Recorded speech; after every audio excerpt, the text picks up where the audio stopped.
Hello, Marcy. Okay, everyone's coming in. Good afternoon, all. Thank you for joining us today for our Policies and Priority Committee regular meeting for Monday, December 7th. And I will now call this meeting to order at 1:01 p.m. Thank you. I will call for any added items to the agenda. Mr. Merritt. Yes, I don't have an added item. What I'd like to do is bring the second closed item up to 7A. Correct. For staff availability. All right, thank you. Are there any added items to the agenda today? All right, seeing none, then I will ask for an adoption of today's agenda. Mayor Majewska. Thank you. I move that we adopt today's regular Policy and Priorities Committee's meeting for Monday, December 7th, 2020, as amended. Thank you so much. All in favor? Thank you. That motion is carried. Then we will move on to the adoption of the previous minutes from the council, from the Policy and Priority minutes. Is someone, Councillor Bennett? Thank you, Deputy Mayor. I move that the minutes from the November 2nd, 2020 Committee of Council Policies and Priorities meeting are presented for approval. Thank you. Any comments or concerns regarding those minutes? Seeing none, then I will call for the vote on the movement. All in favor? Perfect. Thank you. That is carried 7-0 for 7. Moving along then to, I see we have nothing for presentations or delegations at this time. Then we will move along to business arising from the minutes. No. Oh, sorry. We do have a report on the operations / capital project. Thank you. I'm sorry. I jumped over that. Mr. Merritt, if you'd like to. Well, I'd like for Mr. Chant, the Director of Operations, to speak to this item. Thank you for letting me introduce. Thank you. So my apologies. Thank you through the chair. This month's operational update for construction projects that are ongoing is the main one being the Operations Center. If you're able to drive out there by the road lately, you'll see that the roof on the administration side is almost complete. They hope that by sometime this week, they'll actually have the tin on there and be sealed up enough that they'll be able to work on the inside and get heat going and stuff like that there. Rest of the building will follow fairly shortly. So that is pretty much the update of the Operations Center. It's coming along nicely and taking advantage of the beautiful weather we're having right now, that's for sure. The other one being the wayfinding project is that one there is all intensive purposes is complete. Just a couple of minor little deficiencies that Ben is working on, but you've probably noticed around town and the new Rotary Athletic Park, the signs are up and giving direction to people where they need to go. Other projects that I touched on later on the fall and stuff like that are basically done or shut down due to winter conditions. Is anything else you'd like me to report on, Mr. Merritt? No, I believe that those are the key ones. Thanks for the update on the Operations Center. I just want to say that the Operations Center, there's been a few questions in regards to discussions on this. This item has been discussed in the 2017, 18, and 19 budgets, and also at the Policy and Priority Committee budget meetings as well as when we went for a borrowing bylaw for this item as well. So just wanted to make sure that the public is informed of the various interjections. There was about a 3-month waiting period for the borrowing bylaw, which we had received absolutely no request for information during that time, and Council did pass the borrowing bylaw at, I believe, September meeting. So that's just what I wanted to add to the Operations Center. That's it. Thank you, Mr. Merritt. Councillor Overwater, I believe you had your hand up. Yes, I did. Do you want me to make a motion first? Or do we need a motion? for We the will verbal? need, we will have to accept it for information, but Okay, so I just want to say that, driving around, looking at the wayfinding signs, I think they look great. And I know I've had lots of compliments on them. So well done, staff. I think we might have nailed that. I think it turned out really good. That's my opinion anyway. Well, would like to take all the credit, but Mr. Ben McPhee did a lot of work and a lot of hours and hours of back and forth, making sure that it was correct. So there was many hands involved with that, even with our communications lady, to make sure that we had the correct logos and fonts and things like that. So yeah, a lot of hands were involved in that one. thank you. They really do look nice. And I do believe that we had mentioned at one point in time doing an update in the media with our media on as to what the costs were and how we came about to doing the costs and such. Or were we not? Like going to do a fulsome story on them when they were decided to be done and completed and what we used for funding. I believe we were going to do that. Councillor Thompson. Thank you, Your Worship. Our presentations so far to Council in the last several months on the Operations Center have been verbal and somewhat informal. Will there be a presentation from the project manager coming back to Council, Mr. Mayor?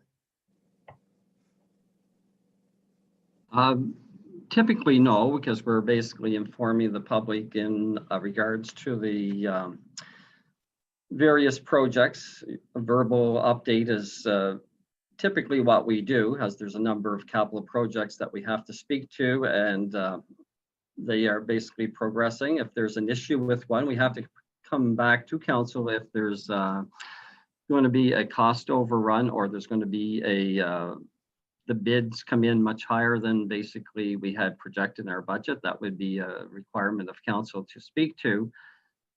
And I do believe we have been quite informative in regards to the big one, and that's the operations center has the biggest cost and the biggest building that is quite visible to the public.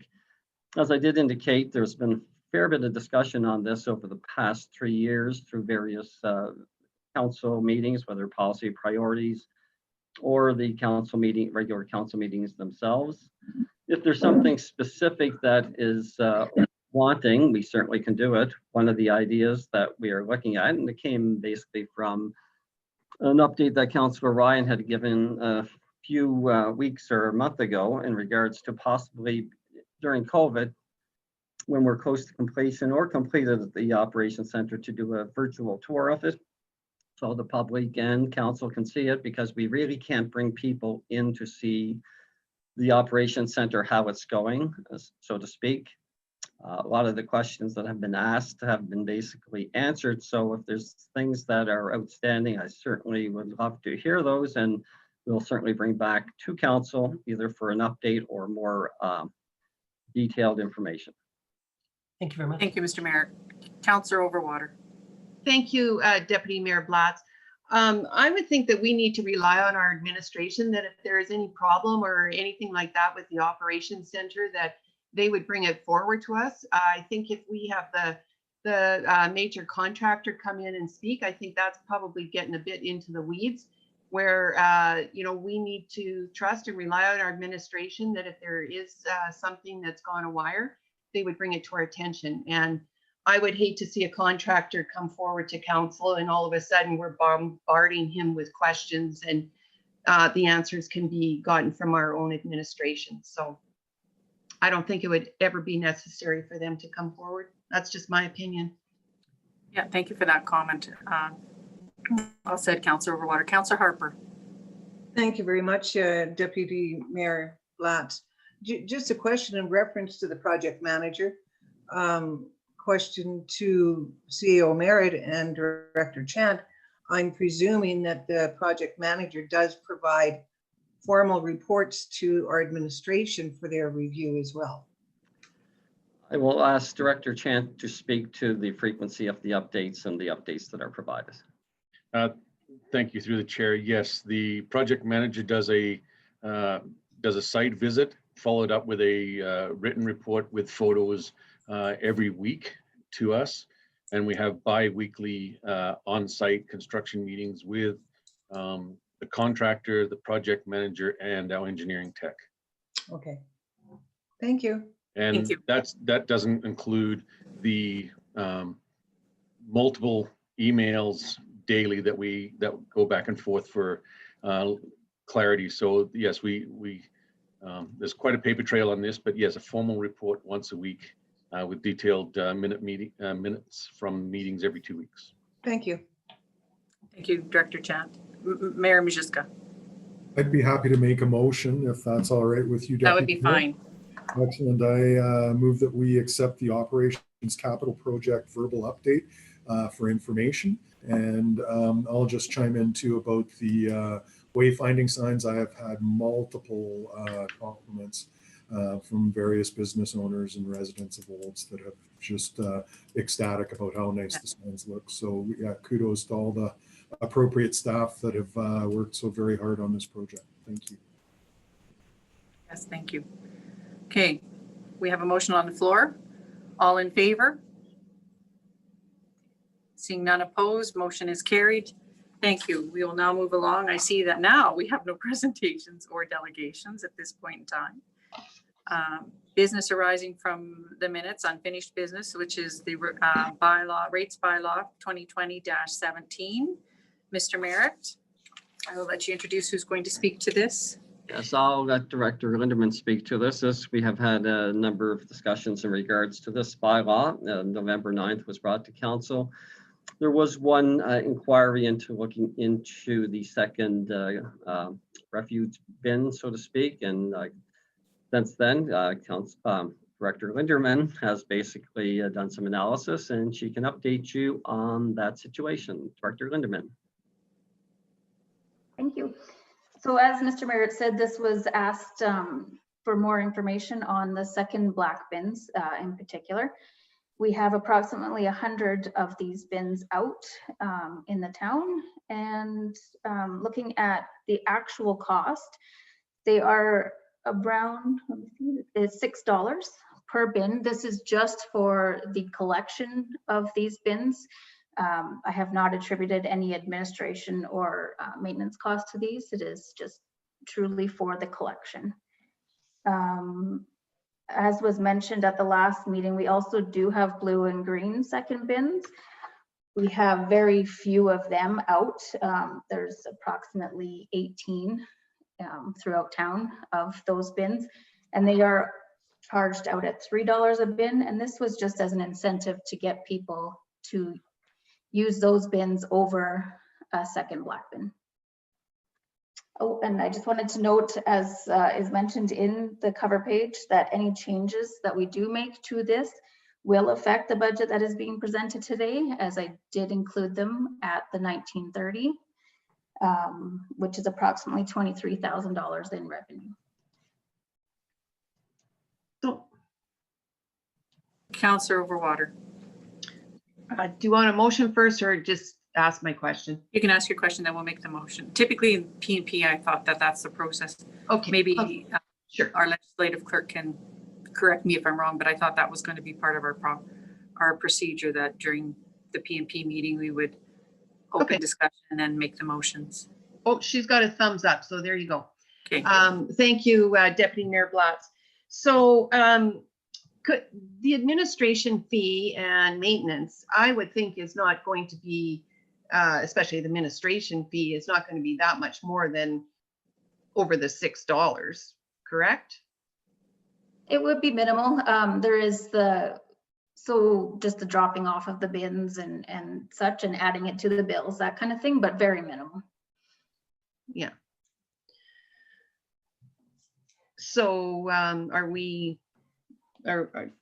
the rest of council, I guess, we're thinking of what we're going to do. Are we going to charge just the $6, or are we going to continue with the 1930?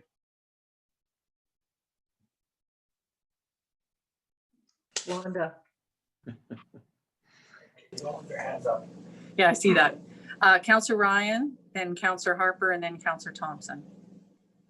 Thank you, Deputy Mayor Blatz. I'm surprised at the $6. this question would be to Director Lindeman then.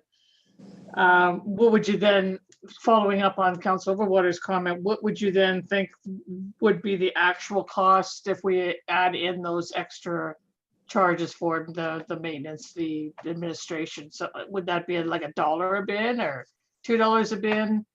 And then, should we not come in closer to that? Because at 1930, we've obviously been seriously making money on that. So we're charging compared to the cost. So that would be my question. What would you think would be the actual cost of that?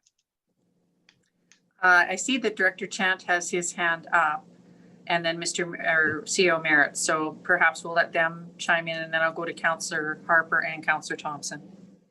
I wasn't going to more or less suggest what the cost would be, but that one, we just sort of bring back to why it was 1930, and it was that education piece to reduce garbage, but to get more people to recycle and compost.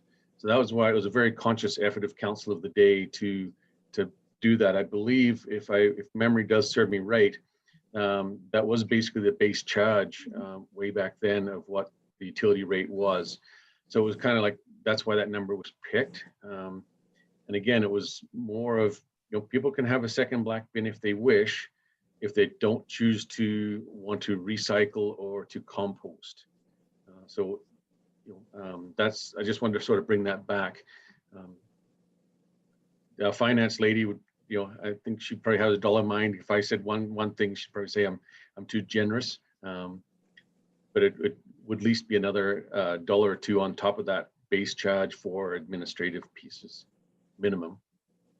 Yes, that would be what I would think.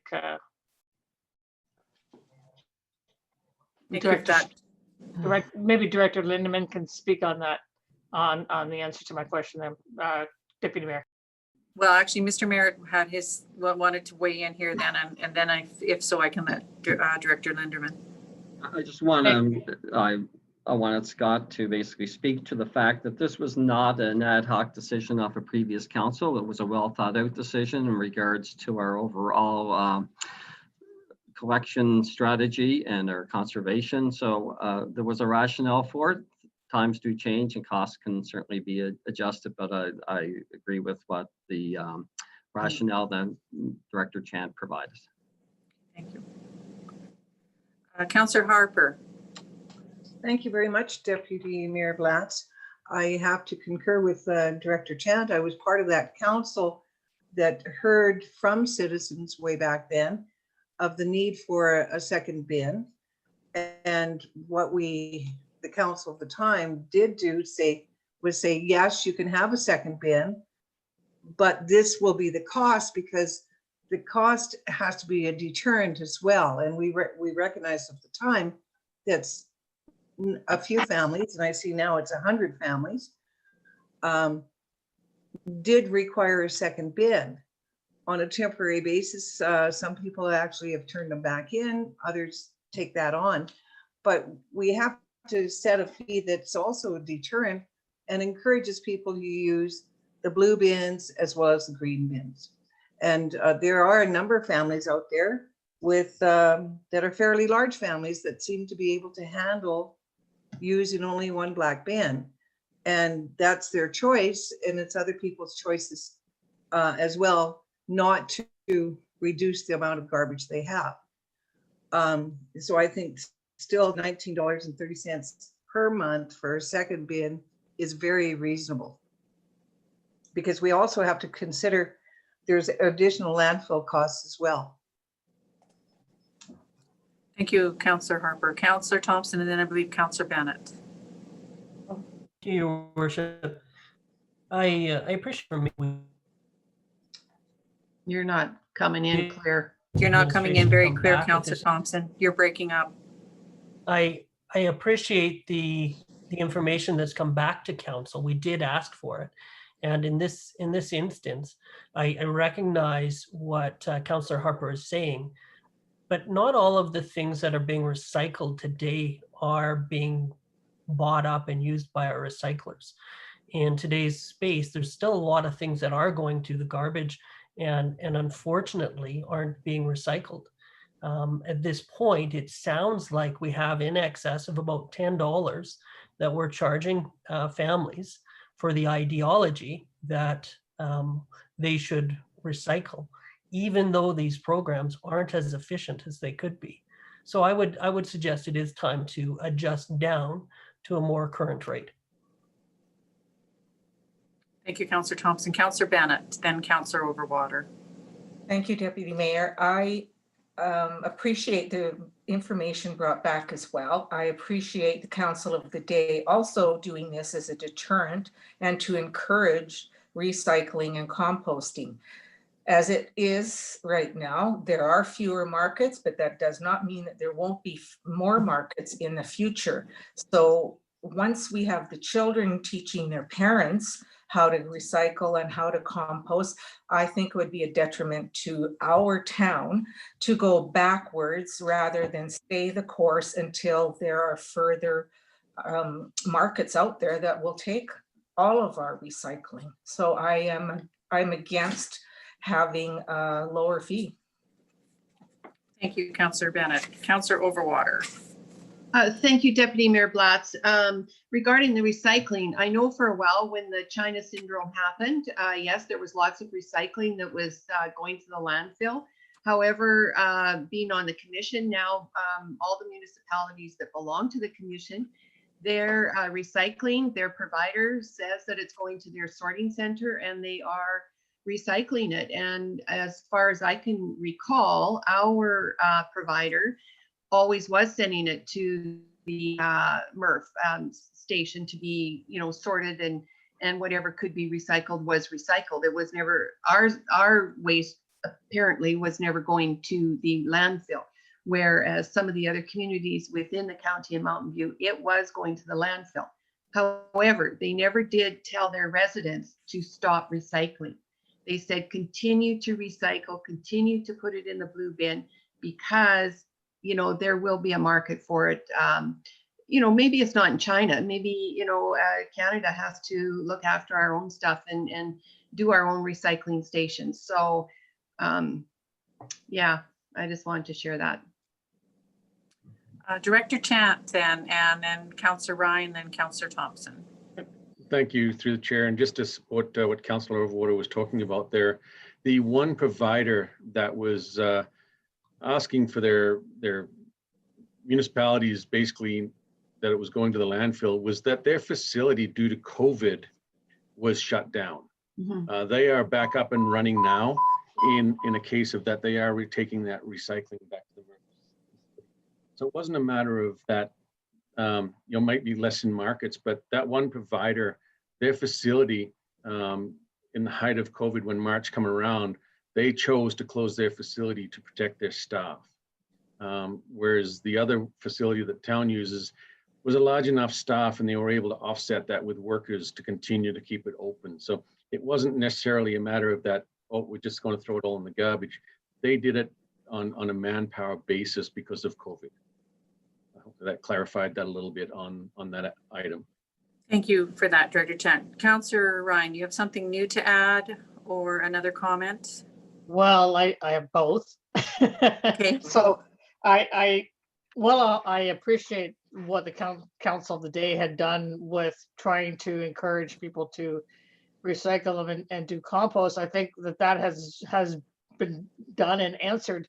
I think people are doing a great job of doing both.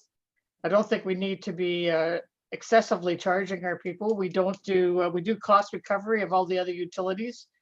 We should be fairly doing it for this, including this properly paying for the second green bins and the second blue bins.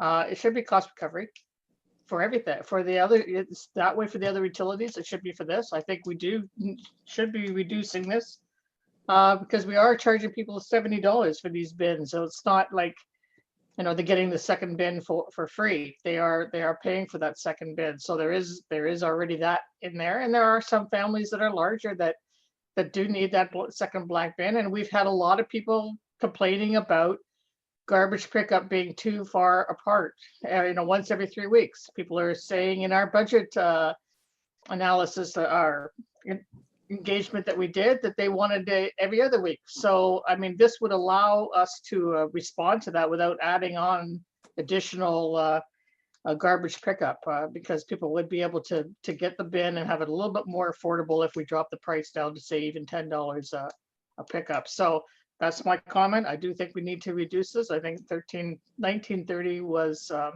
good for the time, maybe, but I think people are already educated, and I don't think we should be penalizing people, especially with those with bigger families.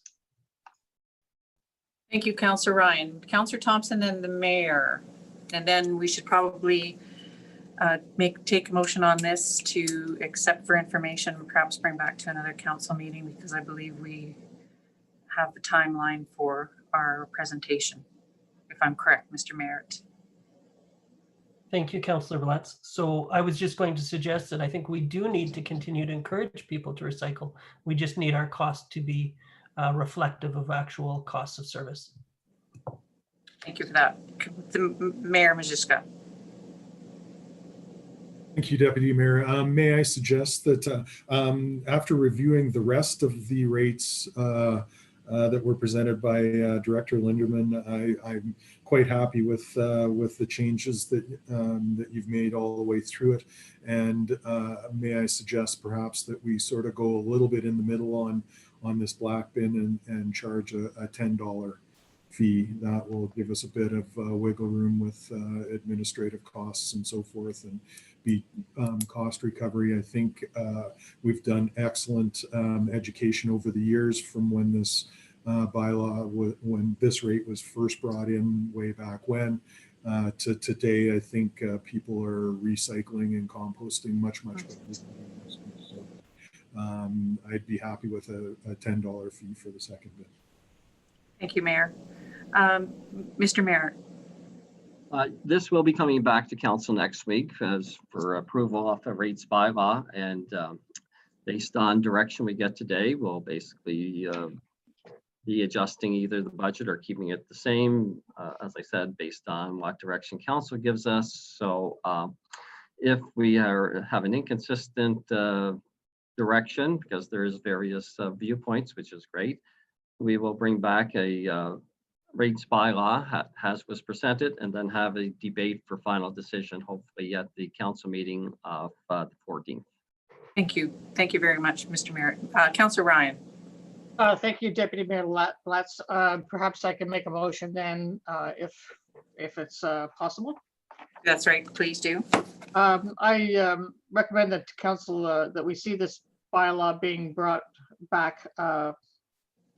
So bylaw 2020-17 being brought back to a future regular council meeting, and with perhaps a change with regards to this solid waste pickup for the second bin. I think they're going to want a little more clarification on what change you require or what you're asking for. I'm not sure. I thought Mr. Merritt mentioned that they would look at what was presented, but I would prefer to see that drop to the $10 like I suggested in the mayor as well. All right, that's fine. That's what I'm looking for, is that clarity. Yeah, thank you. And then we can debate it at the next regular council meeting. Correct. So that is your motion, Mayor. Yeah, so just a couple of quick calculations. If we knock $9.30 off those 100 bins, that equates to about $11,000 in lost revenue, a little over. So won't be a huge effect on the budget. Okay, thank you for that. A little All right, added so savings for the citizens that require it. okay, thank you for that. So we have a motion on the floor. I will ask all in favor. Any opposed? Okay, one opposed. Thank you for that. Motion is carried. We will now move along to seeing there are no bylaws, to new business, and we have changed 7A to an in-camera session. So we will have to, I will ask to go into camera, a motion for that, and I will ask CO Merritt who's going to be staying for that besides council.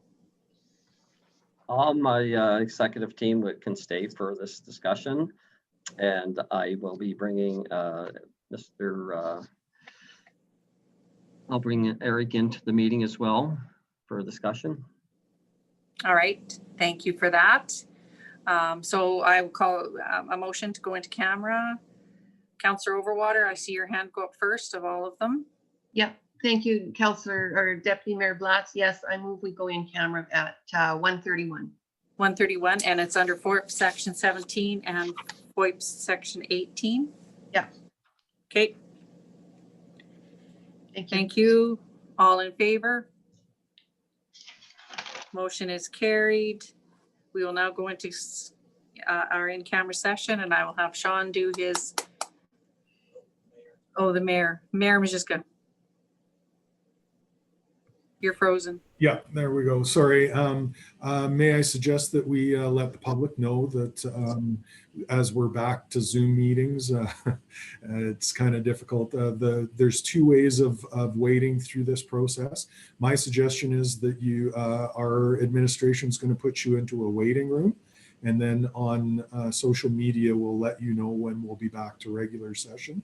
And then we'll just bring you right back in out of the waiting room into this Zoom platform, and we'll continue the meeting from there.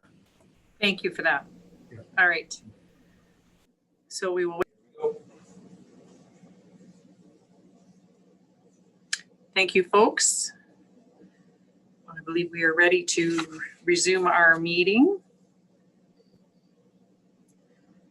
Because now we're going to go into the fun part of under new business, 7B, 2021 operating budget discussion and 2021 and 2022 capital budget discussions. And Mr. Merritt, I'll let you lead with this.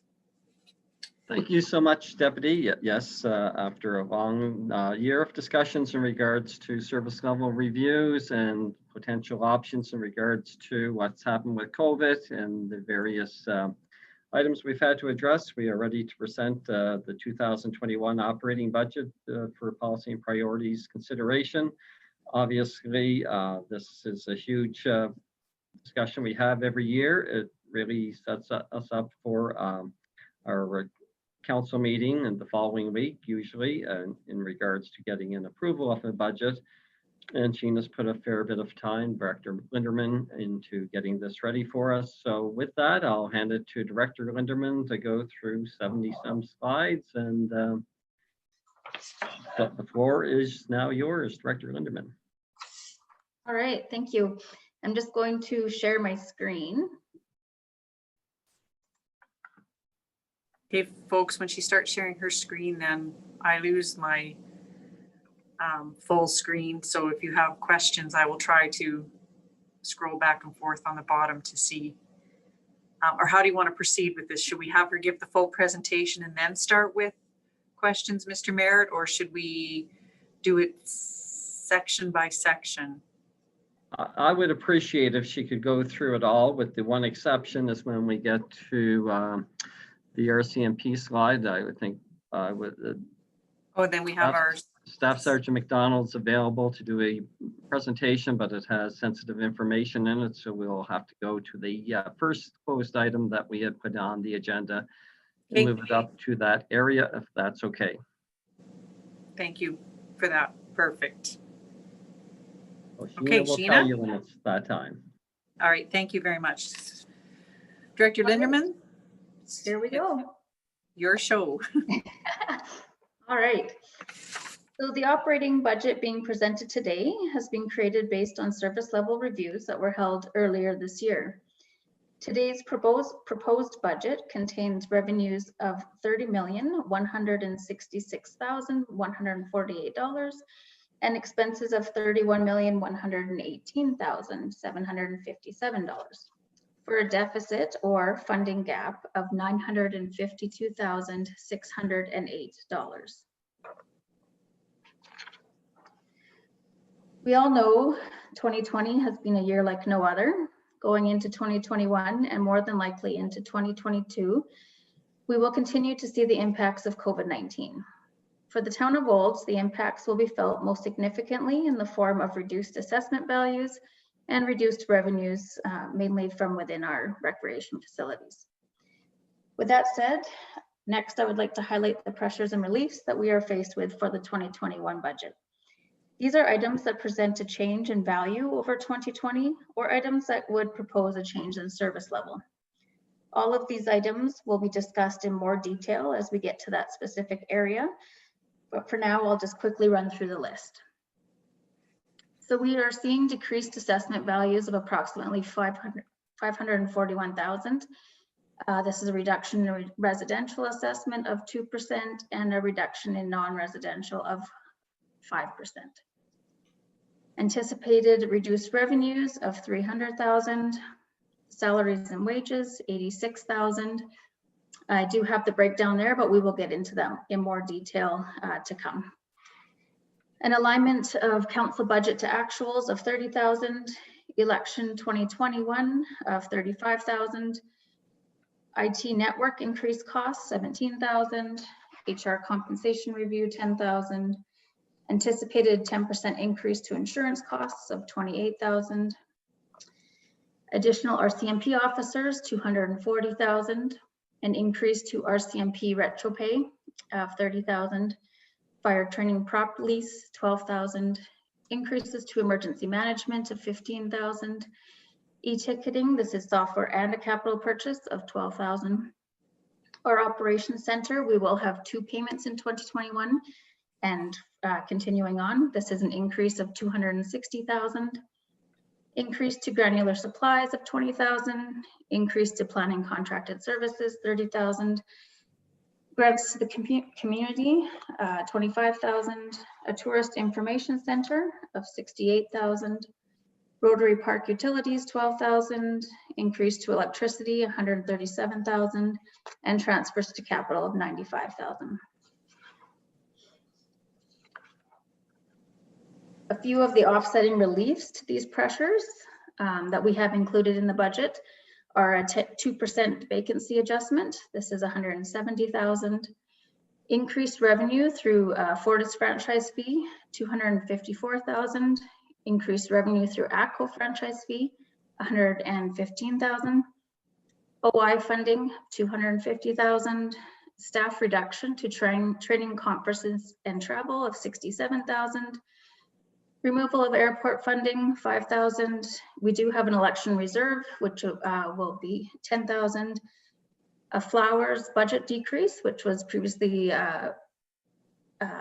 accepted by council at 12,000. Reduction to contracted fire inspections of 10,000 and a reduction to fire small equipment and fixed equipment of 20,000. Going back to service level discussions, council had asked administration to bring back business cases in 9 service areas. I will try and hit the highlights of each of these business cases. The first business case was organizational change. This business case introduces the creation of a protective services division. Areas such as fire, emergency management, municipal enforcement, and an RCMP liaison would move under this new area. The impacts associated to this change would be the elevation of an existing employee to Director of Protective Services for a cost of $21,000. Another change introduced in this business case is the creation of a new unit within Community Services for Community Relations. This unit would bring together community engagement, communications, and our social media and website. Again, the impacts of this change will be the elevation of an existing employee to Manager of Community Relations for a cost of $26,250.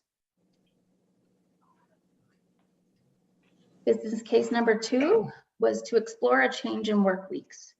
As we all know, COVID has made us think of different ways to do things. An area that was explored as part of the budget process was the possibility of alternative work schedules. For example, a 4-day work week. While there is good data coming out about the benefits for both the organization and the employee when it comes to alternative work schedules, administration is not recommending we proceed with any type of alternative work schedule at this time. The legal implications to implement far exceed any benefit we would see.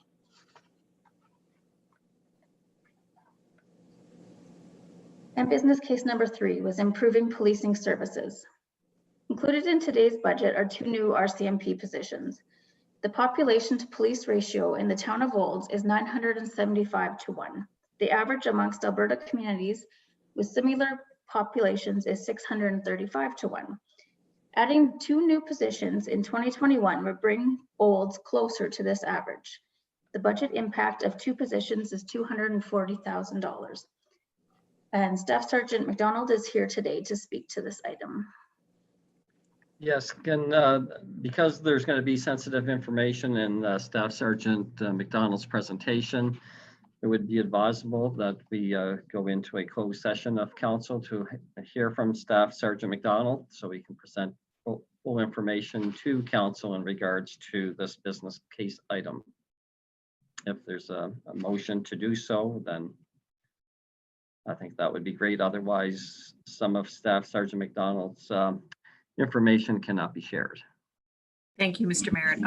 Mayor Majewska, I believe your hand was up first. Yes, I would be happy to move that we go to a closed session under FOIP section 16 and FOIP section 20. And CAO Merritt, you'd want your executive team here for this as well as the staff sergeant. Sorry, you're on mute. I would like for the executive team to stay for this presentation. All of council, executive team, and the staff sergeant to be included. Thank you, Mayor. We have a motion on the floor. I will ask all in favor. This motion is carried to go into a closed session. I will have Sean put our folks into the waiting room and give us a few moments here. So I will have, Sean has everyone back in. Thank you very much, Sean. So going forward then, we have a rise and report. Who would like to make the motion from the rise and report? Mayor Majewska, thank you. Yeah, I'd like to move that we take the RCMP presentation for information. Thank you. I will ask for the vote. All in favor? Any opposition? Seeing none, motion is carried. We will move along then with Director Linderman. Thank you. Okay, I'm just going to share my screen again.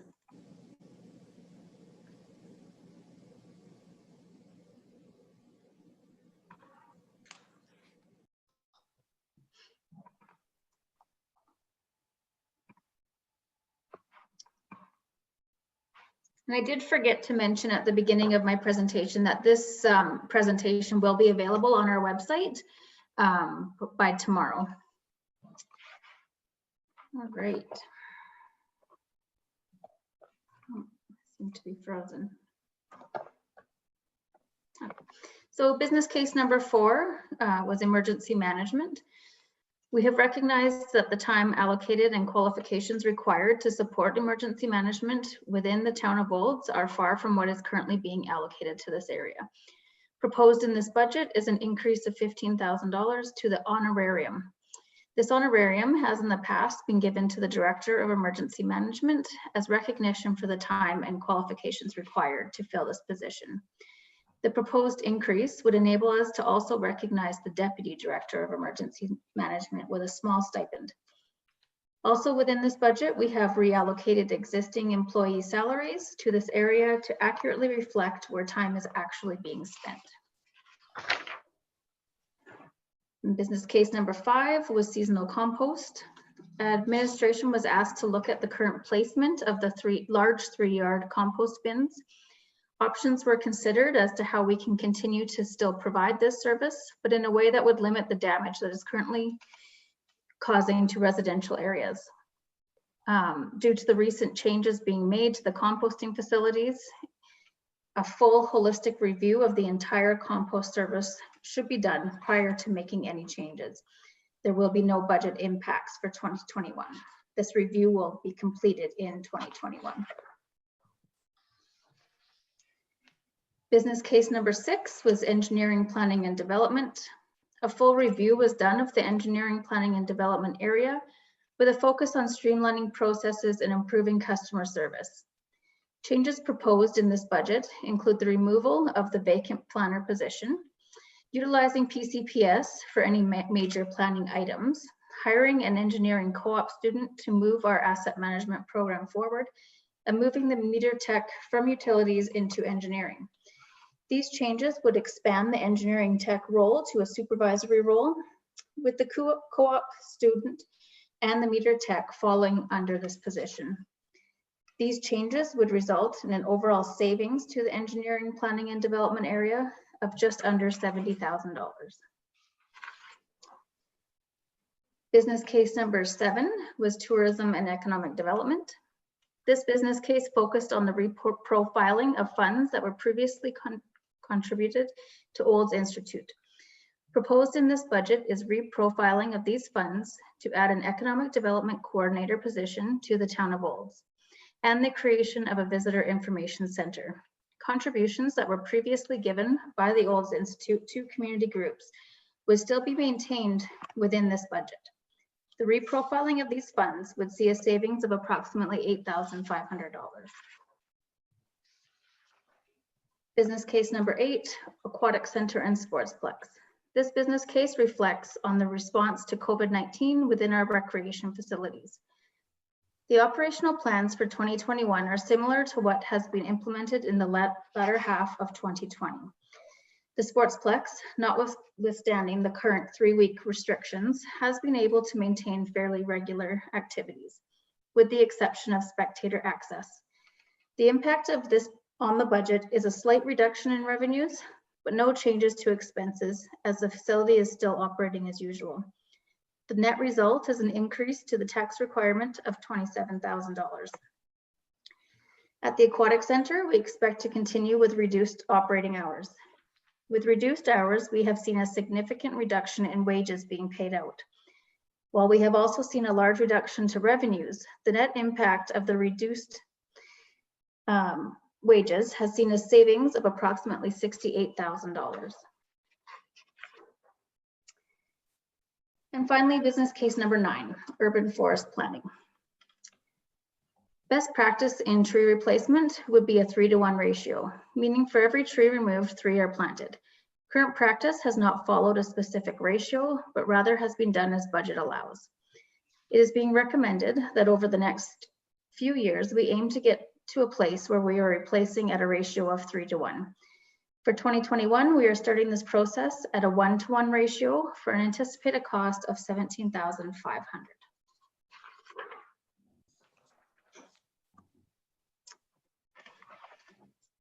So while there have been many cost savings incorporated into this budget, a few of the larger items include a 33% reduction in staff training and conferences organization-wide. We know that with COVID, most training will be virtual for 2021 and fewer conferences will be attended. There is, however, still training that is essential and must be completed in order to maintain certifications. We've moved to a centralized office supply location. This is a central point of inventory for all office supplies, with one person maintaining this inventory. This will cut back on duplications and excess supply inventories in each area. Another savings we have seen throughout the budget is the contracted fire inspections. With the modifications to the inspection program based on COVID restrictions, we feel we can still meet the QMP by conducting non-visit inspections for at least the first half of 2021. Salaries and wages. This is the largest expense in the town of Olds, and as such, we've got a few slides. So included in this budget is everything you will see here. We have COLA at 1.34%. This is a total of $104,000. The second year market adjustment, if you'll recall, last year was a market year, and instead of implementing the entire market adjustment, we did it in 2 steps. So the second phase would be $82,000 and step increases, which is $44,000. Total existing salary increases of $230,553. Next, we move to proposed changes to existing positions. As I mentioned before, Director of Protective Services, being an existing employee, being elevated to this position, $21,000.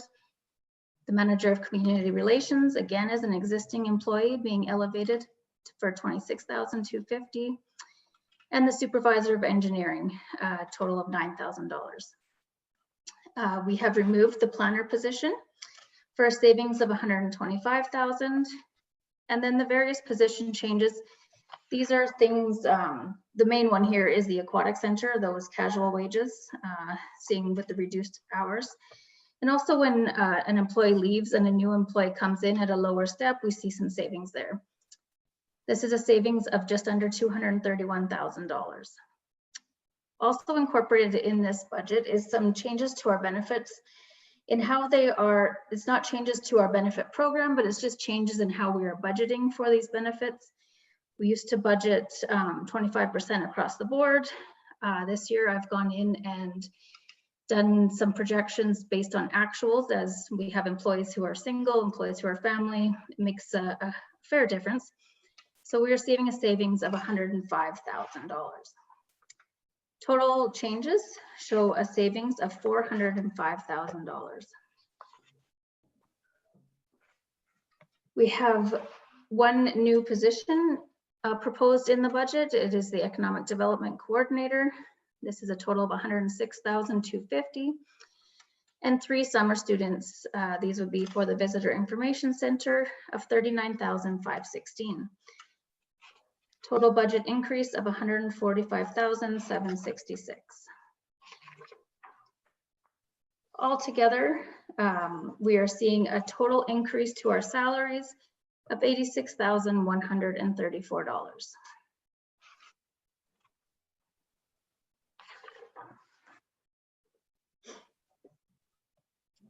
All right, so now we'll get into the actual operating budget. If you're following along in your agenda, it would be page 48 of the agenda, and we'll start with general government. So general government will see a decrease of 2.4% or $258,000 over last year. This is a decrease to the total amount of revenue that is available to support the requirements of the town operations. This is the one department within the town that we do not want to see a decrease. The highlights include the reduction to tax revenue, as I mentioned before, is approximately $541,000. This is based on the assumptions that residential assessment values have decreased by 2% and non-residential assessment values have decreased by 5%. We've also been told by our assessor that there will be a significant reduction in assessment for one specific industrial property, which will have a significant impact on our revenues. Offsetting this reduction to taxation revenue is an increase to revenue from franchise fees.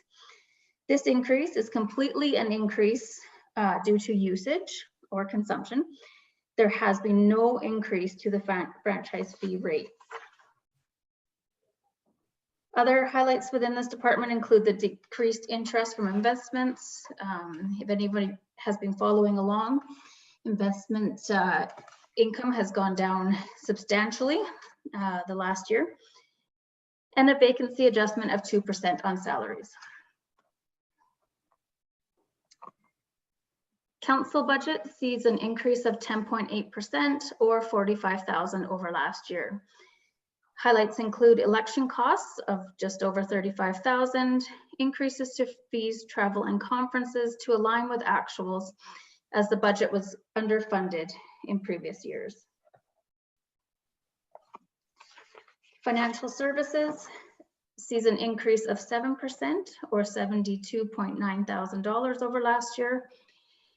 Highlights of this budget area, municipal energy manager had previously been coded to other departments. It has now been coded 100% to finance. Mental health first aid, these are 2 workshops for our staff. IT increases for monthly costs. This is mainly to do with Office 365. As we upgrade our computers, we are upgrading employees to Office 365. And decreases to areas such as system maintenance, office supplies, and training, travel, and conferences. Office of the CAO sees a decrease of 0.4% or $4,000 over last year. This is due to decreases to training, travel, and conferences, increases due to the compensation review. This is something that is normally done every second year. Our CMP sees an increase of 26% or 293,000 over last year. This budget does include the 2 additional police officers requested, increase in the transfer to reserves. This is in anticipation of the retro pay that will be owing once an agreement is in place. We have previously set aside 30,000. In this budget, we have set it at 60,000. And the Police Advisory Committee has been moved to this area from Municipal Enforcement. Fire sees a decrease of 1% or $7.5 thousand. There's been a reduction to training, travel, and conference fees, reduction to contracted fire inspections, a lease of the dragger system. This will be the second year of 3. Increases to uniforms and turnout gear for 40 members. And small equipment line item has been removed. All of these items will now come through the capital budget process. Emergency management, an increase of 108% or $57,000. The provincial grant, mock disaster training approval has been extended to move it to 2021. Reallocation of salaries to accurately reflect the time spent on emergency management. These salary reallocation was done not with COVID in mind. So these are a reallocation based on previous, outside of COVID world. A stipend added for the DDEM.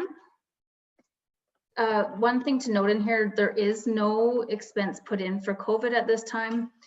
Given the uncertainty around it, a budget adjustment will come during the year, as was done and will be done this year. Municipal Enforcement sees an increase of 12.8% or $41,000. This is an admin support reallocation of salaries, now 100% coded to ME. E-ticketing, this is in capital equipment purchase and software. Municipal Enforcement building improvements, vest replacement for both officers, the building utilities, and a reduction to training, travel, and fuel expenses. Common Services sees an increase of 74% or $180,000 over last year. As was mentioned previously, the Operations Center, we have 2 payments this year. Only half of the debenture payment is coded to this area. And then we will also see the addition of the new Ops Center, which would have insurance increases, utility increases, and building repairs and maintenance. Roads sees an increase of 2.2% or $40,000. There was a significant increase to the electricity for streetlights. This is offset by the transfer from Florida's franchise fees, but it's just to bring that line item into line with what has actually been happening. A reduction in revenue from street sweeping. We will no longer be sweeping Highway 2A and 27. A decrease to patching and crack filling. Decrease to rentals and leases. Our wheel loader was bought out this year. Increases to traffic control and granular supplies. And there is a transfer to capital in here for the half-ton replacement program. We're going to skip over utilities for the moment, just because they are self-funded, and move to FCSS, which is on page 65 of your agenda.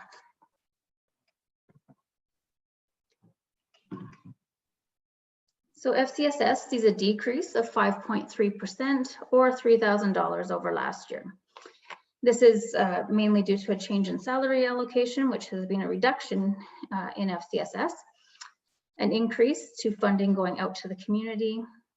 One thing to note with FCSS is that we do need to maintain a tax requirement or Town of Olds funding at or above $58,000 in order to receive our full provincial funding. Social development. Social development sees an increase of $34,599 over last year. Areas included in social development are new to you. New this year is the contribution to community groups, Seniors Week, and previously was guardianship. New to you provides any surpluses to the community in the form of grants.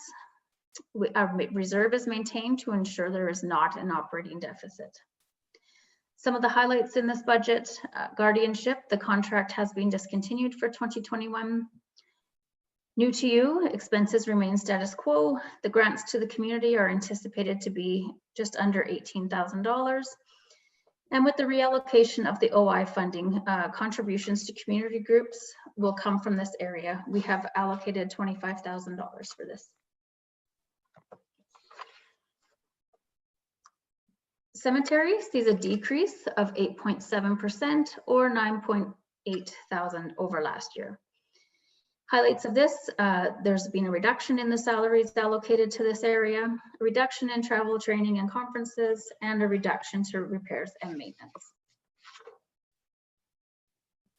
Planning and development sees a decrease of 10% or $58,000 over last year.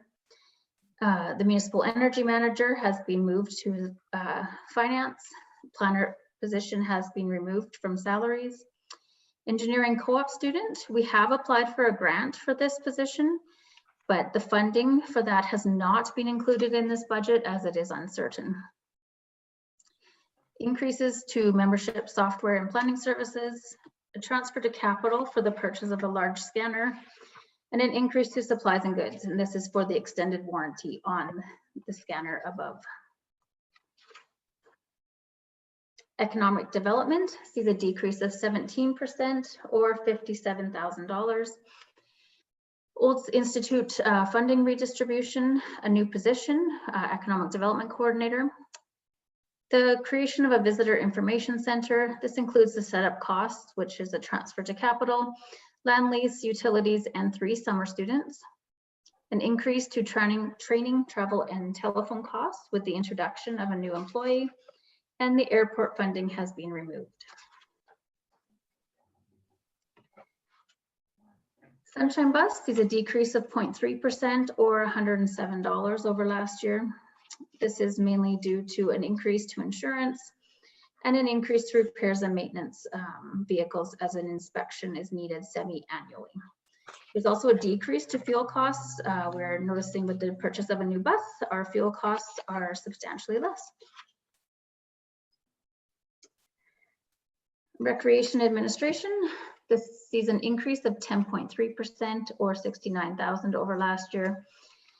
There's been a change in salary allocations, which is an increase to this area, a reduction in training, travel, and conference, and an increase to insurance. All of the insurance for all of our rec facilities fall under this department. So that's where that 10% comes in.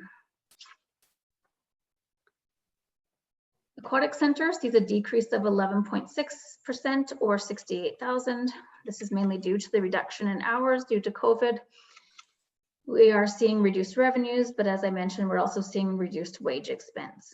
There's also been a change in salary allocations, a reduction to this area, and a reduction in training, travel, and conference fees. Our Sportsplex sees an increase of 5.7% or $27,000 over last year. This is due to a slight reduction to revenue due to COVID and some small reductions in training, travel, and conference. Parks sees an increase of 5.3% or $48,000 over last year. Highlights include the replacement of a rototiller, purchase of a small snow blower, a decrease to flowers, which has previously been approved, increase to fertilizer and the purchase of a new spreader, increase to the tree planting at a 1-to-1 ratio, and a transfer to capital for a gator purchase. Special events. In this graph, it's showing our total expenses for special events and the ATCO funding that is applied to it. Special events in the town of Olds includes events such as Canada Day and Olds Fashion Christmas. ATCO funding is applied to this department as it is available to offset the tax requirement. As you'll see in a future slide, our ATCO funding varies obviously each year, and it is applied to our heritage, arts and culture areas. And if there is any left over, it is applied to special events, which this year we are able to apply to offset the total tax requirement of special events. Highlights in this area include an increase in salaries, a slight decrease to Canada Day, and a reduction in community events general. Splash Park sees a decrease of 4.6% or $1,000. This is just a decrease to utilities. Sports Fields sees an increase of 3.7% or $12,600. We've added new accounts as Rotary Park has come online. We've had to add accounts for water and wastewater and supplies and goods. Our campground remains status quo. The campground is currently maintained and run by the Olds Lions Club. Lease payments are paid to the town of Olds annually based on the revenues received by Olds Lions Club. There are no changes to this area in 2021. Museum also remains status quo. The museum is run by the Olds Historical Society. The town of Olds maintains the building and provides quarterly support to the Olds Historical Society for an annual operational grant of $50,000. ATCO franchise fee is used to cover the cost of the museum.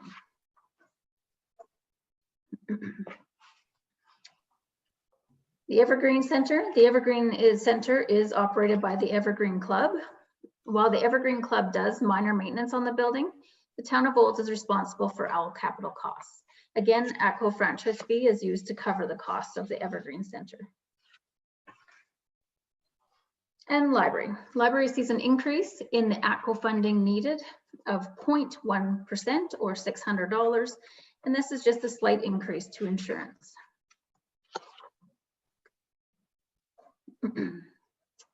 And heritage, arts and culture.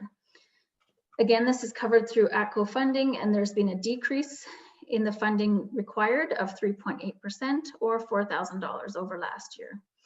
Included in this area are such things as welcoming and inclusive communities, the Public Arts Advisory Committee, heritage preservation, and the museum. Another focus for 2021 will be economic development and tourism.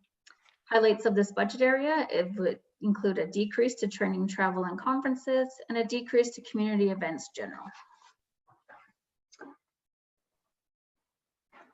As mentioned before, our franchise fee allocations. The town of Olds has 2 franchise fee agreements in place, Fortis and ATCO. These agreements give these utilities the authority to operate within the town limits. As part of this authority, they are required to pay the town a franchise fee. As can be seen on this slide, the anticipated revenue from these franchise fees is increasing in 2021.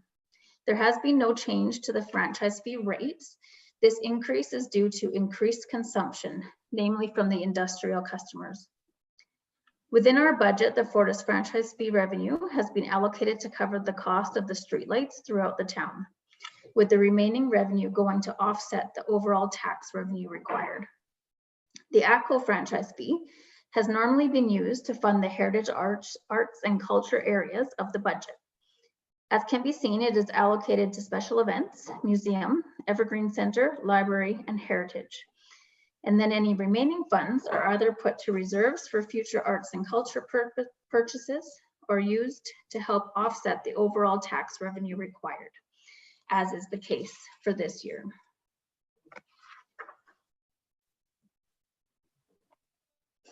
All right, going back to utilities now, which is on page 61 of your agenda. So the town of Olds operates its utility system on a cost recovery basis, meaning tax dollars are not used to subsidize the utility rates. Our utility system consists of stormwater, water distribution, wastewater collection, and solid waste management. Water and wastewater rates have 2 components, a fixed or a base rate and a consumption rate. The stormwater is currently funded through wastewater fixed rate. As we discussed earlier in the agenda, we were at the rates bylaw review. Included in that bylaw was an increase to the consumption for water and wastewater of 5 cents a cubic meter. What does this mean for the average resident? Based on 15 cubic meters, which is about the average for a family of 4, you would see an increase of approximately $1.50 a month.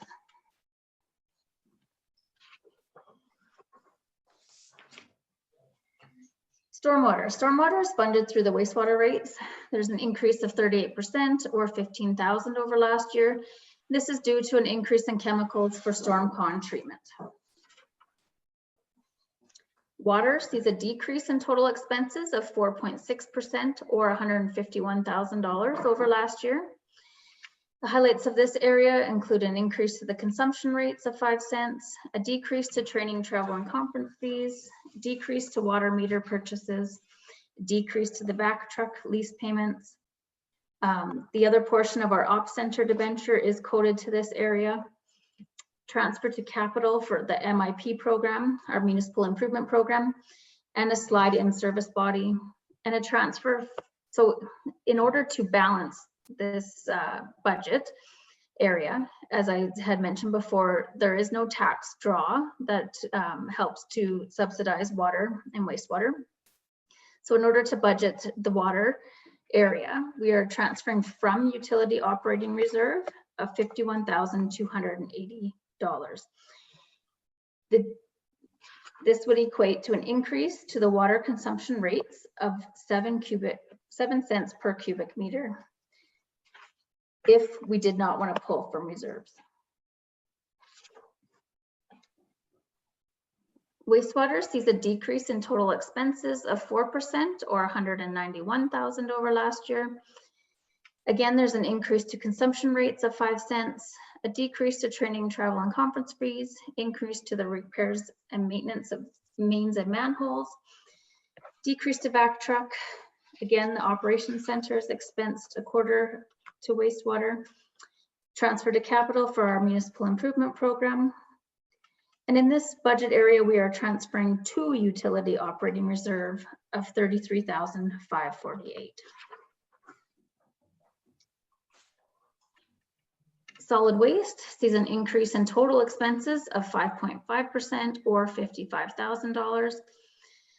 Solid waste rates in the bylaw, we have kept them the same. Increases to pickup fees, both residential and 3-yard bins, from our contractor. Increase to compost fees as we are now having to haul into Red Deer County. There's been a decrease in the requisition from the commission. And again, in order to balance this budget area, a transfer from utility operating reserve is required of $38,965. That number will change now that we have or will be decreasing the rate for the second bins. About $11,000 more will be required to pull from that reserve. If we were wanting to increase the rates as opposed to pulling from the reserve, we would need to increase the solid waste rates 94 cents up to $25.24 a month.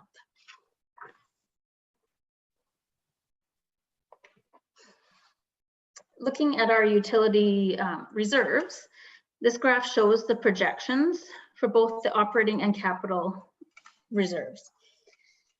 As you can see, the reserves both did a switch in 2019 with the introduction of our reserves policy.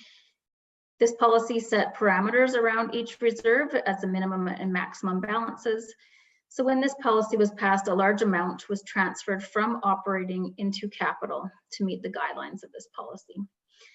As can be seen by the projections, both of these reserves will be used in 2020 and in 2021, but healthy balances still remain in both. I also want to note that the purpose of the utility operating reserve is for rate stabilization. If council does not wish to use this account in the 2021 utility rates, an increase for the average household would be an additional $2 for a total increase of approximately $3.50 a month.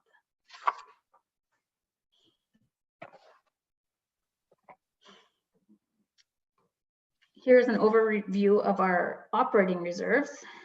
with the line representing the balance projections for 2021.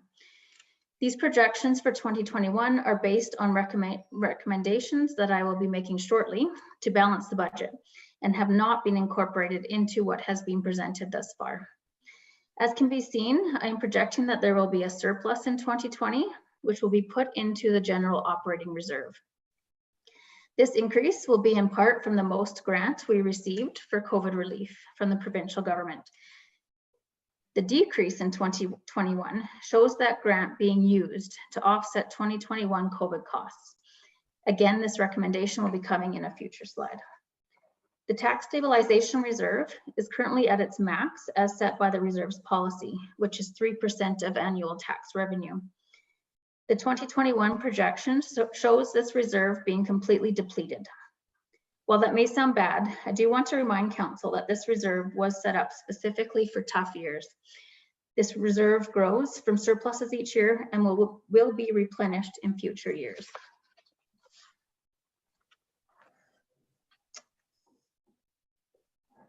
Now, this is just a slide to show the 2021 tax rate impacts. This is at a 0% tax rate increase. So as was mentioned previously, we are anticipating a decrease to the average assessments across the town of Olds. In terms of impacts to ratepayers, this will equate to a decrease in municipal taxes of approximately $36 for residents and $434 for non-residential. Unfortunately, school tax will be a different story for non-residential. As I had mentioned previously, one of our large industrial properties will see a significant decrease in their assessment in 2021. Large swings like this have huge impacts on school tax. When the province calculates the school taxes payable from each municipality, they use an equalized assessment method.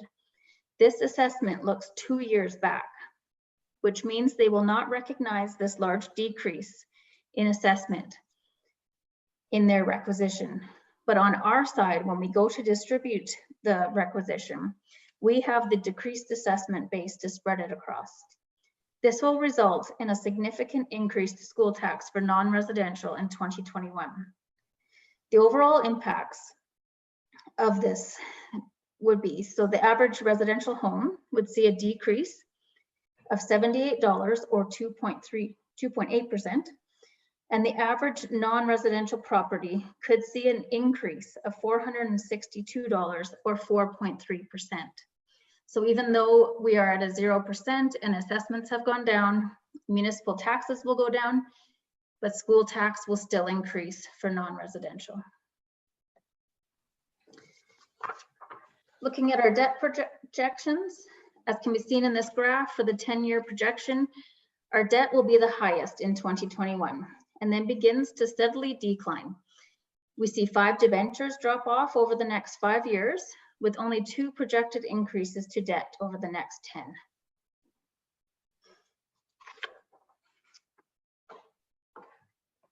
All right, so I'm just gonna switch screens that I'm sharing.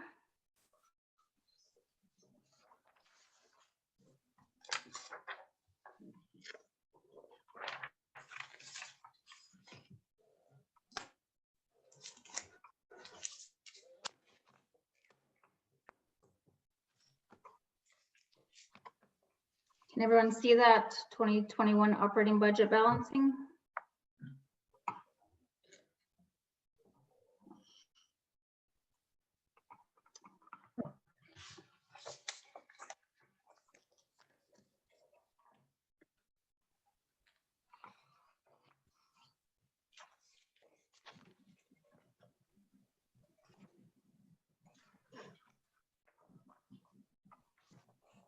Technical problems. Okay. So as was mentioned at the beginning of this presentation, we're beginning today with a $952,608 funding gap or deficit. In order to assist council in balancing the budget, administration has put together a list of items that can be removed or modified within the proposed budget that will limit the impacts to current service levels. These items have been organized into categories. So we have operational items at the top here, transfers to capital, items pertaining to salaries, and then our reserves. On the screen, you'll see an example of how we can obtain a balanced budget with a 0% tax increase. And this is where I guess I would, I can go through each line item if council wishes, or if you have any recommendations yourself. I think go through it with Sheena. Yeah, Okay. just to reiterate that this is just what administration has put to show that a balanced budget could be had, but we realize this is really the council's decision to make these decisions to get to a balanced budget, and with the tax rate or lack thereof, basically from your decisions. I think it'd be good if Sheena could just go through what we have basically put together, and realizing that this could all change when you have a chance to have your input into it. So Sheena, I guess you can continue. Perfect. So in here, I've put the compensation review, which is under HR contracted services of $10,000. That would remove that from the budget. Office of the CAO contracted services, decrease of $10,000. Office of the CAO, again, a decrease to the strategic plan of $5,000. Finance, a decrease to our small equipment, which is our computer purchases of $10,000. The transfer to reserves for the RCMP retro pay, we had increased it in the 2021 budget, proposing in here that we could bring it back down to the 30,000. Our RCMP officers, as was mentioned previously, we have 2 officers in the budget right now. We could decrease that to 1 additional officer. I have in here that we have added 1 additional officer, but only budget for half a year, as we know that it takes a while to find someone to fit that position. Our snow removal, we do have a reserve set up for snow removal. We could fund a portion of the 2021 snow removal from this reserve of $20,000. Economic development, the Tourist Information Center, we could remove that as it is a new item for 2021, total of $107,250.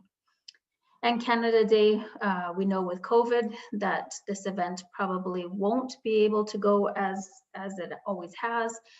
We could reduce that to $15,000. Going down, we do have a transfer to capital for a gator.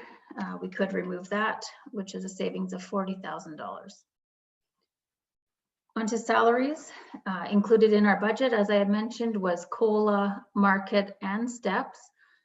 We could remove the COLA, leave that at 0%. We have found most municipalities are approving a 0% COLA this year. That would be a savings of $90,920. And as mentioned before, we do have a tax stabilization fund of $285,000. And we do have COVID relief that will be put into our general operating fund. We could use $200,000 of that. That would give us a surplus of $50,000, which would mean there is room then to possibly decrease our non-residential taxes or all of taxes, or you could put things back in. Again, these are just examples of how it can be done with minimal impacts to service level. And Sheena, when you refer to a decrease, it's could be in the form of a rebate as well. Yes, I would prefer that we do not decrease our actual tax rate. It's hard to come back from things like that. You decrease it 1 year, then the next year you have to increase it double to get back to where you were. It could, as CAO said, we could do it in the form of a rebate as opposed to a tax rate decrease.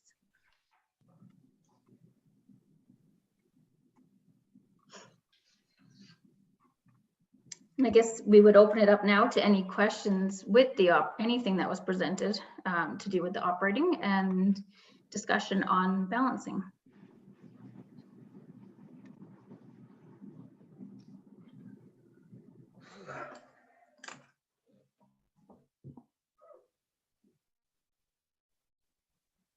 I can't see everybody. So are there any questions at this point in time? Lost Sheena's screen. Oh, there, now I can see everyone. All right, Counselor Harper. Thank you very much, and I appreciate the fact that administration has gone through and taken a number of items out. I still have a serious concern that adding one additional RCMP officer without talking with to the province in reference to Alberta police funding it is a concern to me. But I do support one additional officer. Thank you, Counselor Harper. Counselor Overwater. Thank you, Deputy Mayor Blatz. Well, I would hate to see us get into a situation where, as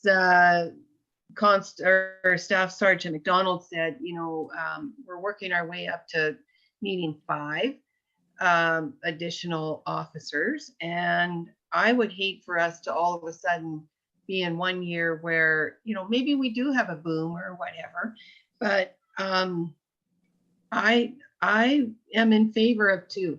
I'm in favor of the having another, I believe it was a sergeant and a, I don't know what the other one was, but anyway, there was 2. So Constable, yes. Yeah, constable. Okay, so I'm in favor of hiring the 2 and us trying to find money somewhere else. My thought. Counselor Thompson. Yeah, in this instance, I would echo what Councillor Overwater has said. There's a request for 2 officers to help us kind of catch up to other like-sized municipalities with, you know, with in some cases smaller and in some cases higher crime severity indexes. If we could fund 1.5 officers in the next year, knowing it will take time for a second officer to arrive, that would be my preference. So I would like to see us proceed by funding officers in the tune of about $180,000. I think we're a growing community, and I think it's a service we should provide to our residents. Thank you. Mr. Merritt. Yeah, I just want to speak to Councillor Thompson's comment. I think in both cases, we would still have a time lag of about 6 months. So it would be 120, not 180 if we were to fill those, if you were to approve the 2 positions. Sheena, are you able to share your screen again or something? I should maybe take a picture of it then or something.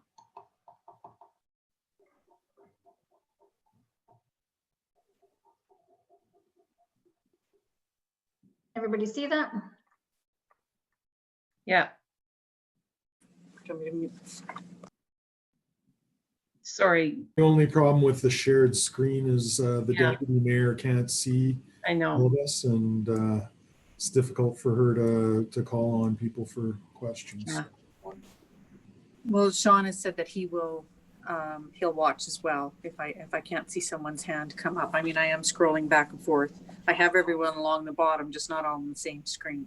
That's the unfortunate side to this. See everybody too as Councillor Black. So Oh, thank you, Sheena. Then you can so tell me. Councillor Thompson and Councillor Ryan both have questions. Okay, Councillor Ryan, I'll let you go then, and then Councillor Thompson. Thank you, Deputy Mayor Blatz. I am in favor of hiring a sergeant, but not a constable at this point. I also think that at some point, and maybe not even for 2021. And my concern is that we hired an officer last year to fill a gap. So are we going to be starting to hire an officer every single year? I think it may be best for us to hire them every other year to catch up if we have to catch up. But I am concerned with regards to what the province is doing and what this would affect, how it would affect us getting extra people from the province that would be paying for, so that, it would be paying for additional people. And maybe if we hire somebody extra, they would say, okay, well, Town of Olds is taken care of. We don't need to put an extra person there. we didn't get any kind of feeling from talking to Staff Sergeant McDonald with regards to that, because the two groups don't communicate. Our RCMP doesn't have any communication with the province or any influence with the province of where their officers that they're going to be putting in are going. So I am concerned about hiring extra staff, especially during COVID. We've had presentations from the RCMP over the last 9 months with regards to our numbers being the lowest in 5 years. And that could possibly continue and more than likely will continue into the new year. Now, I know that, COVID has had a big effect on it, but I'd like to rather take a view of waiting 1 year and seeing how it goes.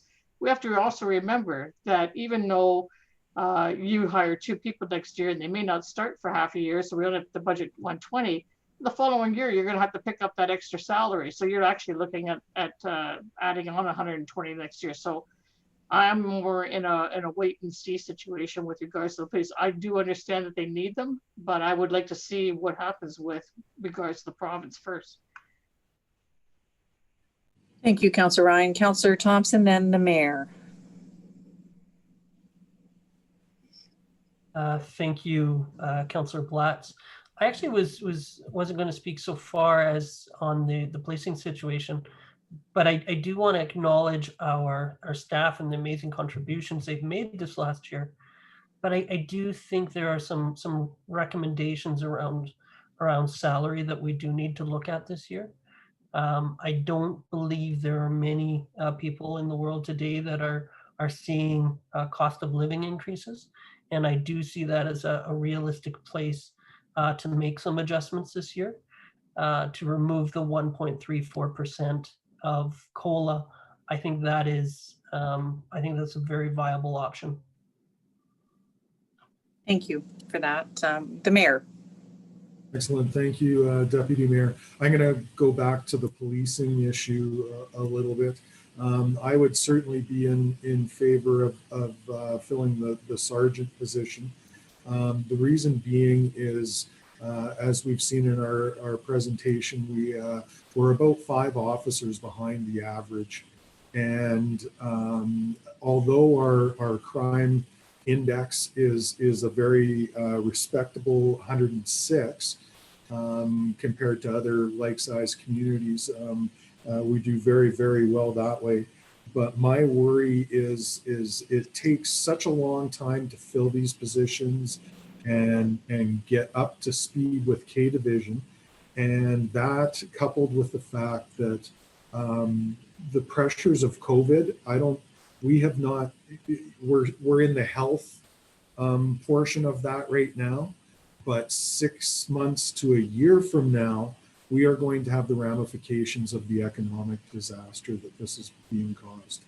And when there is economic tough times, we see crime increase. And that's an unfortunate direct correlation.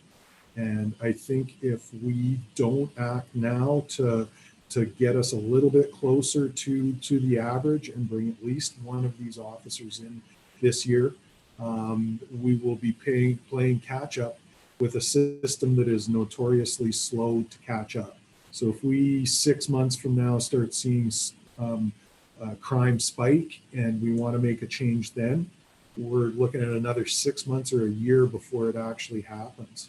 So I think we need to take a proactive approach to this, and my recommendation is at least the sergeant position. And I know it puts us behind the 8 ball as far as what the province may do with these extra boots on the ground, but there's just absolutely no way to predict that. So I would be a little bit more comfortable being proactive and at least filling in the sergeant position. Thank you, Mayor Majewska.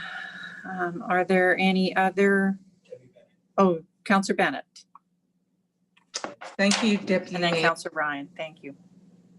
I am in favor of 2, and my reasons for this are the statement that Staff Sergeant McDonald made in regards to those who are either off on disability or less duty, and so they're behind a desk perhaps and not able to have boots on the street. And because of the time lag, I also agree that we may not get one for a year. There's no guarantee. We've had to wait a long time in between other officers' positions in the past number of years. So I am in favor of both. Thank you, Councillor Bennett. Councillor Ryan, then Councillor Harper. Thank you, Deputy Mayor Blatz. I could go along with what the mayor said with regards to the RCMP, but I'm going to actually shift gears as well a little bit here and talk about some of these other items. I'm concerned about depleting our transfer for covering the taxes completely. I think that there's a lot of other room here to make up the ground and also to go towards rebate. There's all of the things under salary. You know, I would eliminate all of them. I know people are not going to be too happy about that, but this is, you know, we have not had any layoffs in the town of Olds at our staffing levels, and you know, we've had a reduction at the aquatic center just because of the use of that building, but we've maintained our staff, and I've heard a lot of other municipalities have cut staff. So I think if we keep a hold on all of these increases, the second year market adjustments, the step increases, eliminate those, COLA, we eliminate that. You know, we obviously the summer students, if we're going to eliminate the tourism information booth, I mean, that's a lot, you know, something that I really would love to see. And I've talked about wanting to have a tourism information booth, but you know, when we're facing tough economic times, these are luxuries that we can't afford.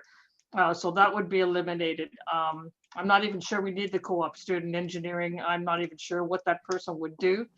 The economic development coordinator, I mean, I'm going to go through these lists. I think $106,000 is a lot of money for an economic development person to back up Larry. Or Mr. Wright, I should say. I would like to see somebody. I don't want to see somebody getting on board who's going to be you know, a well-seasoned, experienced individual. I would like to see somebody who have a little bit of experience, but I want them to be younger and gung-ho and not set in their ways, open to new ideas and innovative thinking, not to come into town and say, okay, this is the way I've done it, this is the way I'm going to do it. I want somebody who's young and eager and savvy to take on that kind of role and to follow up, soak up everything that Mr. Wright could possibly give us. So there's lots of stuff on this list that I think we need to talk about, everybody. And not just the RCMP, but some of these other things. And I think we could save a lot more money than just that fee amount that our administration has presented. And thank you very much for doing that, Director Lindeman. But I'm really concerned about depleting, and I realize that the tax stabilization fund is there for a reason, but I would not like to see it depleted entirely in 1 year. Thank you, Councillor Ryan. Councillor Harper, and then Councillor Overwater. Thank you very much. I do agree there's other areas that we could certainly be looking at. In reference to summer students, the type is, so there's an indication of 12,000 that we could possibly reduce. I just need to know numbers. Is that the entire summer student positions, or is it just reducing it to the levels that we had for 2020 when we reduced it by 7 or 8 students? I don't know. Like, could somebody tell me that? Yeah, so the $12,000 is for one summer student. That was just put in there. So we have budgeted 17 summer students. If you want to reduce that number, you would have a savings of $12,000 for each student you removed. So just a question then, sorry, for clarification. So that's for 17 students. And how many did we have in 2020? We budgeted for 17. I'm gonna look to Director Chan to where we ended up. I want to say 11, but I'm not sure. Right off the top of my head, I believe it was roughly that number, with the offsetting of the staff coming from the Sportsplex that made up that number? I believe there was 13 in total, but the number may have turned into 11 because the first month we really didn't, we delayed the hiring of summer students because of COVID and the uncertainty and such. So I'm thinking we had 13, and there was definitely some reductions in service level and cutting grass because of the, we did have a very wet summer. So we can double check on those numbers, but as Director Linderman indicated, it is $12,000 per summer student to have a summer student to maintain our service levels. Thank you. Thank you. Councillor Overwater, I believe you were next. Yeah, thank you, Deputy Mayor Blatz. I would just like to kind of switch sides there on the tourist information booth. I know at Central Alberta Economic Partnership, a couple of months ago, we had presentation from tourist, the Red Deer Tourist Information Center coordinator.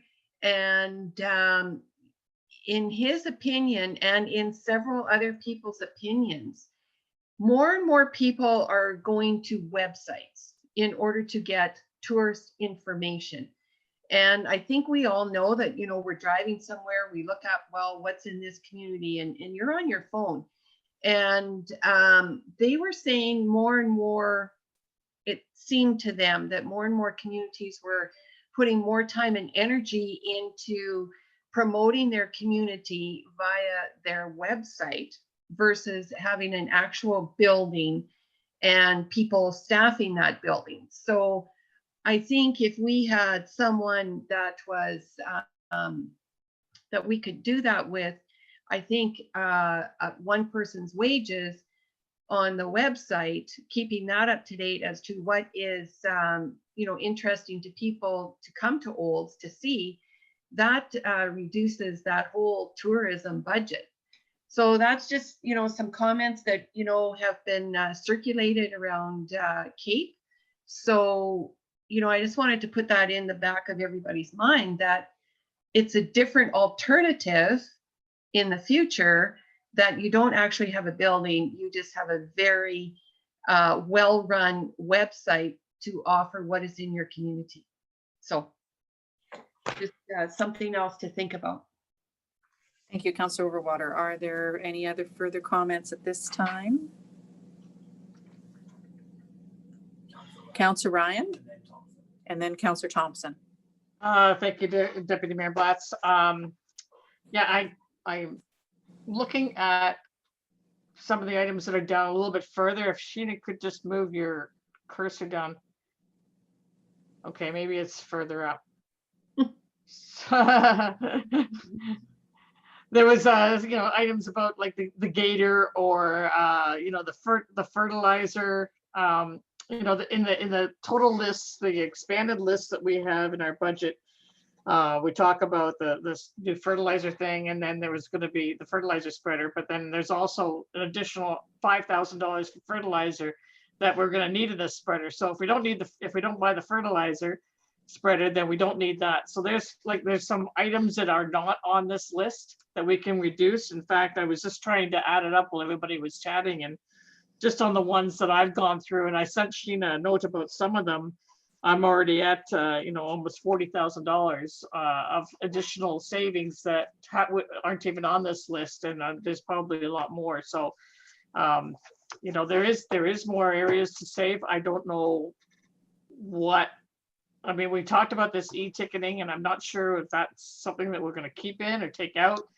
You know, granular supplies, whether these could be reduced, you know, there's 20,000 in there, and you know, whether it could be reduced by half. There's some places here that we can save on the transfers from capital interest. You know, do we need a car radar in both cars? I mean, we have one in our current in the current vehicle, the newer vehicle that we got, and it was a bonus. We had not budgeted to put that in. It just came with the vehicle. So why do we need a second one now? The half-ton for roads. I mean, we haven't discussed that truck yet, and that's going to be under my radar there. So under the gun or whatever you call it. I'm targeting that and the gator. So there's some more, there's lots of savings here that we haven't discussed that we should be targeting. And all of this will help to reduce the amount of either money that we take from our stabilization fund or provide a rebate for both residents and for businesses. I would like to see us try to get to that. Thank you. Councillor Thompson, I believe, had his hand up, and then Councillor Harper, and then I don't know if Director Linderman wanted to make a comment or not. Yes, Deputy Mayor. I'm wondering if Mrs. Linderman, if she could talk to us about how we adjust the rates, residential versus commercial. Now, I think we want to be mindful of citizens as a whole, but there are more things we can do, and I do believe we're going to see our commercial and industrial users see a greater increase this year, and partially because of provincial issues, school tax. I'm wondering if there are some specifics that we might consider for business, given how difficult the economy has been this last year. What's the lever? Definitely, and I don't know if Mr. Merritt wants to speak as well. I certainly do, but I'll let you go, and then because basically the tax stabilization was put in for situations that were much less harmful than COVID would have had on any municipality, and it was a good thing that we created a tax stabilization. So I do think people have to realize why there is a tax stabilization, and if there is a surplus, we would restore monies to that so we could use it for the next time there's going to be a rainy day, but there's no more rainy day than there would be COVID. In regards to the tax situation, because of the assessments are going down, whatever, municipal taxes are decreasing. It has everything to do on the non-residential to the school tax and to the education tax, so to speak.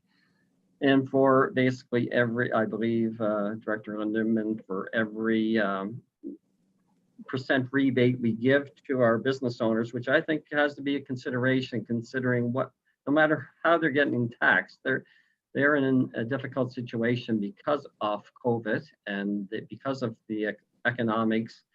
It's about $30,000 per, I guess, 1% rebate to their taxation. So I do see that as a viable situation for council to consider. You've asked the administration, so I'm giving that.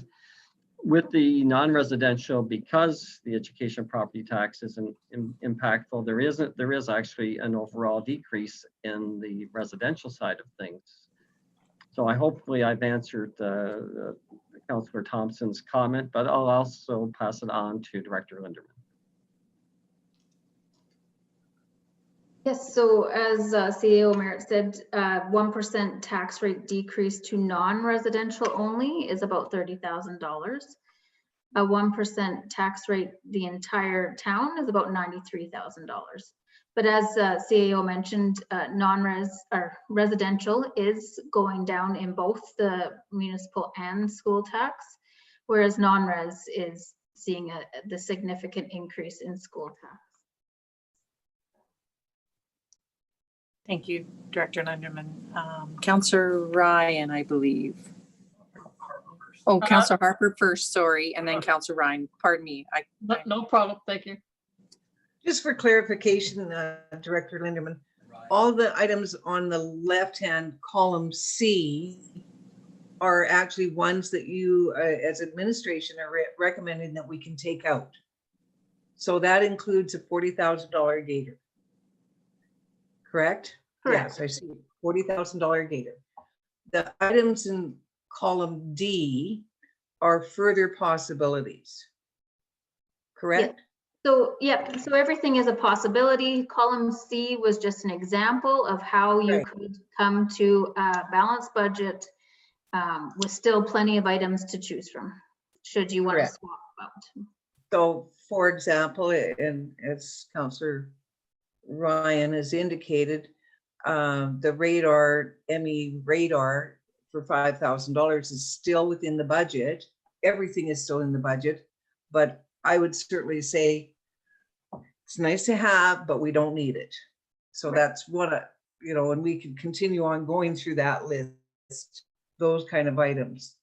And I do agree that we have to say COLA for this year is totally out of the picture, but I have to support the market adjustment because we did it, part of it last year, and we need to do that other part this year. So I would say make sure we leave that in. But I would also recommend that we reduce the number of our summer students.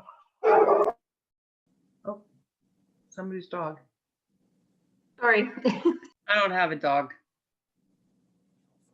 Okay, Councillor Ryan, That was not my dog. and then Councillor Overwater. Yes, thank you. And I understand where Councillor Harper's coming from with regards to the market adjustments. I had mentioned that in our discussions previously about keeping them in, but I also could see a reason to taking them out. Especially considering the market has really changed. So what market adjustments were presented to us last year, they're probably totally different than what they are right now. Because there's been so much change in our world. And I do agree that we could reduce one or two people in some positions. I think we can, so lots of these possibilities could be reduced, and then that, on column D, and that would give us an opportunity to not drain entirely our stabilization fund. I understand, Mr. Mayor, what you're saying, but we're going to have a tough year next year too. And if we don't have any money in that, we have no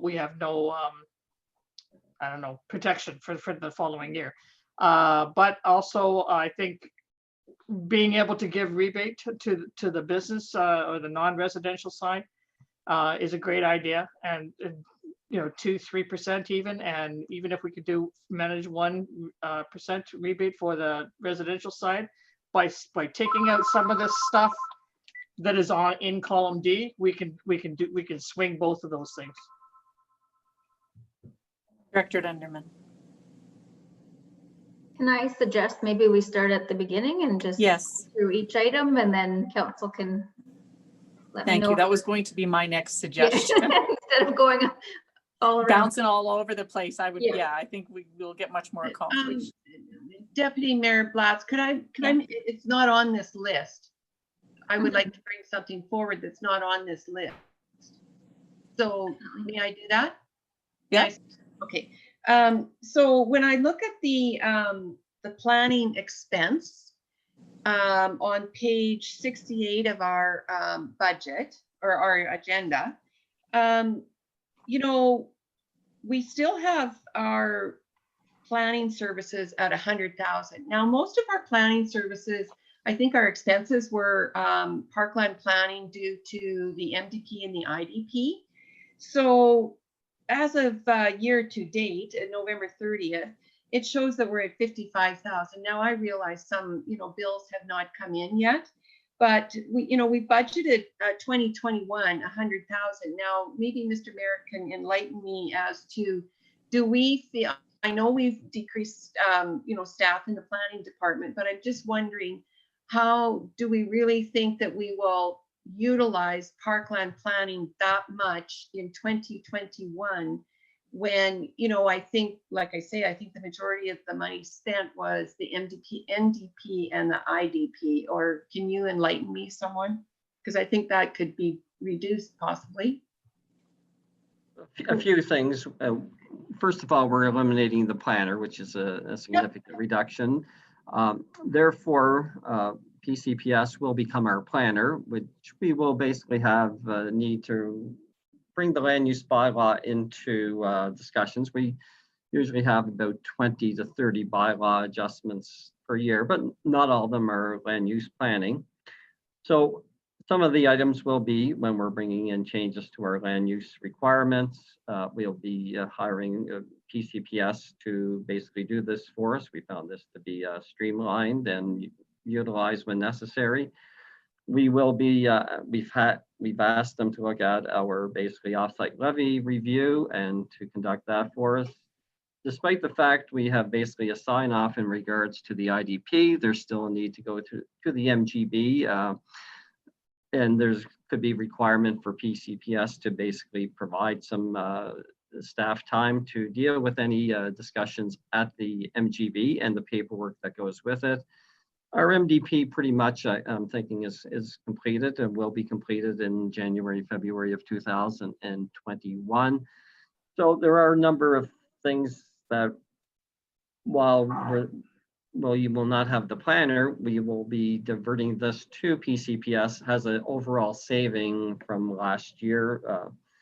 I'm thinking Mr. Chant of about 70 or Director Linderman of about $70,000 in total. And so Director Linderman has her hand up, so I'd much prefer that to her. I just wanted to say that the year to date for this is not accurate. The way that their billing works is they bill us for our contract amount, and then they only bill us for little costs along the way, and then we pay a lump sum at the end of the year. So we are normally, like last year, we were over budget, 127,000, and that was due to our planner being away as well. But Well, we weren't over the budget by 127,000. no, we were over budget. We need clarity on that for the public. We need that clarity. So I just would be concerned if we cut back, because we are cutting back in our planning department, that we do have this resource necessary to bring changes, and we will have community standards changes in the land use planning when we bring in discussion on murals and animals as well. No, that's fine. Good answer. I just wanted some clarity. I've got it. Thank you, Councillor Overwater. I believe then we have Mayor Majewska, and then we have Councillor Thompson. Thank you, Deputy Mayor. May I make a suggestion? It looked like we kind of were about to go line by line through this. As this is policies and priorities, and we'll need to, we're not allowed to make actual decisions here. We can debate things most definitely, but I'm wondering if we shouldn't maybe wait until next week and go line by line at the time we can actually make a decision. Just a suggestion. I don't know, CAO or any direction. CAO's got his hand up. I would have a grave concern with this. This is the time to give us direction, so we can bring back a document to you. Not saying you can't make changes in the budget itself, because that's when you have to approve it. But if we are basically not making any adjustments to it, we're going to basically have the same discussion next week, and then we're going to.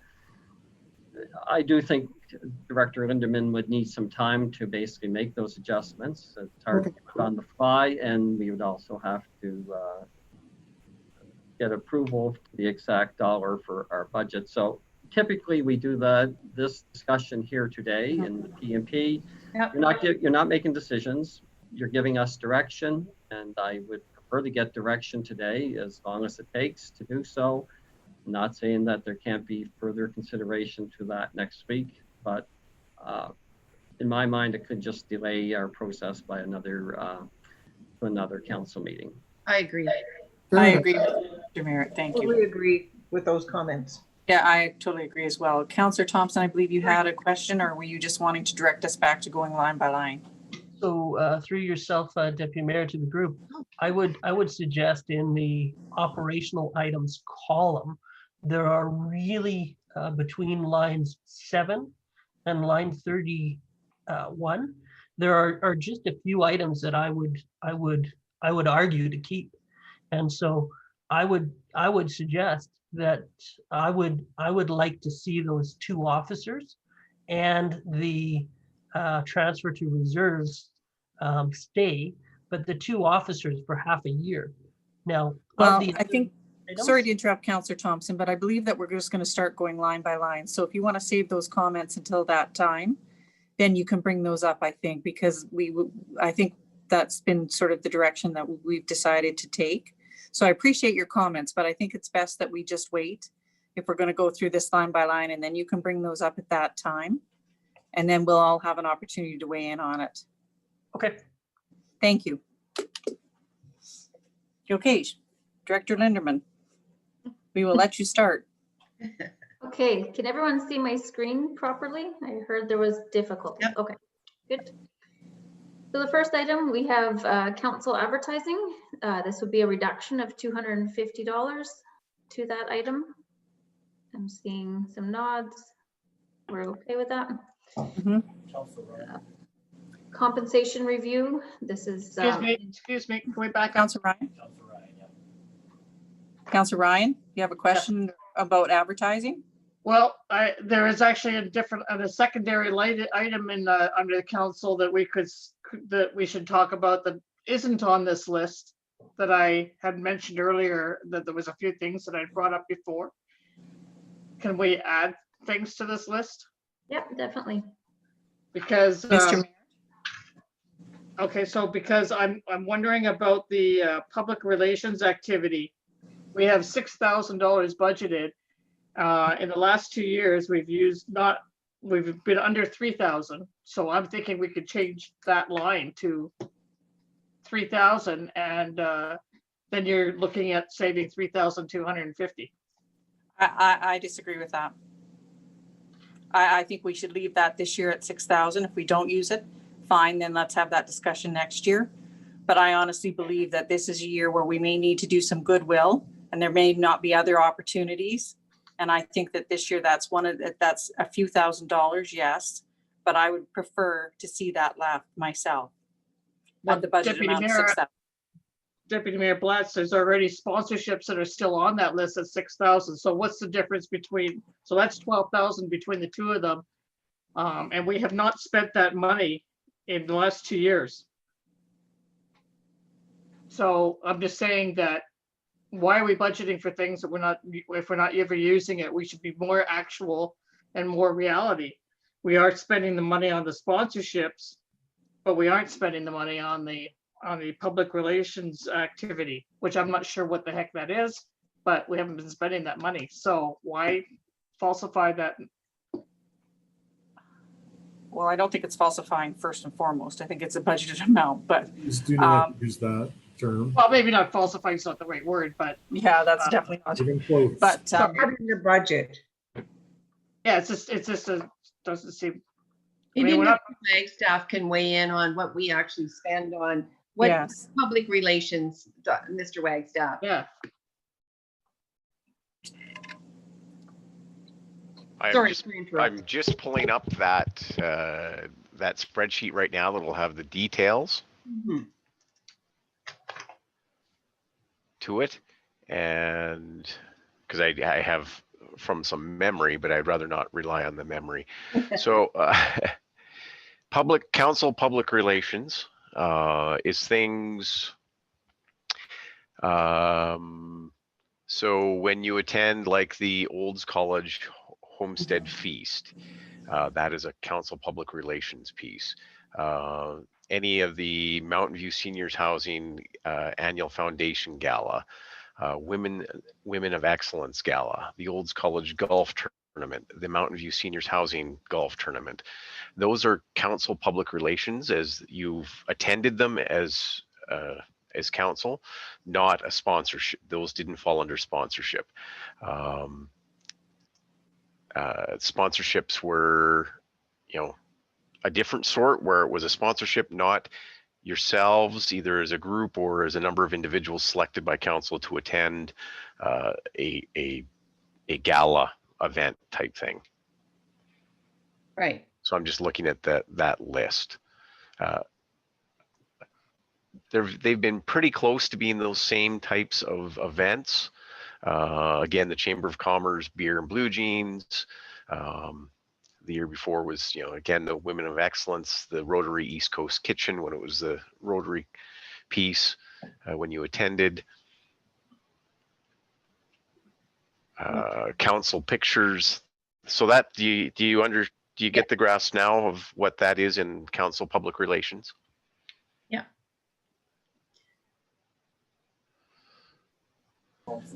So that's the last 2 years worth of, they've been fairly repetitive when it comes to council public relations pieces. I believe we have Councillor Thompson and then Councillor Overwater. And then Councillor Ryan. Thank you, Councillor Blatz. I would support Councillor Ryan's comments that this can be reduced by the 3,000. Councillor Overwater. Thank you, Deputy Mayor Blatz. I can go with the 3,000 too, just for the simple fact that, you know, we're still in COVID. For the first 6 months of next year, we're probably still going to be in COVID, and we're probably not going to be attending a lot of those types of functions because they won't be in person. That's just my opinion. So I don't know what the rest of council, I'd like to hear what they all have to say. I support it. Councillor Tarpe, you broke up. I didn't. Oh, sorry. I just thought that we should just maybe put up our hands, say, yeah, we support that. I can't see everyone's hands, so. Oh. Yeah. That's gonna be worse, hey? I can. Okay, Sheena can. Sheena and Sean say. So straw poll then, I guess. Do we support reducing it by 3,000? I do. Yeah. Councillor Bennett, are you supportive? You have All everybody's of hand council? up. Yeah, Okay, after the all right. explanation, I think because so many of those events probably won't take place next year, we will be muted very much. So Yeah, I'm exactly. never for it as well. Okay. Okay, all right, moving on then, Sheena. All right, so next we have the compensation review. I mentioned before, this is done every 2 years normally. And so in 2021 would be the next year. Given the circumstances, I think moving that over would be a good idea, but that is. Agreed. I agree. I'll agree. I agree. I agree. Next, we have under Office of the CAO Contracted Services. This is a reduction to that budget line of $10,000. Terrific. Do it. Agreed. Agreed. Yeah. Again, under Office of the CAO, we have a budget line for strategic plan. This is a reduction to that budget line of $5,000. Please remove. Definitely. Under finance, small equipment, this is our purchase of computers, a reduction of $10,000. No. Just a question. Is that leaving any money in the budget for computers? Yes, so the budget is at 50,000. So this would just reduce it to 40,000. Oh, okay. Okay. Okay. So I'd support removing that. How does, sorry, Councillor Blatz, can you see me? No, I can't. Okay, can I speak? Sure. Thanks. So how does it, will that affect any of our, you know, we're on a replacement thing for our computers. I feel that the computers are, you know, our technology is something that I would hate to sort of put on the back burner. We're playing catch up as it is because of doing that in a few previous years. So will that affect us, Sheena, by doing this? It'll affect it a little bit. We will have to prioritize that list for replacement and just minimize. Well, in the end, we'll save a bit till the end of the year because there's always those incidentals that come up during the year, and hopefully we can do that replacement at the end of the year. I don't know. I think we should keep it in there. That's just my opinion. Straw poll. In favor of keeping it in? Yeah. So I just have the one nod in favor of taking it out. Yep. Oh, Yep. Yeah. Okay. Yeah. So again, under finance, we have training, health and safety. This is for the mental health first aid. This would be sessions for all staff, 2 separate sessions for $5,000. Dan, I Leave think in. it should stay Leave it. Yeah, leave it. for this year for sure, yeah. For SMP, this is the transfer to reserves for the retro pay. Like I had said before, we have put $30,000 away in 2019 and will again in 2020. This was an increase to put 60,000 away, but we can decrease it back to 30. I'd say keep it at 30. Yeah. Yep. Agree. Yeah. How much do, sorry, Oh, sorry. Deputy Mayor Blatz? Yes, I can't see you, so sorry. Okay, sorry, it's Heather. What do we, so we only have 30 in there, and any idea of what this is gonna cost us? Because if we keep scrimping and scrimping, we're never gonna be able, we're gonna have a $200,000 bill come 2 years from now or 3 years from now, or what? So yes, the latest number I did receive from K Division is $200,000. Again, that is payable once an agreement is made. This has been going on since 2017. So no matter what, we will have to pull from our operating reserve to cover that, but Just for clarification, I think Councillor Thompson was ahead of you, Councillor Ryan, or Councillor Harper. Thank you, Councillor Blatz. I believe we saw this number recently in our pre-planning stages, and Council, Ms. Linderman, have we only got 30,000 in reserve for this now? It's a small number, if I remember. yes, we started in 2019. So we will, by the end of 2020, have 60,000, but that is Okay. all we're at. I'd like to see this remain then. I agree. I think we should keep it in there. We're playing catch up on that. Yeah, I agree, it's gonna be painful if we don't. I agree. Okay. Okay. Next up is the RCMP officers. So we have a few different scenarios here, just waiting for guidance. I say leave them in. I agree. I say leave them in. I say leave one in. I say sorry. sorry, Go ahead. Councillor Ryan and Councillor Harper. I thought Councillor Thompson was ahead of me. Oh, good. Councillor Harper was ahead. Then Okay. Councillor Thompson, then Councillor Ryan. okay, thank you.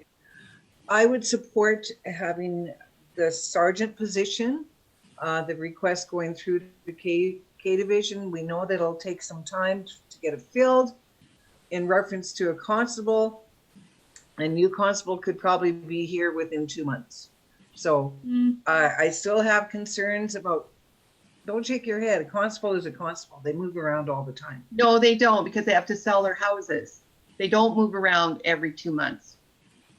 Anyways, Just for clarification, I asked that question of yes, Sergeant McDonald. He said it would take about 6 months to deal with that position as well, because of the fact that they do have to usually get rid of their residents of where they're at.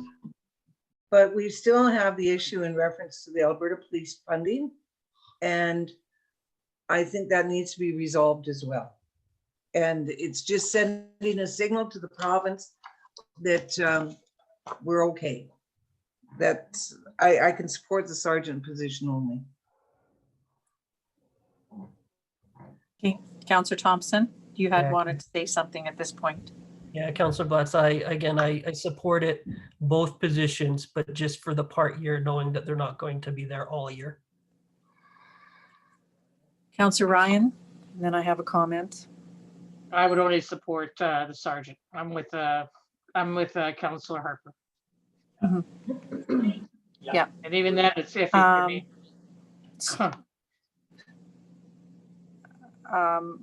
Sorry, Councillor Brian, there's someone came through the door, distracted me. Could you say that again? I said, and even then, it's iffy for me because I still think that we should be putting pressure on the province. But if I had my druthers, I would only support the sergeant, and hopefully the province will step up to the plate and do their job. Councillor Overwater? Thank you, Deputy Mayor Blatz. I thought when we had this conversation before about whether it was 1 or 2 or 0 officers, we had asked Staff Sergeant McDonald to look into that, or somebody was supposed to be looking into that. So did that fall through the cracks? We never sent a letter, or who was sending a letter? Because we have had this discussion about who's talking to the province. So where's that at? I believe, if I may, Deputy Mayor. Certainly. I believe Staff Sergeant did look into it, but of course the province is never going to tip their hand where they're putting No. these until the announcement's done, and we can lobby all we want. They're going to go by the stats that they have in front of us, and again, a portion of it is being driven by that CSI number, and with 106. I would imagine there's probably more need in other communities. So I don't think we'll ever get a straight answer out of the province where they're going to put those extra boots on the ground. So for us to sit and hold off on a decision here would probably not be a wise decision. So that's why we should go with 2. Well, Just saying. No. Councillor Thompson. I think Mayor Musiszka has made my comment.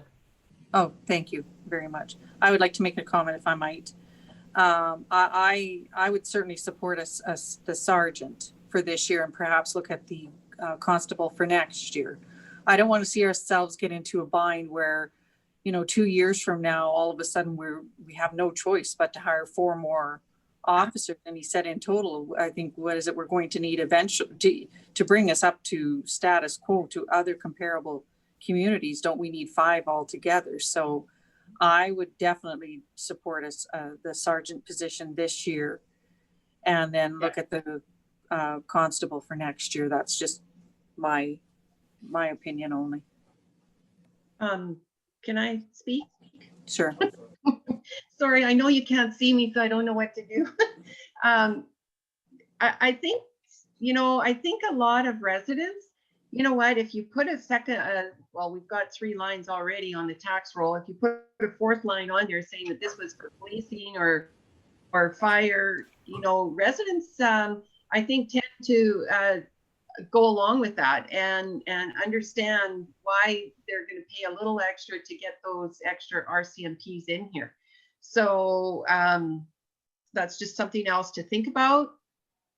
But I'm in favor of 2. It sounds like we're kind of at a steadfast here of 4-3.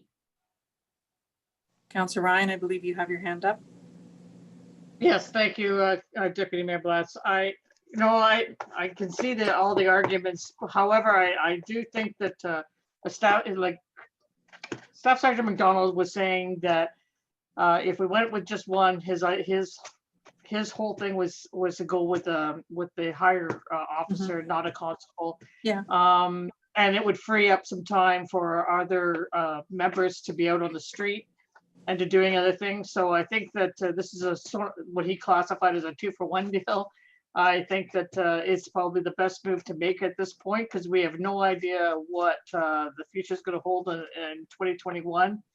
And it's just better budgeting for us, I think, but also making sure that we have good police presence in our town. So I'm good with the 1. As I said, that's what I would like to see, and then potentially look at the second one next year when we have a better idea of what might be happening. But also when we put it on here, I think it was indicated that the sergeant would be a little bit more money than the 120. I don't know which line we're using to put this officer on the budget, so perhaps Ms. Director Lindeman can let us know about that. So they don't share with us the pricing No. of an officer. They tell us 120 per officer, and that's all the information I have. The other thing is that by having 1, there would be very little reduction in overtime, but there would be a slight amount of reduction in overtime. Not saying it would fully compensate for the higher position, but there wasn't that great a differential.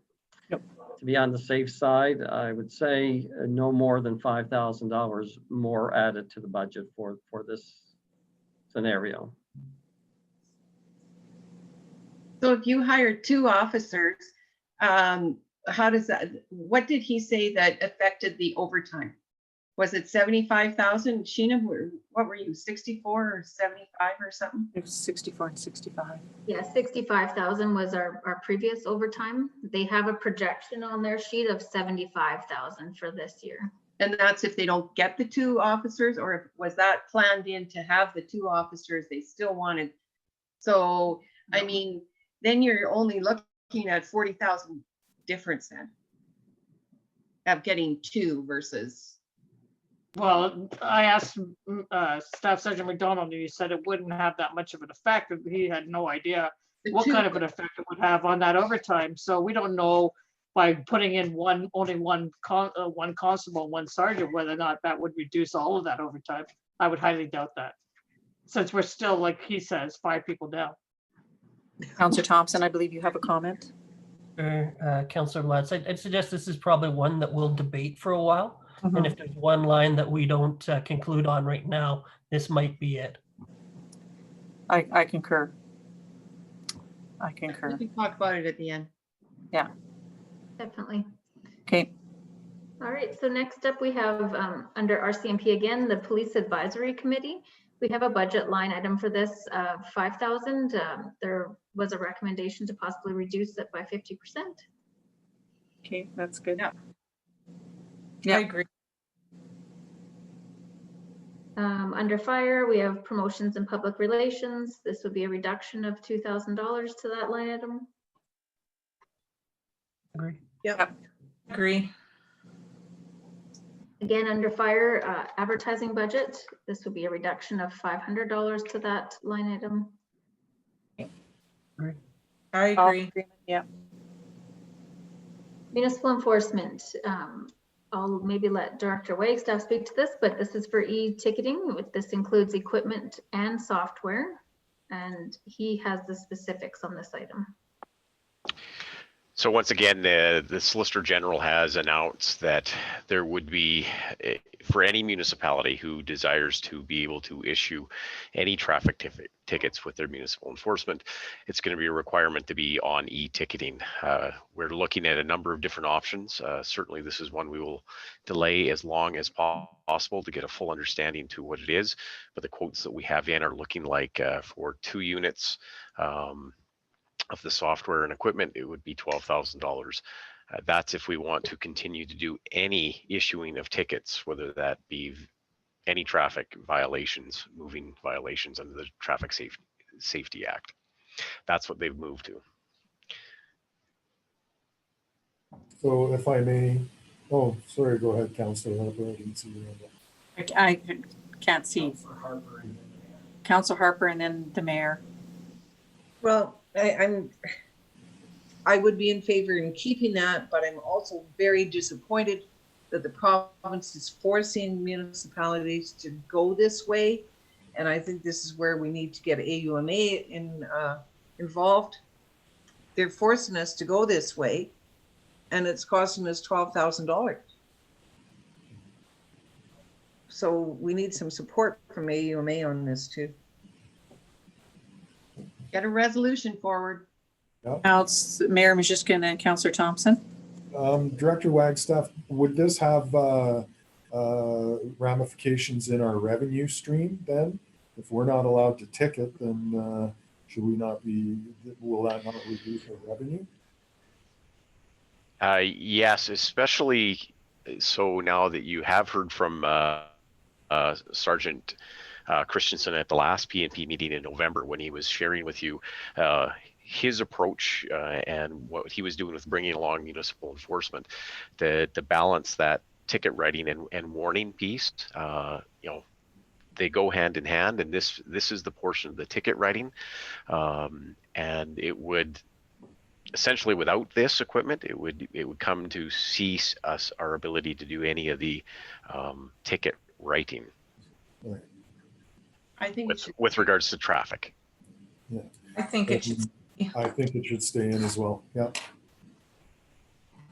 Councillor Thompson, I believe you had your hand up next. Yeah, Councillor Blatz, just a question of clarity. One of the vehicles has some ticketing capacity in it now, but that is not up to par, I understand now. So that's actually the next item when we're talking about in-car radar. So this Okay. is with the ticketing. In-car radar is the tool to be able to identify which is on the next line. Okay, I'm sorry. I would vote to keep this one then. Councillor Ryan.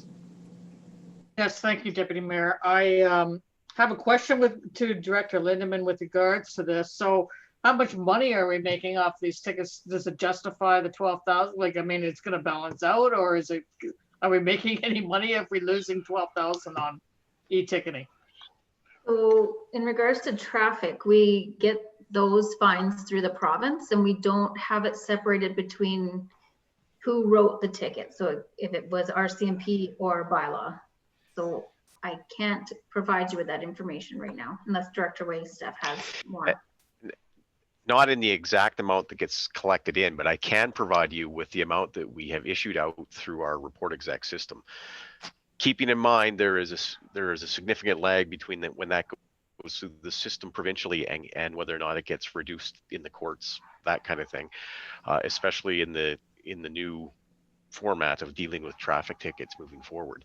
But we have issued out between January and for 2020 to date till October 28th, which was reported in the last P&P, we issued out speeding of now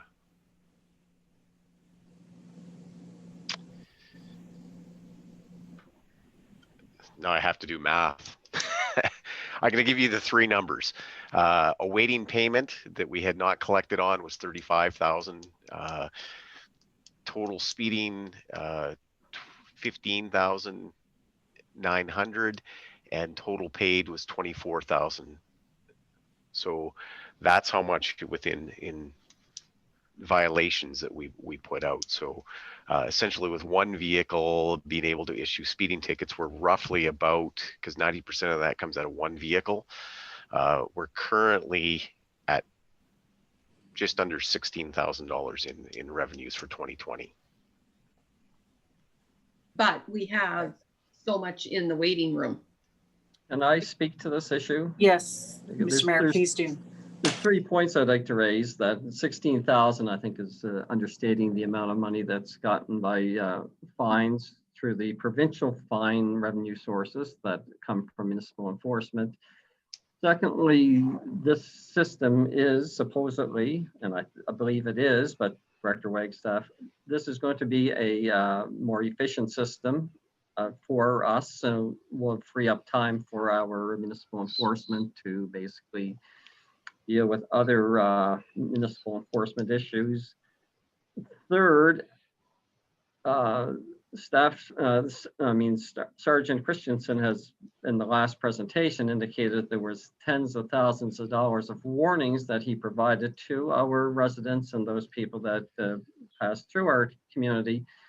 But as council has indicated in the period of time I've been here for almost 3.5, 4 years, is that we prefer to do education, and warnings are good items.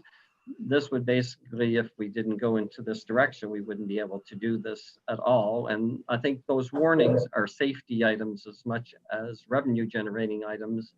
And I would like for that to be kept in mind. And if I can reiterate the last point that the CEO made, that's certainly the slide I had up for the next line item. But on his third point, yes, you are correct, CEO Merritt, that one of the province's indications about the e-ticketing is it reduces the paperwork. There's no touch. Once it's in, it automatically goes through the province.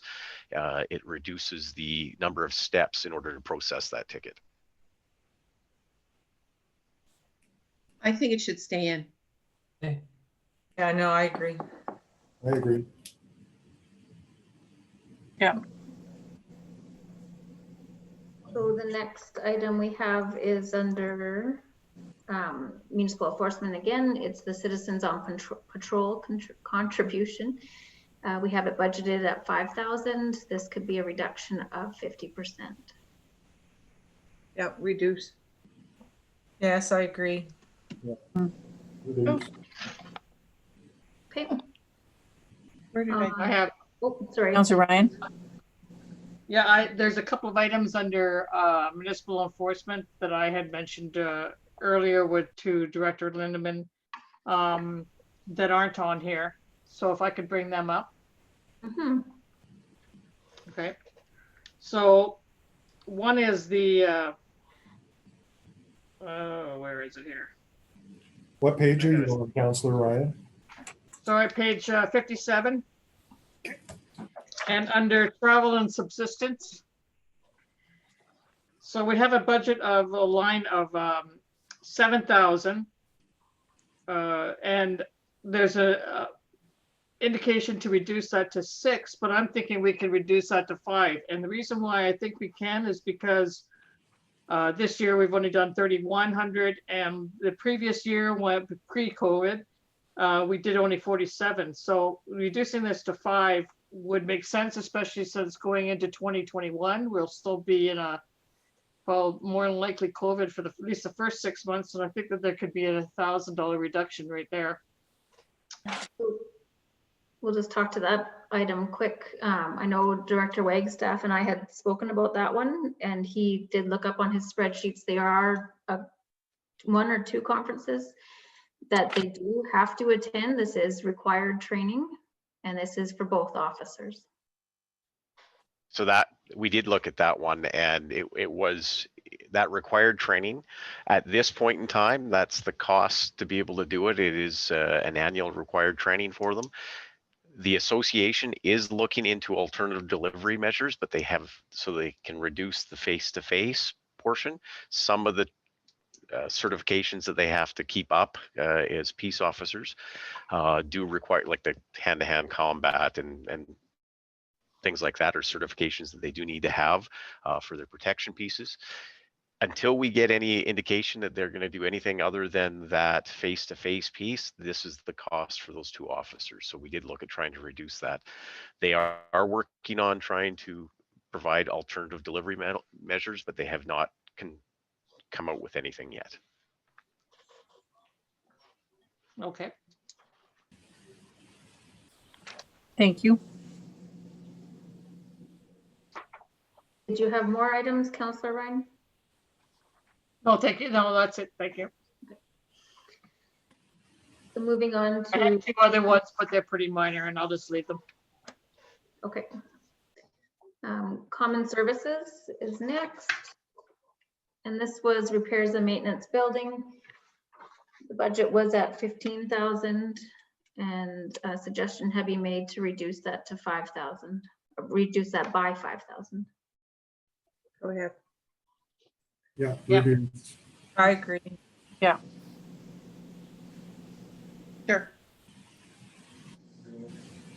Okay. I do want to maybe just bring up one thing with this. This is for our new ops center and the existing ops buildings. With a new building, there are always those items after you build that come up. So that is why this budget line was increased to 15,000. So I just wanted to put that out there. Are you saying we'll be leaving ourselves short possibly? Quite possibly. There are always those few things, right? Right after you build a new building that come up. And we'll still be doing maintenance on the older facilities until they're sold, I'm assuming, or am I assuming wrong? I'll I'll leave that speak one to Director to Chen. that one.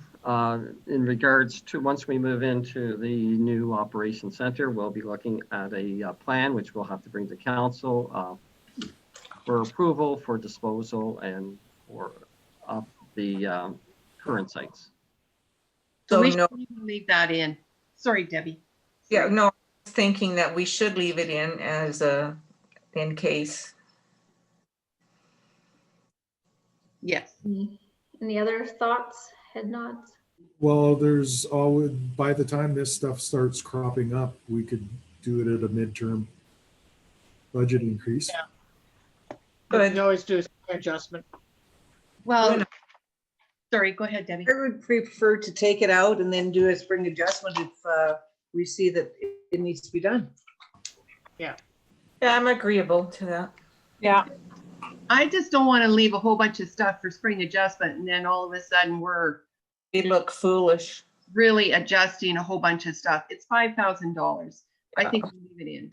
That's just my opinion. Yeah. Okay, so who's I in say favor of take leaving in? I would in. I'd leave it in. Leave it in. Okay, so Take it that's out. 3. Take it out. Take it out. Mitch, I don't know what you're saying. You're on mute. Mitch said, take it out. All right, you guys are 4 gonna to be 3. in trouble. Spring adjustment.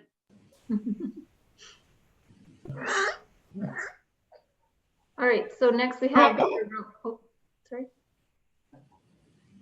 Nothing? Okay. Under roads, we have snow removal. This is a recommendation to take 20,000 from our snow removal reserve. Mhm. Yes. I agree to remove. Yeah, I want to remove as well. Okay, me too. So this, sorry, this is bringing into the budget. So this would come in as revenue from reserves. Yeah. Okay. Okay. As long as we're all on the same. Yeah. Okay. Under roads still, we have repairs and maintenance to sidewalks. This is a reduction to that budget line item of $20,000. Councillor Harper? So how much is in that budget then? 180,000, so that would bring it to 160,000. Are we up to date on making each curb accessible, or are we still having a number of those to do yet? I think Mr. Chant wants to speak to this item. Yeah. And I was just wanting to say that when we looked at this with our budget discussions, we were quite under, but sitting to date, we're at $170,000. So we had a lot of our sidewalk and repairs and stuff come in late in the fall there that have just been paid. So if you trim 20,000 off of this, you will leave us short of what our budget would normally need to be. So we would have to do a reduction on repair and maintenance as they come along. No. I'm not willing to take a I'm reduction. not in favor of taking this out. No. We have a lot of sidewalks that Yeah. are in very poor condition. Correct. And I don't want to be sued. Mhm. So I think we leave it in. Yes. And Director Chan can speak to this, but we do have a sidewalk replacement plan, which we are keeping up to date. Yes. So this is how we maintain it that way. Yeah. That is correct. And there's also, unexpected repairs that come along as well. That we can always do the ones we know of a certain amount, but there's also a certain amount that do come up that are just, they catch us off guard and we have to replace them. And leave to Councillor Bennett's piece is that there is still lots of accessible crosswalks that we could still continue to do on a replacement basis as well. Okay, so I think we're in agreement to keep it in. Yeah. Yes. Again, under roads, we have repairs and maintenance equipment. This would be a reduction to that budget line item of 20,000. It is currently at 100,000. What have we used in the past? So in 2019, we used 82,000, and year to date, we have used 45. So with repairs and maintenance, it's always a guessing game. What's going to break down this year, but. And as a director, I'd support the removal of the 20. Yeah. If we see something major, we would have to come back or with it at the time. Well, if Director Chan wants to reduce it. Yeah. Hey. Yeah. In it goes. Just remember that, Director Sheena. Lindemann didn't have to beat him over the head. Yeah, moving on. Cool, move on. Again, under roads, we have granular supplies. This would be a reduction of 20,000. Just looking here. Well, year to date is 65,000. Yeah. Yes. So I gave up easily on the other one. I'm not going to give up easy on this one. I don't think we should. Sorry. Oh, I agree To leave it. I think leave it. I mean, the I think two, take that, 18 and 19 were both around 65,000, and 20, we only budgeted 40 and we're at 65. So I say leave it in. Leave it in. Leave it. You're outvoted, Councillor Ryan. well, I'm just saying that we have a budget in place, and why didn't we stick with the budget? Why would we have been so far over? This is an item that depends on snow. Yeah. It falls throughout the year, right? So Yeah. Not just Yeah. so much snow, but I believe it is the cold weather as well. yeah. Yeah. We need to sand more often when we get those thaws and then colds again. And, I mean, this year's been different because we've had +8 for the last 3 weeks and almost everything's gone, but that may not Yeah. happen Yeah. next year. Director Chant, can you speak to it? And maybe I have it I'm good wrong, with but that I then. No, thought, the mayor hit that on the head. With that is, it's not necessarily the snowfall, it's the wind blowing, and you get that little skiff of snow and the ice build up. Yeah. Is that you're out every day sanding and things like that. So and we also upped our level of service with the uptown as well, with Yeah. with adding them more priority. So we're looking at different things and just trying to how to I guess the good old saying is you either melt it or move it. Okay. That's where we're up on that. Mr. Merritt, you had a comment? I did a few And years then ago. Councillor- Can you hear me? Yes? Yeah, a few years ago, I believe we were getting some reporter problems in regards to this. And I think as we've adjusted to more granular, we have been getting more accolades for our service in regards to keeping the streets safe during the winter time. But Director Chant, you can correct me if I'm wrong. No, I will not correct you if you're wrong. No, you're absolutely right. We've changed some practices and getting a lot less reporter problems, and hopefully council's getting a lot less emails. But we have had a few kudos come through in the last little while too of what's been happening out there. So I think we're on the right track.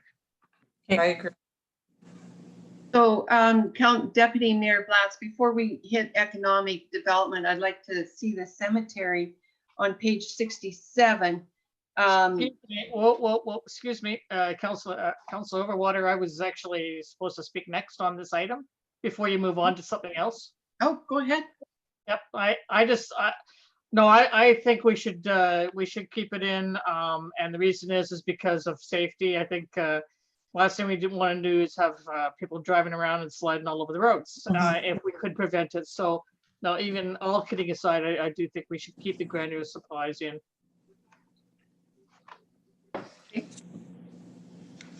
Councillor Overwater now? Yeah, I don't see the cemetery on here, but when I look at page 67 of our agenda, it says contract services. And I see in 2018, the actuals were 8138. The actual for 2019 was 2149. And then we budgeted 2,000 for 2020 and we spent 6304. Like, is that, that's opening and closing grave sites, columbariums, and scattering gardens. Is that correct? And with COVID, are we having, I mean, it's only budgeted for 2,000 now, whereas to date we spent 6,300. So I'm just kind of wondering, seems to be more people dying because of COVID. So is this the contract service? Is that the part that I'm talking about? Mr. Wagstaff? Yeah, the engraving portions. That's the inscriptions you'll see up top. I'd have to look into the exact where that fluctuates, but that is some of the engraving pieces on the cost, but not all of it. There are other contracted services that are in there. Well, yeah. So back to my question, is that opening and closing the graves? No, that's not opening and closing the graves. We do that. We do that with staff resources internally. Oh, okay. So, I mean, this seems to be quite, 4,000 difference. I'm just kind of wondering if that's my screen keeps going blank or something. Should we leave it at 2 or like it's at 63 right now? We haven't finished the year out. That, I'll have to look into that. I Yeah. can You bring guys, up mine. If we can get back to you for the not a problem. main meeting on that one. Not a problem. Thank you.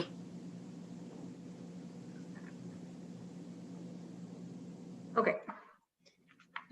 So moving on, we have economic development. next. Mayor Actually, Majewski. may I- Oh, sorry. Who is that? Mayor Majewski, you have something to say? I was just wondering if perhaps Councillor Thompson might want to recuse himself from this particular item. I don't think so, Your Worship. I don't believe I'll have a pecuniary interest in this matter. All right. Moving forward, right? Just needs to be noted. Mhm. It Councillor is- Harper? I would recommend that we take this item out altogether for this year. I agree. Well, I and agree. I do too. comment? Councillor Overwater, you have a comment? I do. So I would really like people to, maybe think outside the box about what I said about, more people Google something in order to say, hey, what's neat and olds or what's unique in this community or that. So, I mean, yes, I think take it out, but I would like, us to sort of think outside the box a bit on that whole tourism part of our community. Anyway. Thank you, Councillor Overwater. Do we have agreements on this one coming out for 2021? I agree. I think so, yeah. Okay. Next we move to parks. And this is. the Sorry. Oh. I just want to be sure on this that so the wages was and all the other things were strictly for the visitor information, not anything to do with our actual Secretariat Economic Development. Correct, Sheena? So I'll speak to included. that. Okay. Yeah. This was specific to the tourist center that have the 3 students. That's fine. Thank you, Mr. Merritt. Okay. Councillor Ryan? Thank you very much, Deputy Mayor. I do want to make sure that when we, at some point where we talk about new hires and we talk about the amount of money that we're setting aside for budgeting, I would like us to speak to that. I'd like to hear from other council members on that position. It is coming down, it is coming down further on the list, so I want to make Right. sure that we do. Okay, This thank is you. just the Tourist Information Center. Yeah, it is. Okay, thank you. All right, so next we have parks. It's the fertilizing program. This is the new spreader only for $3,000. We've always budgeted $5,000 for the actual fertilizer. This is just for a spreader. Do we have one right now? I'll let Director Chant answer that. So we do have a spreader for the back of the tractor. This one here would be able to use on a different piece of equipment, but also be calibrated to more finer measurement and be more efficient in our use of fertilizer. But to answer that question is we do have one now that just isn't able to calibrate as fine. But it can do the job. It can still do the job. Okay, Take it out. take it out. Take it out. Yeah, I agree. Spread it all over the place. Don't say that.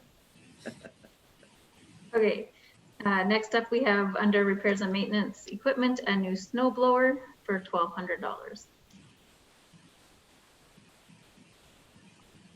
That's kind of a 2 things there, isn't it? Repairs and maintenance equipment.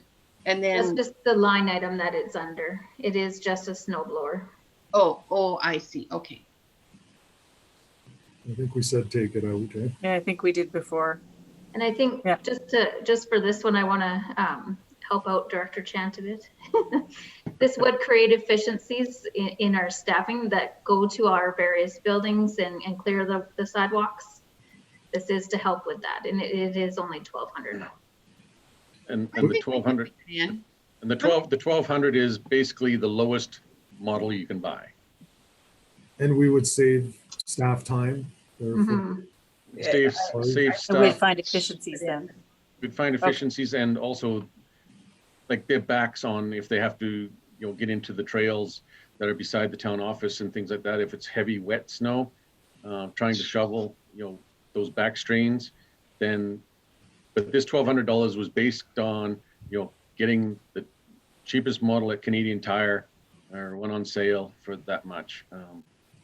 They go up towards of 3,000 if you want one with a little bit better warranty and a little bit more stability. But in order to try it and to either prove or disprove the theory, it's only $1,200.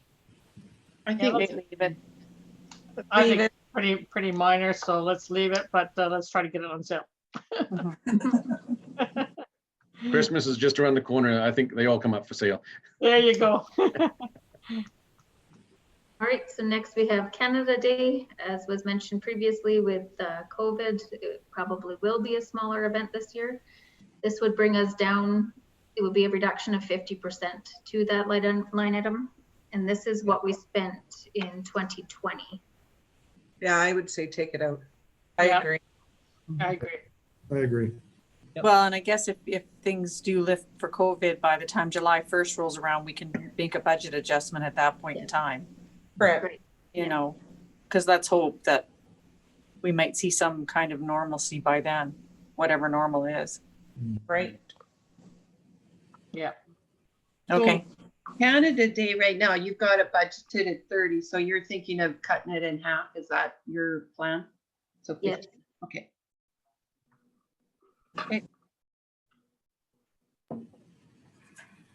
So Director the Wagstaff. area- Sorry?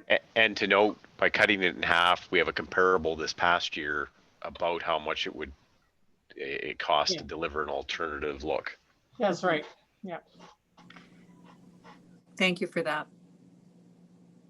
The next area is the transfers to capital. I think we should probably wait till after we go through capital, but Okay. salaries. So the first item is COLA. We have it in, as I mentioned, at 1.34%. If we were to take it out, that would be a savings of 90,920. On the tax portion, it would also save in utilities. There are some alternative options listed here. I have COLA at 1% or COLA at half, which is 0.67. I think it's got to come out. I think it's gotta come out. Gotta I move. think too, yeah. With the understanding that council absolutely appreciates everything Yes. staff Oh, do. absolutely. Definitely. Yeah, I think it's a wise choice on this particular year. Well put, Mr. Mayor. Thank you. And next we have the second year of the market adjustments I at think we have, 74,000. that's my opinion. What I was your think opinion, sir? we did part 1 last year and this would be part 2. Yeah. So it should remain. Yeah. I would say it should stay. Well, I say take it out because I think the market is gonna adjust major league and we probably don't even need to do that. Well, but So that there- was based on a past market, Councillor Ryan, and I think if we leave it in this year, but yet if we consider maybe it's spring adjustment to do a review, thank you. Perhaps maybe then we would see what the market's doing. And then maybe we would have a better idea, but I tossed this one back and forth myself over and over and over again. And I think if this brings us into line to the last review, then it's important to leave it until we get another review done. That's just my thoughts. Mr. Merritt, you've got a comment, and then the mayor. I see Councillor Thompson was up before me, so. I was just going to support Councillor Ryan's comment. I do think the market has adjusted, and so this should likely be removed. We could also go to the point of cutting it in half again, and then allowing the market to fold where it goes. So maybe a $37,000 reduction, cutting it in half. I think that's a great compromise, Mayor. Yeah. Midget. Counselor Overwater? Thank you, Deputy Mayor Blatz. Now, okay, so this market adjustment, when we did it last year, that was for all of staff or a portion of staff? What was it? It was just a portion. So it was every job that it applied to, right? So they go through every individual job and So some people last year would not have gotten that market adjustment, correct? Correct. So this year, they probably would get that market adjustment. No, they would not. no, it's just the other half of, so we only gave half of it. So it's still only to that same half of it, or however many employees. I So need to see. can I make an explanation here? Because I think I need to bring it back. This is done every 2 years. So the market adjustment catches up to that point in time to say, so as of 2019, that was the market adjustment. And last year, council asked to have that done over a 2-year period. We usually do it all at once. So I also want to remind council that we will not be doing a market adjustment study this year. So there'll be no market adjustment in the year to come as well, because we won't be doing a study to make that determination, which I think leads well into what Mayor Mazichka said, that you could extend it over a 2-year period, the remaining 2, to basically fulfill that commitment. Hey, I'm agreeable with that. I would really support that. I would support that as well. I can swing for that. I'd go for that compromise.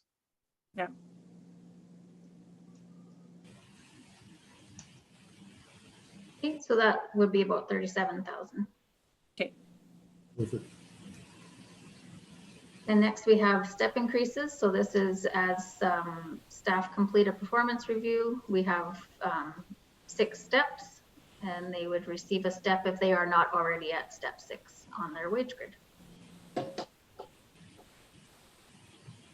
I think we need to take it out. I agree. I truly have mixed feelings about this, because the market adjustments, everybody, only a certain portion of staff get, but unless you're at the top of your pay grid, I don't know how many staff there are that have that are at that position, then anybody who's performing well would get a slight increase in their salary, correct? Correct. So Oh, we're looking. this one's tough. Well, let's leave it in and see where we're at. Can we do that? Come back to it? Councillor Harper? Well, I'm just looking at our citizens. You know, there's a great many of our citizens that went through this last year without employment, and a lot ended up with wage decreases. Yep. True. And I agree with you others are totally. just really happy to have a job. Yeah, Yep, true. I agree. So And that's what I'm saying earlier, that we did not do any layoffs during this time. And, you know, we've had some pretty tough times here suffering through. So, and our citizens have as well. And I think we need to be responsive here and not put it in. I'm agreeable to take it out. I think we should take it out as well. Okay, take it out. Okay, I guess. Can I make a comment when we're talking about COLA, or especially when we're talking about COLA, that affects all of our staff. I do want to be, clear that this only affects staff who have not gone all the way through the steps on our grid. So it will affect new staff. It'll affect staff that have been with us less than 5 years. And so that's the staff that this has the impact on. That's fine. I'm still fine with taking it out. Yeah, let's proceed. Okay, The next, this is, as was mentioned before, for one summer staff position. This is was a placeholder in here of 12,000. We currently have 17 summer staff positions. So I would just need to know how many, if any, you would like to decrease it by. So one staff person is 12, one summer person is 12,000. So Yes. if you had One- 17, it's 17 times 12. Yes, Is that what you're saying? yes. Do we still get government funding on any of that? It's gone. The STEP program was eliminated a year ago. I believe we have Mayor Majewska and then Councillor Thompson. Quick question to Director Chant. Did we, so we had 11 or 13, there was some discrepancy there last year. Did we seem to keep up with everything? So I think we could maybe go another year with 13, or what was the final number? So we staggered the start time and we delayed some starts on summer staff. But we also got to remember that, depending on what the Sportsplex did, we had I believe five employees that were not normally given to us on a summer basis from the Sportsplex that came over and made up that difference. So Right. if the Sportsplex is to remain open and those shifts need to be covered, then we would lose ground. We are fully taking over the Rotary Athletic Park this year on all maintenance. Last year was offset a little bit by the under a maintenance contract, but we're fully taking that over this year.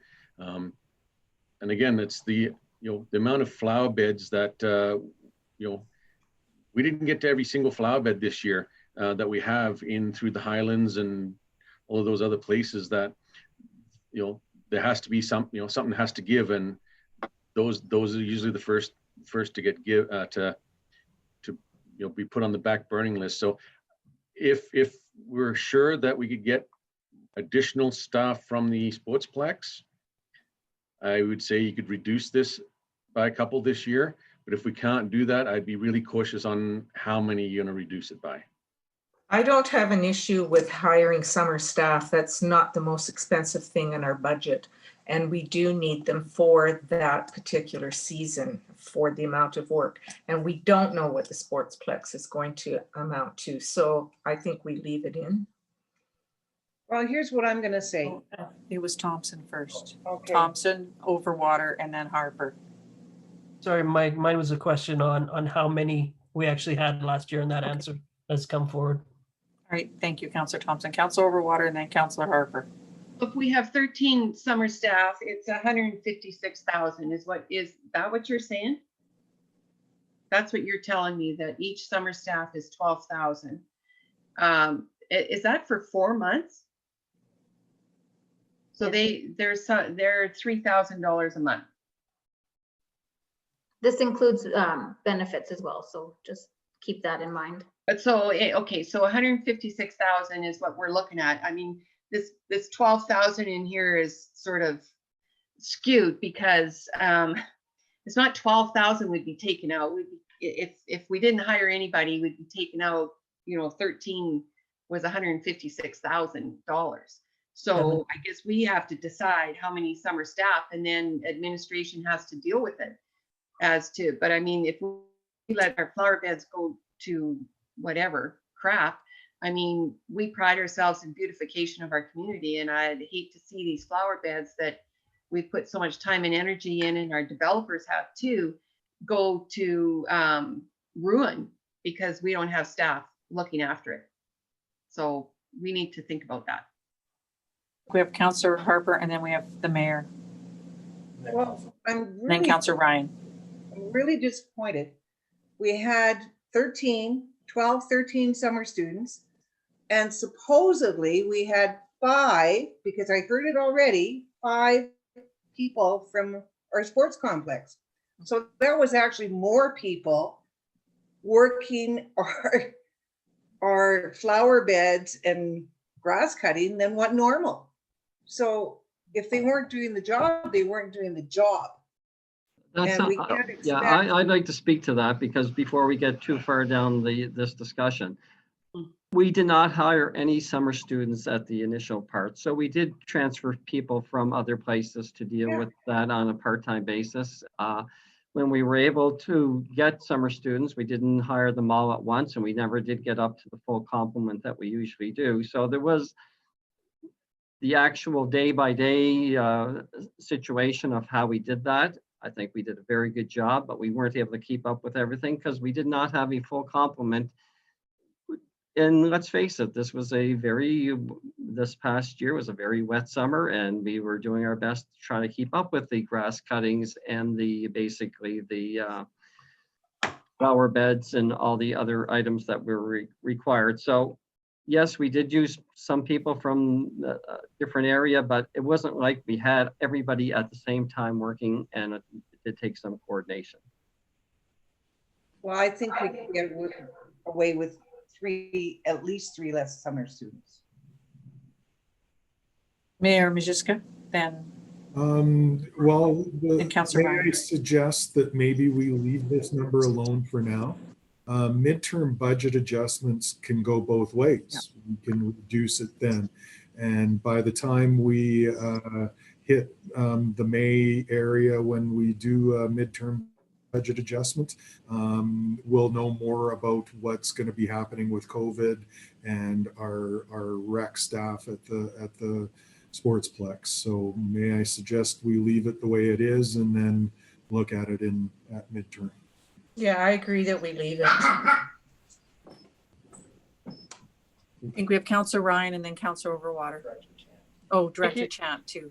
Thank you, Deputy Mayor. I actually think we should go down by 2. That Director Chant had indicated that we could probably do that, and it would be a really good compromise. And I think that would be, and we would show a little bit decrease on the budget, but also, that would still give us 15 summer students at the get-go. If we needed to adjust later, then that's fine. But I can't see with COVID in the beginning of 2021 that we're going to have to keep all of our staff in the arena. And I think we could go down by 2. That's my opinion. Thank you, Councillor Ryan. Councillor Overwater and then Director Chant. So I just want that 12,000 changed to be reflective of the number of people that actually work there. So if you had 11, then you got to put in 132,000 in there. No, that's per person, and we're talking about the complement. I would rather have the summer staff positions, parks, and then put 17 in there so that we understand that. But no, it's captured very well at 12,000 per. No, but I mean that's 12,000 per one person. Mm-hmm. Yes. Okay, so if we reduce 2, then we put the whole 24,000. The whole budget, if you had 11 people there, is 132,000. Okay. Well, I'm sorry, I'm not seeing your guys' logic on this. well, I mean, I'm only looking at 12,000 as a summer position. Well, if we've got 11 people in summer positions at $12,000, it's 132,000. But we're not removing all 12 people, Councillor Overwater. This is only talking about reduction of one. I would like for Director Winderman to speak to it, but really we have 17 times 12, which is $204,000. Every position is worth $12,000. So if we reduce it by one person, we go from 204 to 192. Okay. Hopefully that explains. Yes, thank you. Sorry, I'm thinking the opposite of you people. Yes. You people. I just made the explanation of how it is, why it's 12,000. I got it. Sorry. Got it. Thank you. Director Chant, I believe. Yeah, thanks. And I was just going to sort of answer the mayor's comment about spring budget adjustment and stuff. Like, we want these people to be starting in May. So our HR needs to have these, the advertising out and the job offers out long before May. Yeah. So to hold it, or unless you do a staggered start, but holding it off till spring budget adjustment would be too late to hire staff. So, you can agree with the compromise of, saving 24,000 by 2 staff. If we need more, we're going to come knocking on your door. Yeah, I think we should do the compromise. No, I can do that. Worth that. Okay, I understand the math. I got it now, people. So Mr. Wagstaff, I'm going to come knocking on your door. Hey, Okay, so Director Linderman. Okay. Move on to our co-op student in engineering. So this is in the budget. As I mentioned, this was actually in the budget in 2020 as well. It was in the budget based on getting a grant. We did not get that grant. So we've put it in this year without the condition of a grant. We have applied for the grant, but the funding is not in the budget. what's this person gonna do? They are going to help with our asset management to help get that actually, the boots on the ground moving. Yeah, I'll speak a bit to that too, and Director Chant may want to supplement. Basically, we'll start doing some inspections of our pipe work, water, wastewater, to try to find reductions to losses we're having for water or wastewater as well. We do have to start the hard work. We know what our status is in regards to the amount of meters of various things. The condition is what we have to test out and basically start making adjustments to our asset management plan. So we're hoping that this in the long term will make a lot of savings for us. It'll also allow us to identify when there's, before a catastrophic situation happens, we'll be able to make repairs on a timely basis. Thank you, Mr. Merritt. I believe then we have Councillor Ryan and then Councillor Thompson. Well, yeah, I wanted to find out whether or not this 26.8, does that cover the full person, and how many months is that going to be on for? And if we eliminate this position and not pay for this position, then we don't have to pay for a supervisor, or, you know, so we save money later on that. So can you tell me, Director Lindeman, how many months this is going to be for? This is the co-op program, which I believe is 4 months. 4 months. They are paid more than a summer student. There is recommended through SATE and NATE what their wages would be. That's 4 months at 26.8 then, is that right? Yes, and that includes benefits as well. Okay. Okay, I believe we had Councillor Thompson and then Director Chant. I was just going to say I support this one. I think there's a good chance we could get grant funded, and if it can save us more money on the water side in the future, that's probably a positive. Thank you. Director Chant. Yeah, thank you. So this is a 4-month engineering student position, and everything that our CEO had mentioned with, you know, asset management and things like that is, it gives our engineer tech some more ability to dive into those pieces, get our asset management moving. But you also, you know, we have a fairly aggressive program going next year as well, with 68th and 70th and things like that, you know, supervision time and some of that stuff needs to happen as well. So through the business case that we presented was that shift to help get this going and really start making some strides. So, you know, this one probably isn't, you know, I know we COVID everything to death, but this one here is probably not reliant on COVID at all. Is how, you know, we put our asset management sort of leaving it on the back burner for a lot of years, and, you know, how to make strides and moving that forth. And like I said, leak detection, infiltration, you know, as we've seen in, I guess in July alone, you know, infiltration on July alone, if we were able to reduce that by 50%, we'd cover this position by 4 times, just on one simple little savings on infiltration. Councillor Overwater. Thank you, Deputy Mayor.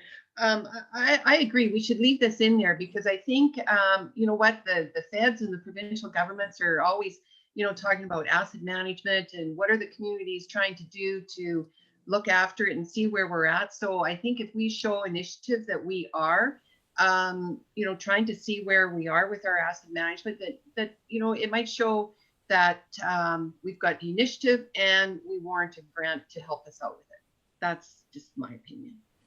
So I think we should keep it. Well, I don't know.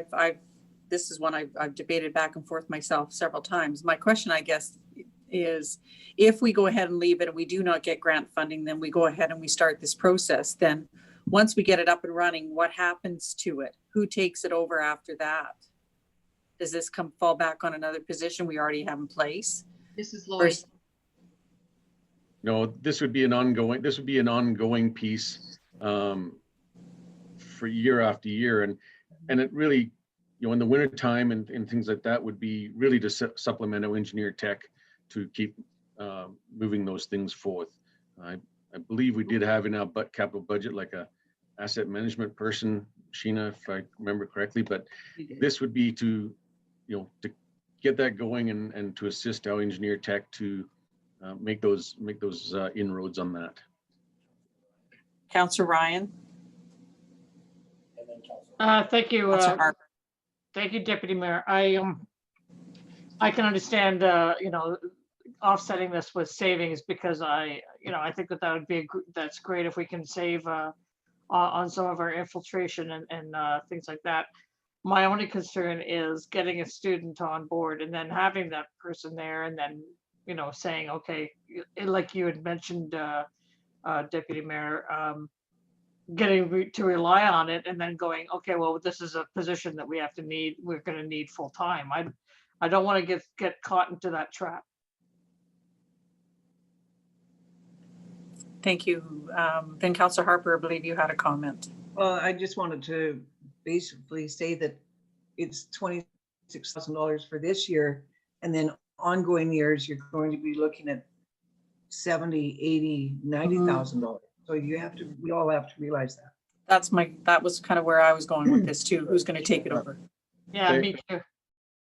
The co-op position is just that. It would be a co-op position, and looking at that every year as a 4-month position, not having it 4 months this year and then coming back at you in 2022 saying, no, this needs to be a full-time position. It is just that. A co-op student through the engineering program is, you know, it assists out engineer tech, but it also gives them boots on the ground and experience as a, you know, through the education program as well. So it wouldn't be looking at this year only being 24 and then next year increasing up to, you know, what a full-time salary would be. That wasn't the intent.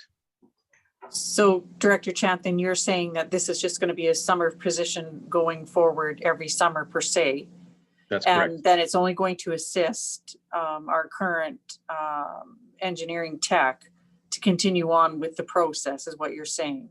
So this is not just we're opening the door. Not that I'm opposed to that or anything, but I just want to make sure that we're not all of a sudden going to be in a position, as Councillor Ryan said, and Councillor Harper, that, you know, next year we're looking at $80,000 again. And that was not the intent through the business plan, was to have the door open to get this full time. It was to promote being a summer student position for the next however many years to get that program there, not to move them into full time. No. Yeah.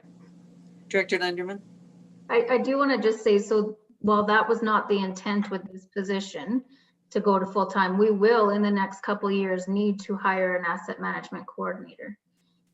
That is just something that our organization is lacking and will need to have, but that is not the intent of this position. This position is, as I said, boots on the ground, getting those inspections and stuff done. But an asset management coordinator will be coming in a couple of years for sure, as a request. Well, I hope not. It was already as a request. Was it 2020 or 2019? Yes, Yeah, I didn't vote. But it will be coming back. I didn't We've vote been for it then kicking either. this one down. And there's also such thing as contracting these people out too, instead of pulling everybody on full time. I believe it was Councillor Harper next. In light of this discussion, I could support this co-op student because it would give university students an opportunity to be in their field of study. And it would be, and I'm going to hold Mr. Chant to this, that it will be part-time over the summer months type thing. Yeah. Right? Correct. Okay. Okay, I can support it. I agree. I support it. Yeah, keep it in. Okay. I said that half an hour ago. Next up, we have the Economic Development and Tourism Coordinator. This again is salary and benefits for a full-time position. I say this has got to stay in, and this is the eventual replacement for Larry. And I think, although I do appreciate what Councillor Ryan has said in the past on this issue about getting somebody a little bit greener, I don't overly agree with that. I think we need a mid-level. We don't need a senior person, but we don't need a rookie either. I think somebody's got to be able to step into Larry's shoes, and those are mighty big shoes to fill. So I fully agree that we should keep this position. Councillor Bennett? I agree that we need to leave unless we're able to clone Mr. Wright. So, I agree. Then we have Councillor Ryan. Thank you, Deputy Blatz, Deputy Mayor Blatz. I think we need the position. Don't get me wrong. Yes, but I think I do think that we're budgeting way too high for this, and I think you even Mr. Mayor, if you even looking at mid-level, I don't think you need this kind of wage. I think, we'll go out there and we have offered this kind of money and you're going to get a senior person. And I truly believe that this is a position where we could get somebody who is totally enthusiastic and soaks up everything Larry has to say like a sponge. And I'm not sure you're going to get that with somebody who is too seasoned. And the reason why I say that is because they get set in their ways. And they already come in with a pre-plans in mind. And I really want to see, if we don't have it this high, you're going to get those people who are hungry for this position. If you set the bar at 106,000, you're gonna probably gloss over those kinds of people. I think 106,000 is a lot of money for this role, and I do agree that this person would be groomed to get into Larry's shoes, so to speak. However, I don't think that we need to be paying this kind of money for that spot. And I could see us reducing this by 20,000. I could support that. I have Director Linderman, and then I have Councillor Overwater. I just wanted to mention again that this does include benefits. So, and because this is a new position, it is at 25% because I have no data to go by as far as who's going to fill that position. And the salary was researched by HR in comparable positions, and that is where we fell. Councillor Overwater. Thank you, Deputy Mayor Black. I know, we have had some discussions about, positions that have been filled, and possibly if we had more money, we might have gotten certain other people in those positions. I don't think this is out of line. This is an economic development person and a tourism coordinator. So I think this is acceptable. I think in the economic times, sure, young people have great energy and whatever, but for this position, I would not want somebody that just sort of stepped out of school. I think we need somebody that is a little bit seasoned and with benefits, I don't think this is, I think this is probably in the mid-range anyway, as to compare to what a full economic development and tourism person would cost us. So I'm okay with leaving it there. Should we get some great resumes, then you know what, if they can, Mr. Mayor can work wonders, go for it. But at the end of the day, I think, I don't think this is out of line for the type of qualifications that we keep saying that we want, and the qualifications that we have in the position that's there already. I think this is not out of line. Could I ask a question then? So this particular position, correct me if I'm wrong, is an economic development and tourism coordinator to complement Larry. So upon his that department, so upon his retirement, because I do believe I read somewhere in here that that is the intent, then we're going to have to fill another position, correct? This person could be groomed for that position, but then we're going to have to fill this again. And if you looked at Sheena's presentation, she outlines that situation. Basically, this is the replacement for Mr. Wright. The person that we would hire when Mr. Wright left would be basically working for this individual. I have to indicate that this will support the Economic Development Secretariat, as well as the creation of 2 committees, one on economic development, the BRE committee, business retention, attraction, and expansion, as well as a tourism committee. A fair bit of work has to be done on this front, as we have basically been working on this for the past year and a half. And then with COVID, we created the task force, and that's created additional work for Mr. Wright and others to basically provide that support. So that is the business plan that was created for this whole area and that this specific position, and for the next year's budget for your consideration, obviously. Thank you, Councillor Overwater.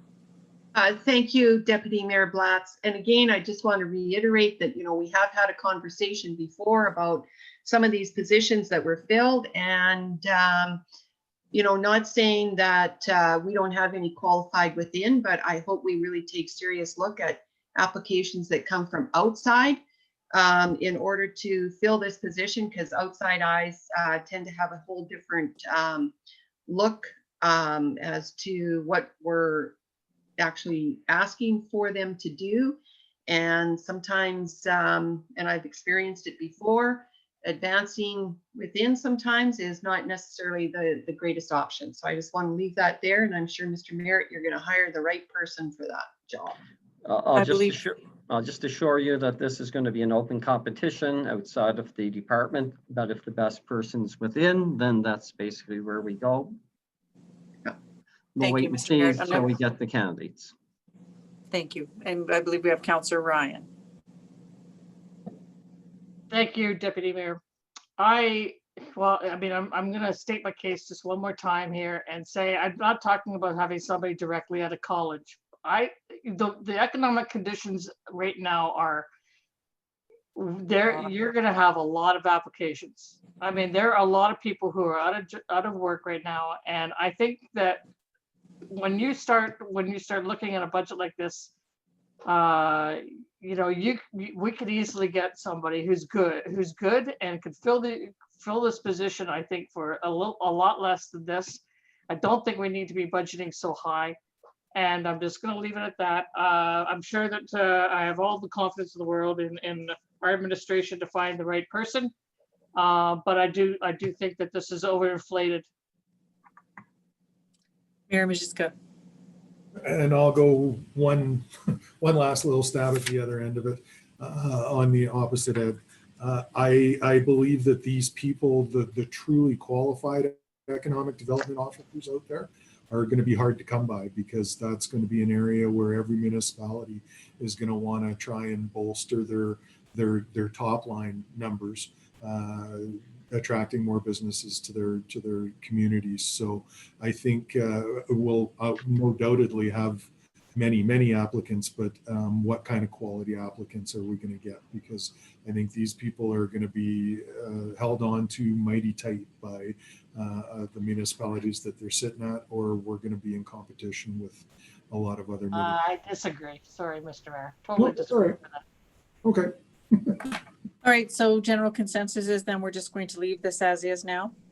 I agree. Leave it in. I Okay. agree. And I agree. Okay, I disagree strongly. I agree should keep the position. I disagree with the budget. I think we can reduce it. I think MJ said we could reduce it as well. And I think there's potential there to reduce some money. okay. Thank you for that. Director Linderman. What, Mitch, what do you say? MJ? Where are you? I agree. I think the economy is such that it's a needed position, and I agree with the cost structure that's associated with it.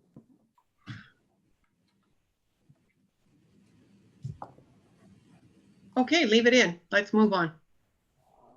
Okay. Next, we have the position changes. So this is the Director of Protective Services, which is the elevation of an employee from within of 21,000. I know. May I speak, Deputy Mayor? Yes, you sure may. The more and more I think about this business plan that CAO has brought forward, I agree with it. I think the individual that we're talking about elevating is the perfect person for this, and I fully support the entire business plan as presented.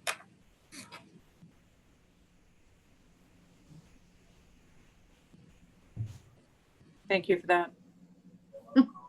No other comments? I support Support this one as well. I support. I support.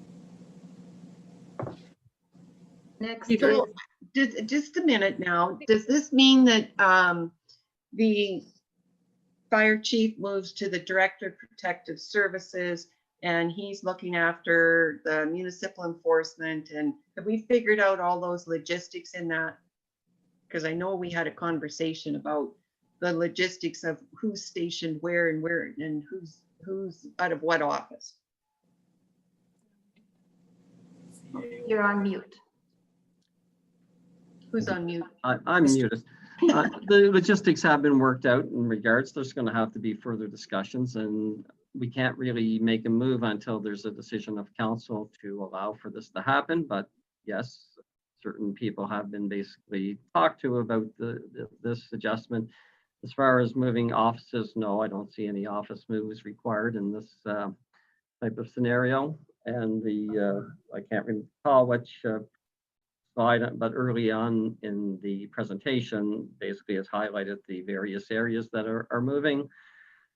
That the municipal enforcement would move underneath this, emergency management would, which was part of our basically master plan for fire services to begin with. And lastly, there'd be a liaison, and there has already been a liaison between this person and the RCMP.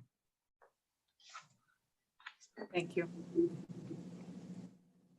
So as a point of clarification then, so in the single line item here, under this Director of Protective Services, I've spoken to it and support that move. Under the other areas, so for example, Manager of Community Relations, and as it goes on, are we being asked to take this as a package deal, or are we looking at this as one line item at a time? That was not a package deal. It's one line item at a time. They can be mutually exclusive to one another because they are different areas of the organization and different responsibility areas to get all together. Thanks.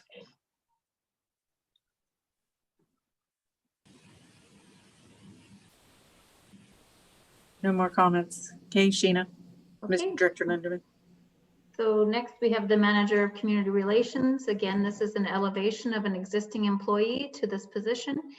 And it would be a dollar value of $26,250.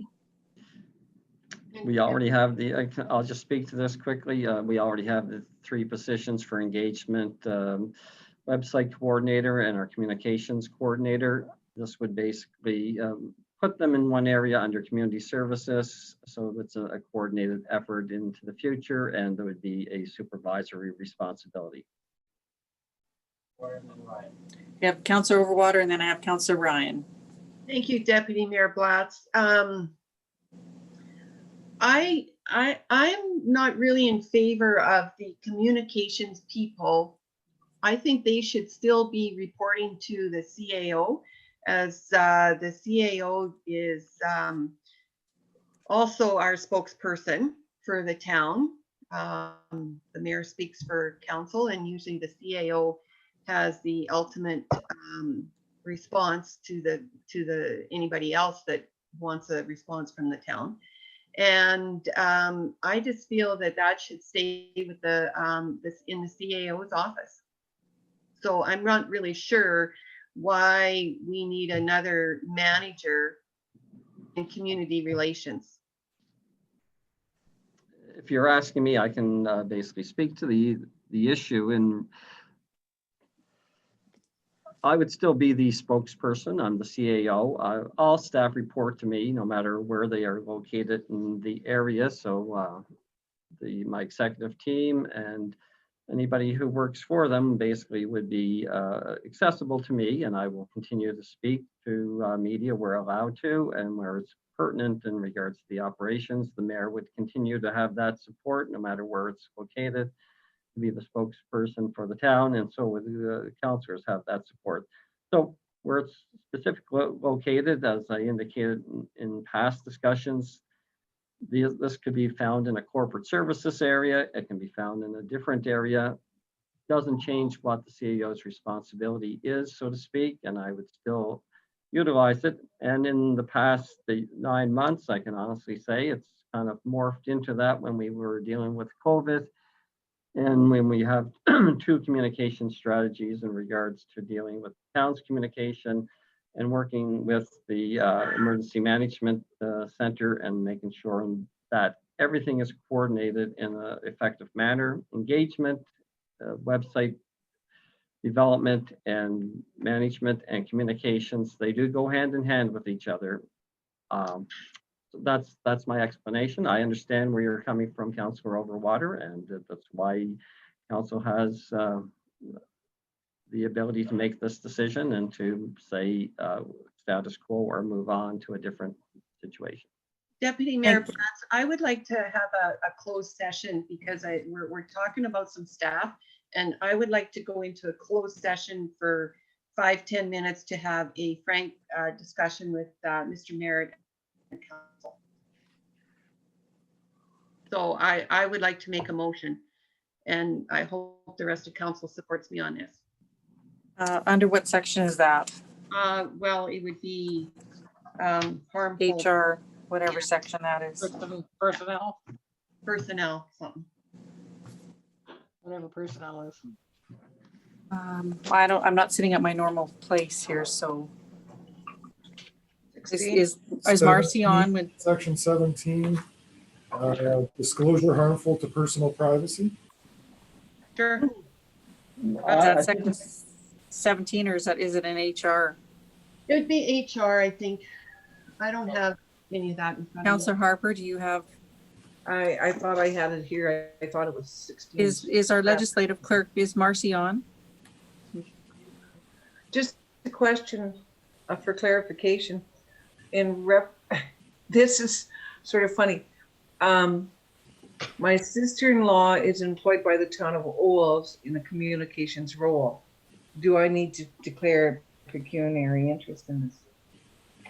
I don't think it goes out to sister-in-law. Okay. Just thought I'd ask. It wouldn't be a Very picture good. anyway. It'd be a contract. Appreciate that, Councillor Harper. So, do we know what section? I'm sorry, I don't have that in front of me because I didn't think. Just hang on. If you saw my desk right now, Oh, that's it. I think it's section 17, disclosure harmful to personal privacy. Okay. Hi there, it's Marcy. Yes. The mayor is correct. Okay, Okay, thank you. thank you, Marcy, very much. Again, you come through with all the right answers. We need Okay, so Sean. Councillor Overwater, then you're asking to go into a closed section under FOIP, or closed session under FOIP section 17. Yeah. 622, and who are you just having the CAO remain only? Yeah. Okay. And CAO and council. It can't be just Mr. Merritt and me. And council. I Yeah, said quick council after. meeting. All right, so then we have a motion on the floor. I will ask all in favor. Okay, this motion is carried. I will have Sean work his magic. So we're going in at 6:23.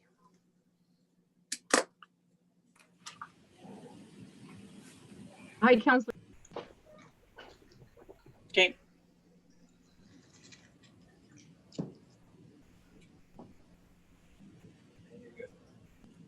Okay, everybody else is back in now.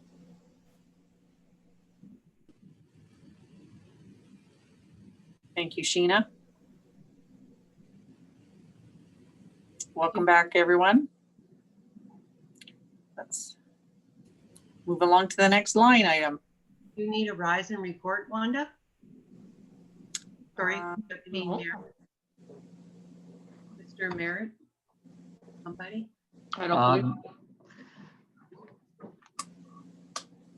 No, you basically want to have a discussion on a specific item. You're coming back to make comments about that item.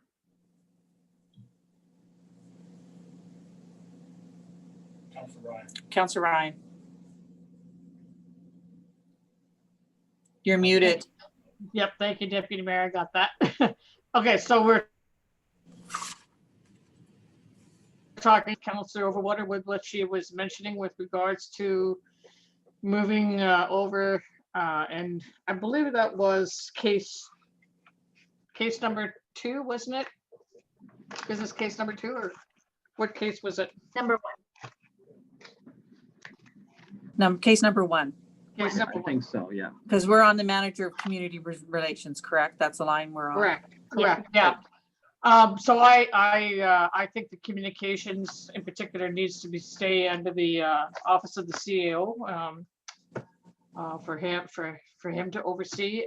So and to leave the other 2. So I'm just going with status quo and to remove this item from the budget. Other thoughts? Yes, so Sheena, that the manager of community relations is out. Okay, Yeah. everyone's in agreement, yeah? Yes, thank Okay. you, Sheena. So next we have the supervisor of engineering. This is $5,400 for the tax portion. Mayor Majiska. Yeah, I believe over the past few years with budget constraints, we've been pushing the asset management aspect of our town down the road, and it's a vital piece that we're going to need into the future. So I believe we should leave this particular item in. I agree. I would leave it in. I agree. I agree. Okay. So that brings us down to the bottom where we have our reserves portion. We have the COVID relief, which I had at 200,000, and then the tax stabilization fund at 285. So those can be left if we want to next week when we decide on the RCMP officer as well. Well, are we talking about him back again or now? Do you want to talk about that again now or wait till next week? That's Councillor Harper. I think we should talk about the stabilization fund as well as the COVID relief and go back to the RCMP and get consensus on that so we can continue on. Yeah, I agree. I agree. And I would recommend that we take $200,000 from our stabilization fund, tax stabilization, and move it over. So we're leaving $85,000 behind in reserve.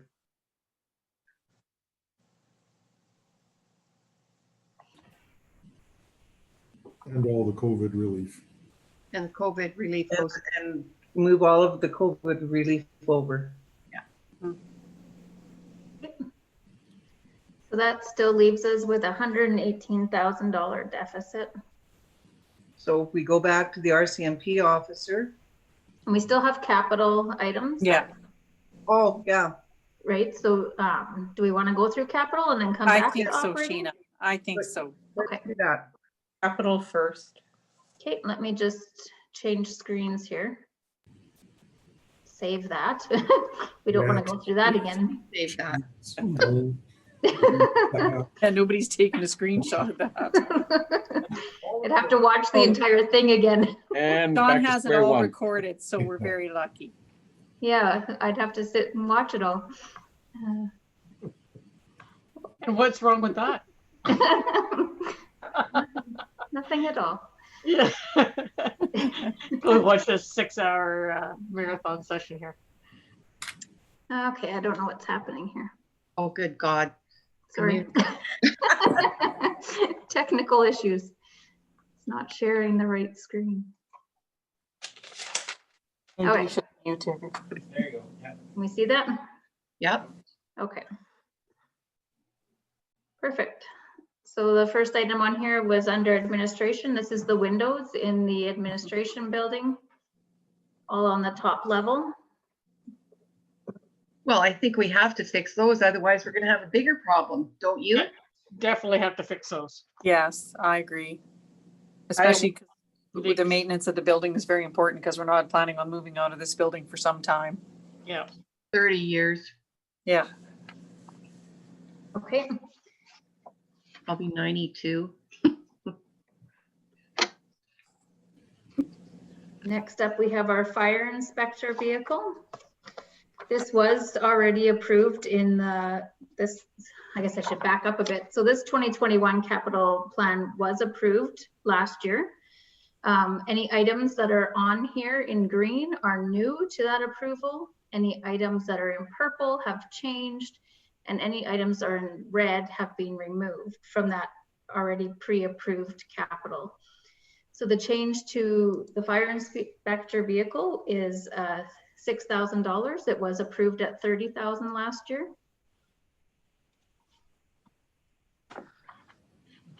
Well, can we, Councilor Ryan.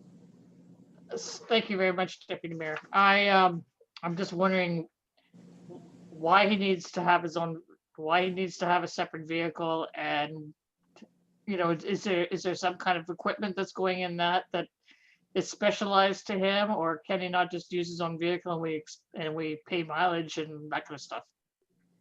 That ends up costing more. Yeah, that is quite costly. And I will let Fire Chief Andrew maybe speak to the necessity of the vehicle. And what is he driving now? Maybe Fire Chief. So he does have a town vehicle that is ranked very high on the replacement list. Yes. It is our most, I think it's the highest ranked vehicle in our fleet for priority replacement. It is a 2006 Jeep. Thank you, Director Linderman. I believe that we're going to let Fire Chief Andrews speak to this, and then Councillor Harper. Yeah, so the background, so the vehicle he was driving was the one that we took out of the replacement. It was a previous chief response vehicle from my predecessor 2 times over. Anyway, that's what he's been driving. So it does not require to be a specialized response vehicle. It is just a conveyance. The problem that we get into as far as him needing a dedicated vehicle is that he absolutely has to have the ability to get around to conduct his business and go to these different inspections. As far as using their own vehicle, the problem that we would face in doing that is that we would have to come up with something that's equitable for an employee to do that. And typically the mileage-based compensation models out there for personal use is not conducive to that. Because if you're paying a per kilometer base rate, Olds is not that big, and so they make no money off of the fact that they drive their vehicle, start it and stop it numerous times. It just would not be something that somebody, I think, personally would want to use their vehicle for. I mean, it is an option, but like I say, it would likely be a costly one for us. Otherwise, yeah, the scoring on that Jeep was, we deferred it last year. It scored out at a 36, and anything above a 25 should be considered for immediate replacement. We've spent substantial amounts of money on the repairs of it. It has structural damage. The door has been dented, and it's not in good shape. The other thing is it's extremely costly to maintain because it has a diesel engine in it. And so even a regular oil change costs over $300 on it. And again, a $300 oil change is cheaper than buying a new vehicle, but you just can see that the cost of the maintenance on it is inflated with everything because of what it is. So the reality is we're looking at the value of this, and again, to conduct the daily work in the COVID environment, it wasn't so much an issue, but when we get back to normal things, we do need a vehicle for him to be able to use. And so we're in that awkward position of need and desire, and find something that works for everybody. Thank you, Chief Andrews. I believe then we have Councillor Harper, then Councillor Overwater, and then Councillor Ryan. That's all I can see on my screen. Okay. Thank you very much. And we talked about this quite length earlier in our budget discussions, and I'm in favor of keeping this in because it would just cost more down the road. So let's keep it in and let's have some consensus on it. I agree that we keep it. Sorry. Councillor Overwater? I agree to keep it, but can we reduce it to 30 instead of 36? I mean, are we able to we should be able to get a decent vehicle for 30, should we not? So, yes, Councillor, so it was reduced last year in budget deliberation. We did increase it to 36. We did some price checking, and what we were proposing to replace it with is actually a minivan. And the reason that minivan is that, one, we need the size, because unfortunately Jamie is a rather large individual in height and stature, just like some of us firefighters. And so we went and literally put him in a bunch of different vehicles around to see what he could actually get into. And so we actually found that a minivan would be a good fit, and it provides the widest amount of use for the town as a whole, because I'd like to believe that if the situation were to occur that somebody needed to go on business elsewhere as a group of 2 or 3 or 4, that a minivan might actually be a good opportunity. And then if we needed to trade vehicles or do without for a short period of time, we could manage that, and a versatile vehicle in the fleet. So Okay, that's where we're going. We also, sorry to cut you off, based on what happened with the municipal enforcement truck that sold at auction, it sold for a lot more money than we thought it was worth. So I say 36,000, saying we need to budget for that to get what we need. But I would like to think that because of this Jeep, how it looks on the outside, and because it has this Mercedes diesel engine in it, I think that we could easily get $5,000 to $6,000 at auction for it. So actually that would go against that cost. So again, I can't budget based on that, but I think that the way that it's gone in the past, we probably will see a good return. I'm good, leave it in. Thank you, Councillor Ryan. Thank you. So he can't fit, like, I mean, SUVs are cheaper than a van. Does he not, would he not be able to be in an SUV? Sorry, Councillor Ryan, I'm not sure which SUV you'd refer to, but we looked at like a Ford Escape, which is similar to what the town has at the office already. Yeah. And those were coming in the high 30s as opposed to the mid 30s. So there's definitely different brands we could look, but in honesty, the only vehicles we priced were ones that would be attainable through a Town of Olds vendor, being Hildebrands or Ford. Okay, We certainly can go outside of town and look, but yeah, that's where we started. Mhm. oh, that's good. I'd rather, try to buy it locally for sure. No, I'd rather keep it local too. And they may come back with something at a better price. It's hard when we price this for budget to say what that end value is going to be is difficult. And when they know we're talking serious, then they may actually come back with a better price yet. So again, it's not a matter of buying a bigger and better vehicle. It's a matter of getting a better deal on kind of that mid to low level that we're looking for. Right. Thank you. Thank you. And any further comments? No.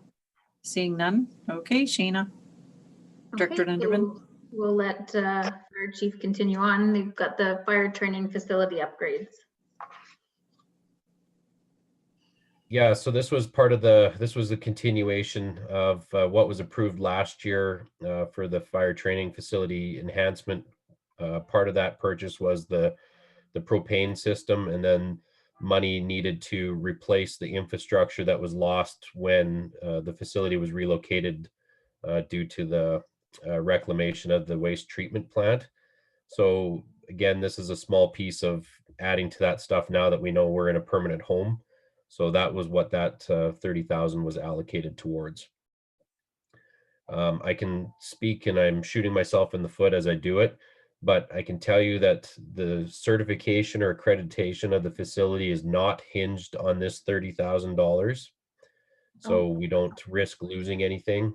And if things are at the point where we need to look at where we could reduce costs, then I certainly can offer a portion of this or the total amount without losing a lot of sleep over it.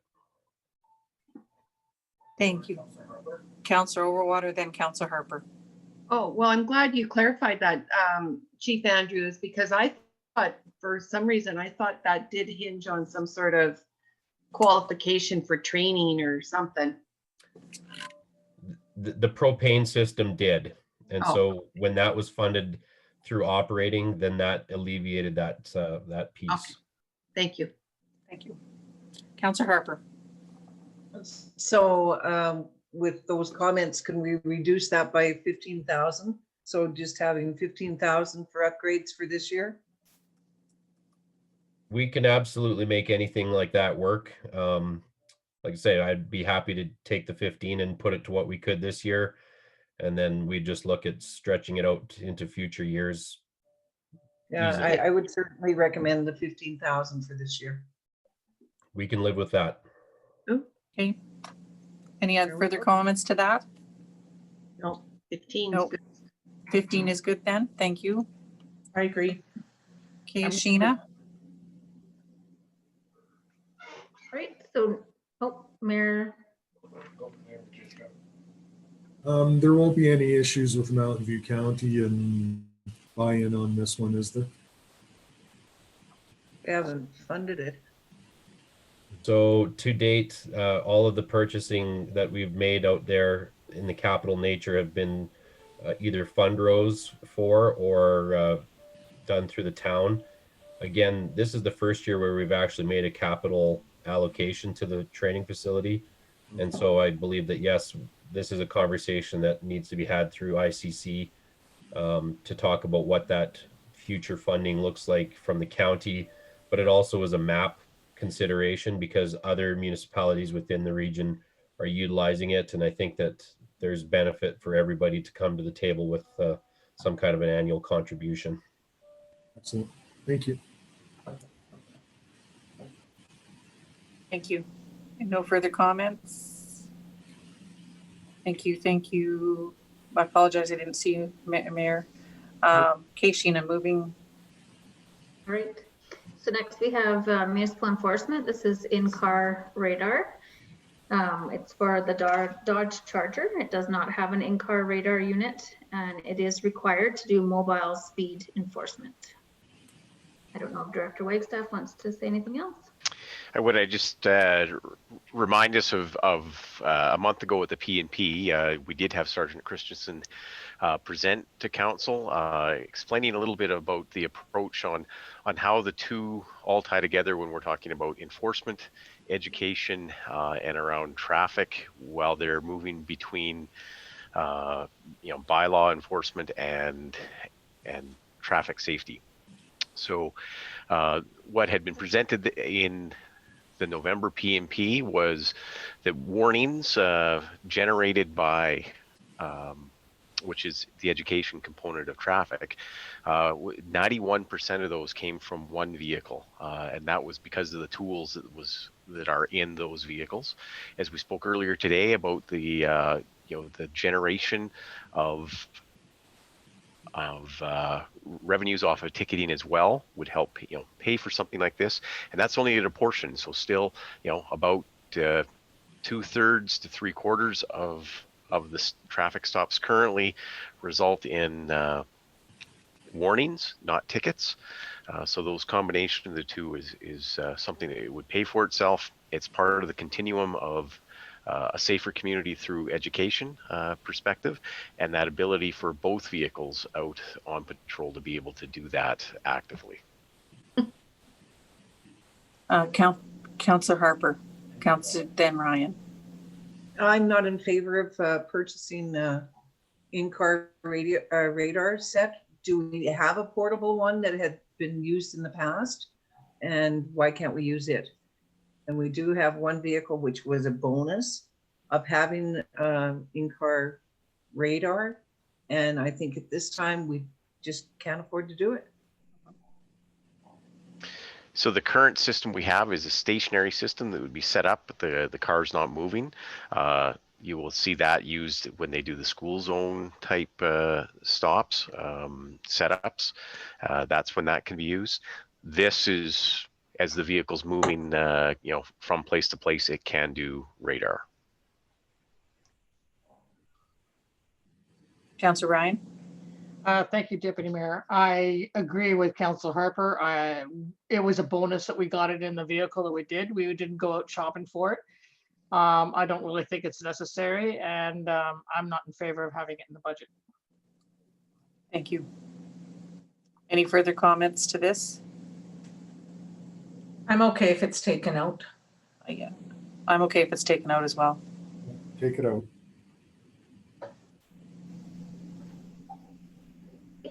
And that was one that was coming from operating. Okay. That will help. Next up is the ME patrol vehicle. I'll let Director Wagstaff speak to that as well. So we have the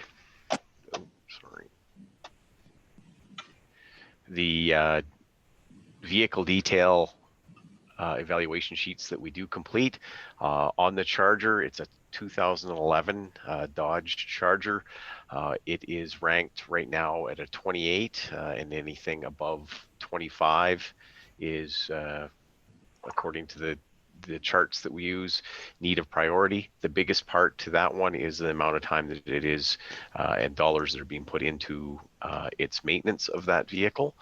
And on a 10-year rotation would be our regular rotation for replacement. So 2021 both meets the timeline as well as the chart evaluation.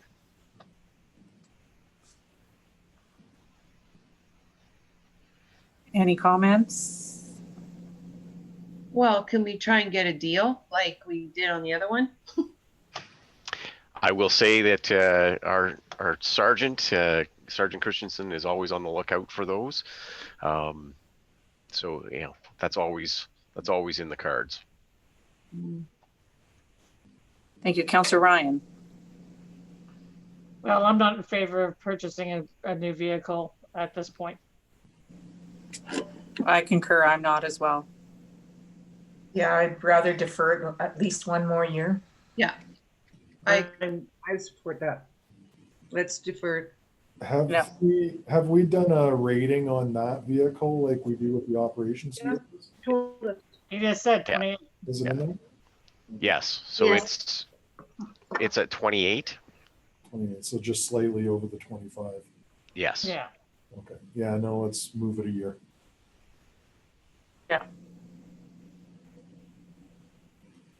Okay, Thank you. So next we have the e-ticketing equipment. So we did discuss this already in the operating section. This is the capital purchase part of it, which is $8,000. And I believe we left it in the operating, so. I think we need to get That we this did. up so that we can generate some revenue. Not that that's the biggest thing, but just the ease of ticketing, whether it's a warning or money. Yeah, I'm in favor of keeping that. Well, it's almost like we don't have a choice, so. Yeah, really it is. The Alberta government has forced that on us. okay. So next we have our half-ton truck replacement program. This is a program we have in here every year. This year it is coming from roads, which is operating. Any comments on that? Councillor Ryan? Of course, I have a comment on it. I think, and I had commented about this before. I do think that I do agree with having our half-ton replacement being done, but you know, I don't understand why we have to do it every single year when we do have vehicles that are underused. So, you know, we do have vehicles that are in, say, not necessarily in operations, but perhaps in parks that are parked for half a year. We should be looking at all our vehicles and saying which ones can we rotate and into an area where it might get used for a full year and then rotate it. You know, so we can rotate these around. I'm not in favor of purchasing a half-ton truck this year out of operating for sure. Councillor Harper. I'd be in favor of deferring this for a year. I think our general citizens are deferring purchase of vehicles and that I think we can too. I agree. I'm fine. Sorry, is this the vehicle that's 20 years old? Somebody? Yes, this was a 20-year-old vehicle, but again, you know, tough times come for tough measures.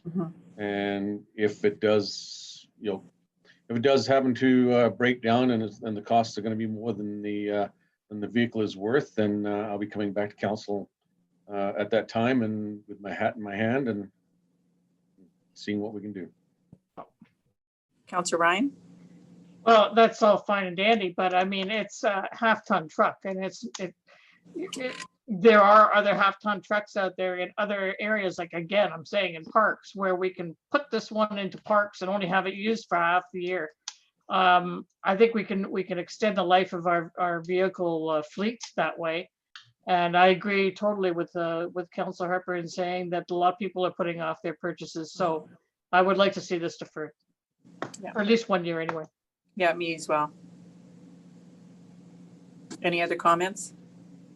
Well, I just don't want to get ourselves in a situation where all of a sudden we've got 3, 4, 5 trucks that crater and we're looking at getting trucks. So, I mean, just as long as everybody understands that, I mean, there is a process and we put this process into place even before I came, that there was a format that we followed in order to replace these trucks. And, you know, I think administration's done well, you know, when you work on a 10-year replacement, yet some of these trucks are 20 years old. So anyway, I just want that noted. Thank you. No, but I duly noted, but I totally agree. I think 1 year is not going to hurt. And I don't, of course, want to get ourselves into a situation where, you know, we're playing catch up as well. But this is a year, I think, that we need to make some pretty tough decisions. And a new truck, you know, we've already allotted 1 new vehicle, which is part of our fleet as well. So I'd say that's a pretty good start. Let's take it out. I agree. Yeah. Take it out.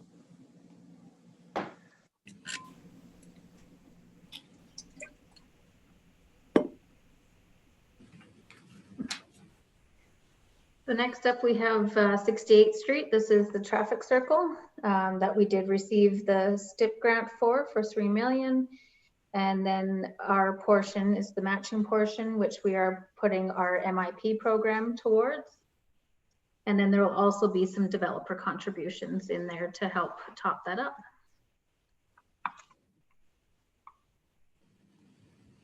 Director Chant, do you have a comment on that? Yeah, just for clarity on that one, to our Director Lindeman, can we put that as a traffic roundabout? Because it is larger than a traffic circle, just so we can get some consistency and clarity on what this is actually called. So it is a traffic roundabout. Maybe we should take that out of there. No, I'm But just. just leave it as 68th Street intersection. Well, I'm still not fond of the whole traffic circle idea myself, and I'm struggling with this whole process. I would have much rather seen lights go in there at this point in time, but because you had the availability, you could have had turning lanes, but I guess we'll wait to see what happens. I don't think that this is necessary at this point in time. Just my own opinion. That's something that can be changed, or it's in stone that a traffic, what is it? What are we calling it? Traffic roundabout. Gina just has intersection now. She's not calling it. Traffic, new intersection. So the piece is that, if we go with, in engineering type terms and Alberta transportation terms of a type 4 intersection with lights, we have to do what is called a warrant process of why we would go to there and not do a circle at this time. And in the future, if it needs to be upgraded, is everything we spend on the type 4 intersection would be throwaway money. And we'd probably be forced somewhere down the road to do a traffic circle anyhow. And so, whether that's 10 years, 20 years down the road, but that everything that we do now as an improvement would be throwaway costs. So we feel it's beneficial to spend that money now and do it right. And then we're not having to worry about throwing any money away. Okay, so I think we have Councillor Thompson, and then we have Mr. Merritt, and then we will have Councillor Overwater and Councillor Ryan. sorry. So your worship or deputy worship, I guess my sense on this one is it's one of those ones that looks kind of out there in kind of an awkward space that people may not recognize. But if I understand this correctly, this is an opportunity for us to leverage some grant dollars that became available to us at this time to deliver on something that's strategic longer term. So I'm okay leaving it, although I understand it's a tougher decision. Thank you. Mr. Merritt. Yeah, I'd just like to reiterate, we applied for this grant a number of years ago. We were not successful. Because of COVID came, the province was looking for shovel-ready projects that would basically create some labor for residents of Alberta.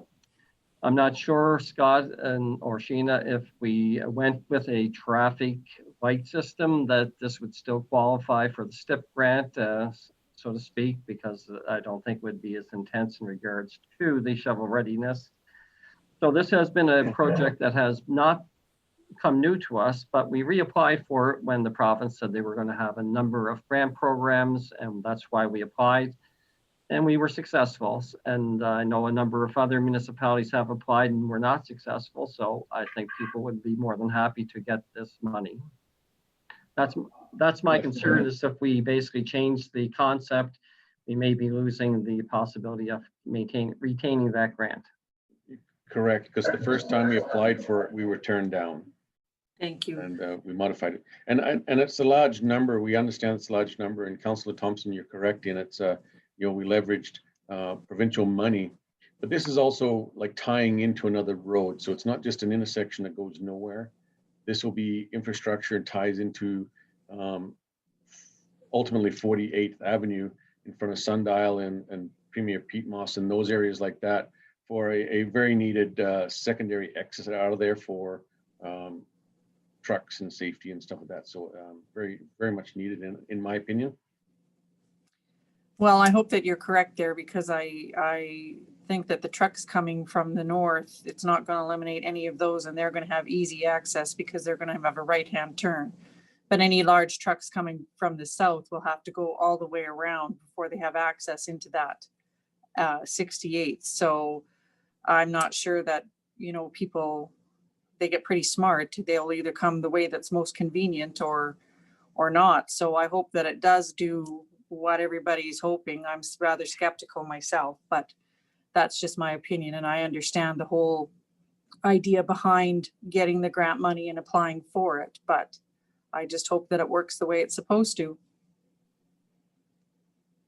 Anyway, Councillor Ryan, you had a comment and so did Councillor Overwater.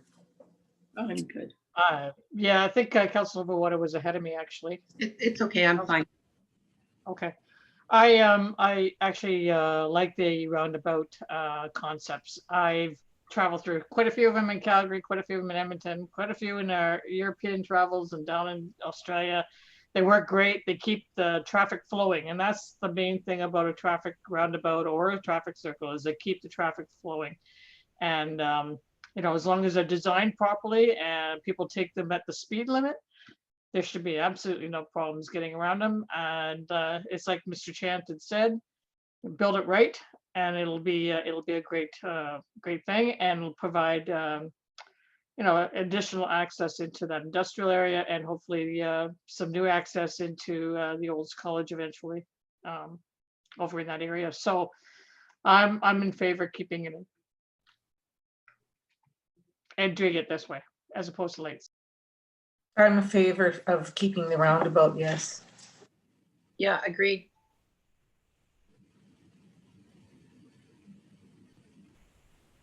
Okay, moving on. Okay.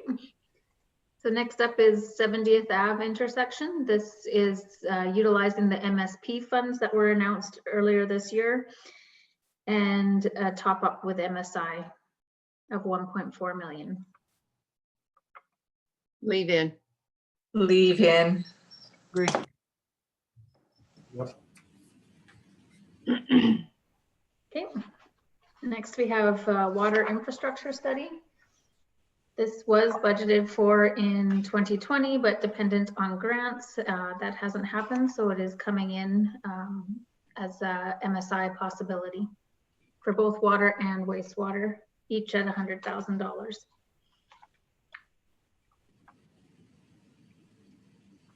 I'd say leave in. Leave in. Much needed. Okay. I'm agreeable, yeah. Good. All right. So next we have the slide-in truck service body. This is a slide-in unit that fits in the box of an existing truck, and it is coming from operating. We could go through utilities, so not tax reliant, but through utilities. And as a previous presentation on this one, this is for a brand new unit. It was the second one of two slide-in bodies that we would like. And last year we were successful in obtaining one for quite a bit less than that on a used item. And that would be our, definitely our first choice would be to go and see what there is for used units, but not sure what's out there. So this is a price for a brand new one. So just to have that safety net in there, that that's what it would be, but we wouldn't spend it if we don't have to spend that much. Yeah, I'm in favor of leaving this in. Yeah, I agree. I think there's an opportunity. There's so many oil companies going out of business and fire sailing. That's a popular item in the oil patch, so I think we'll be able to. Okay. Thank you, Director Chant.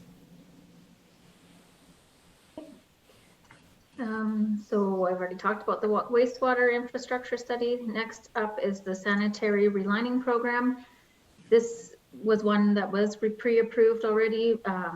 Highlighted in purple though is the change in funding. I've moved it from operating to come from reserve, from the utility capital reserve. And this is a continuation of our sanitary relining program. It will run 5 years, I believe, Director Chant. This would be year 2 of 5 years, yes. Has to stay. A. Counselor Absolutely. Ryan. Yeah, I think it should stay, but I just had a question about the funding, where it's coming from. Director Lindeman, does this not qualify then for MSI? Yes, it would. We are out of MSI though. We spent that. Oh, Yeah. okay. We're tapped out. We're tapped out is what you're saying. Okay. Fair Hey, enough. maybe the Alberta government will give us more MSI money this year. Oh, dream on, Mr. Mayor. Yeah. Nice try, yep. Delirious. All right, so we're all in agreement with that one? Yeah. So next we took out cemetery expansion. This was approved in the previous budget, but it's come out. Next we have large document scanner. This is coming from operating from the planning area, $10,500. I think we need to leave that in this year. We've taken it out of last year, but we need to leave it in. I agree. Yeah, this would really help support clean up that file room, and even with what our records management ladies really excited to see this item if it is able to make it through the budget. It needs to stay. Yes, I agree. Agreed. Okay. So next is the Tourist Information Center, which we had already discussed in operating, taking that out. Next up is the Aquatic Center. So in the approved budget last year, it was approved as life cycle for $100,000. We've now labeled what each of the life cycle items will be, and it's come in at $70,500. And this will all be coming from MSI. I Yay. that Agreed. Agreed. Maintenance on our buildings is very important. Yeah. Yep, you bet. It's why our arena looks the way it does after Yeah. 40 years. So, yeah, keep going. Got to continue the upkeep. Perfect. Moving on, we have Sportsplex. This is the same idea. It was pre-approved at $250,000. The items have come in at $171,600. leave it.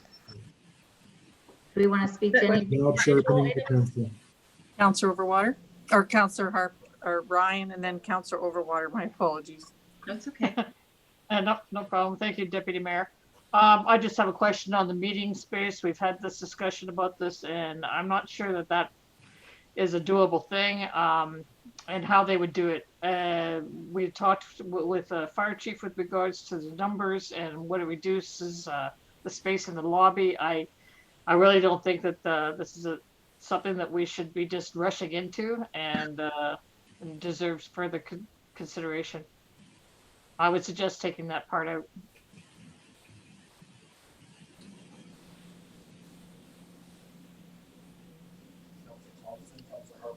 Counselor Thompson and then Counselor Harper. I support that change. This isn't required at this time. Counselor Harper. I totally agree that we should be taking that meeting space item out of this budget. I'm agreeable with that. Counselor Overwater. That's fine. I wanted to talk about the electrical information screen. Is that, where is that the one out? No, that's not electrical though, the one outside. What is this? I mean, we've got how many TVs in there? I thought they were the information screen. So this is a new screen that would be placed at the front doors. There is one that's been up there that hasn't been functioning for a number of years, just above the doors. That's where this one would be located. So it would be one of those LED screens on the outside of the Sportsplex. So then we still need all the TVs inside? Those TVs inside are, the schedule and that sort of thing. This LED sign would be, messages floating across the sign on the outside by the doors. We seem to have a lot of things that are supposed to giving information at that arena. That's all I'm going to comment on. Counselor Ryan and then Counselor Harper. Yeah, and then just quick question, who plugs in that information? And would the old sign be taken down? This would replace it? The other sign is, literally not much bigger than our TV or our computer screens. It's not been functioning, hasn't been functioning for nearly a decade. Yes, it would replace that one. As far as who puts it in, it would be the booking facility or one of the operators at the arena would have the access to that outside screen. Okay. Counselor Harper. So just for clarification, I was under the impression this was changing or improving the pylon sign, that the very tall one, to an electrical information sign. So it's not. And so therefore, unless we're getting a new screen, electrical screen for the large pylon sign that everybody can see, I'm not in favor of doing this. Pylon sign, what is that? So Well, this- it's the power sign outside Yeah. at the entrance to the sports complex. At so the road. Counselor Harper, you were thinking this was a LED sign to go in place of the sign out on That's right. the roadway. No, it's not. This is up against the front entry doors. No. Counselor Yeah. Thompson. Yeah, I was under the impression of that too. So just for Counselor clarity, Thompson. this is a parking lot facing sign. Correct. Okay, I wouldn't support either. Yeah, and I wouldn't either for that, for where you want to locate that. There we go. Yeah. There you go. Moving on. Okay. So next we have taken out Centennial Park revitalization. Next is the trail network. This is a change in dollar value. It was originally approved at 150,000. It has been brought down to 100,000 and coming from MSI. Thank you. Kate? No comments. All right. Wayfinding Director Lindeman. All right, wayfinding. This is a continuation of the program, 155,000 coming from MSI. It needs to stay. Yeah. And again, when we're done this whole program, then we will have an up-to-date press release on what was done and everything. I think we discussed that at an earlier date. Yeah. Thank you. So next, there was playground upgrades in here that has been taken out. Next up is the tracks impact testing system. Well, sorry. Deputy Mayor, Yes, Can we- Counselor Ryan. back up to the playground update. So what was the price of that? And since we're saving some money off of the arena, could we use MSI funding for some updates to the playground? Yeah, so it was approved at 70,000. I think that we have found that would need to be increased a bit if we wanted to get any size of playground. It looks like Director Chant wants to say something. Well, I think Director Chan. yeah, thanks through the chair. I think when a service level review, we had, with that $70,000, knowing that it wasn't enough to do playground replacement, but it was, let's work on the playgrounds we have. So that's what that 70,000 was in capital. So to upgrade equipment or to fix pieces of equipment that are broken in a playground, I'm not sure if that would fall into capital, Director Lindeman, or whether we would have to put some of that, wouldn't fall into capital, so we'd have to put it into operating. So what we've heard was, if a slide breaks in a current playground, we're going to replace that slide, not just take it down and not replace it. We also did hear that we weren't going to, rip playgrounds out and replace them for some period of time, and just take care of the ones we got. Okay. That's what I did hear through service level review. If I'm off base, then by all means, correct me and put lots of money in there. Okay, thank you. Thank you.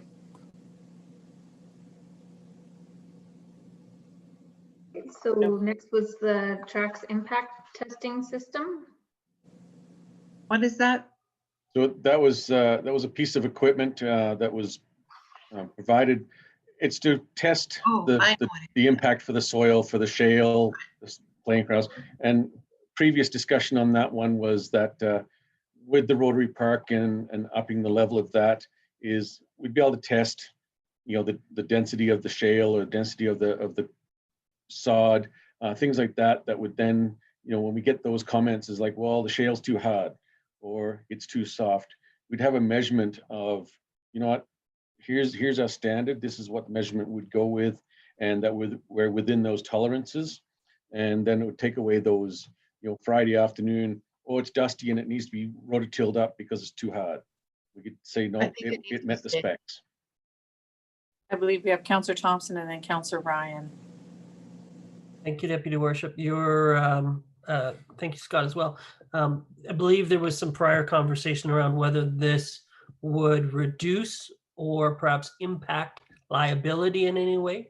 Can somebody speak to that? So I don't think it would, and it's kind of one of those double-edged sword pieces is that if we have those standards set out and we're measuring that, again, it goes back to a operating procedure that if we're saying that we're going to test these fields, once a month or once a week, the liability piece gets into play is if we don't follow that standard operating practice. Sometimes if we just ignore it and say, well, we had no clue that it was cement, is that a good defense either? So I would say this is it's a tool in our toolbox that can help, streamline our operations on how we do things. I don't think it's going to open ourselves up for a large liability of that. It's one way or the other. It was Councillor Harper and then Councillor Harper and then Director Linderman. I didn't have my hands up on this one. Oh, sorry. It was Councillor Overwater, sorry. Then Ryan, then Director Linderman. We did have a huge discussion about this. I don't know if it was in service level or one of our 2-day budget talks or somewhere along the line. And I thought we sort of came to a consensus that this was a needed thing for the type of fields that we're trying to promote at the Rotary Park. So I think it needs to stay there. I agree. They're higher level fields, so I'm in agreement. Councillor Ryan, Councillor Ryan. I just want to make sure that we have people who are properly trained on this equipment so that, we're not just having it in our toolbox, but we know how to use it. And all of our staff personnel would be trained on how to use this piece of equipment. Good, thank you. Okay, Director Linderman, thank you for your patience. I was just going to add to the liability discussion. The liability would come in as well is if we tested it, it came back hard, and we let somebody play on that playground or whatever. So if things come back and the ground's too hard, that playground needs to be shut down until it can be fixed, right? So we just need to be prepared for that. Thank you. Any further comments? Seeing none. Okay. Next we have the Gator. This is $40,000 and it is coming from operating, and I'll let Director Chant speak to that.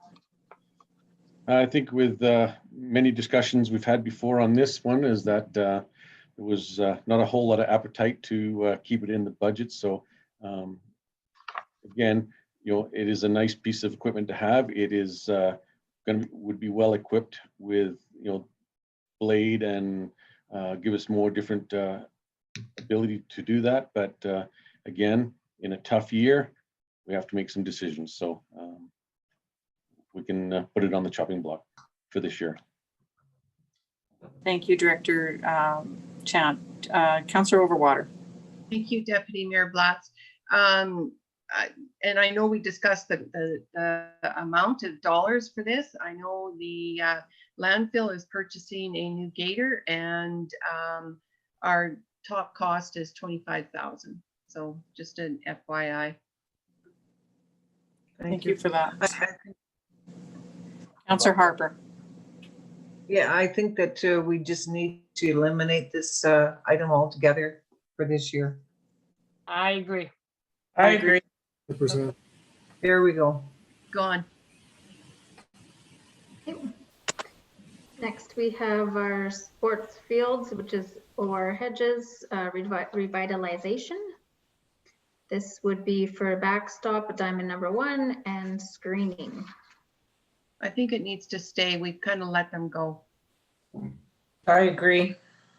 Yeah, I agree. Yeah, keep it in. Yeah. Okay.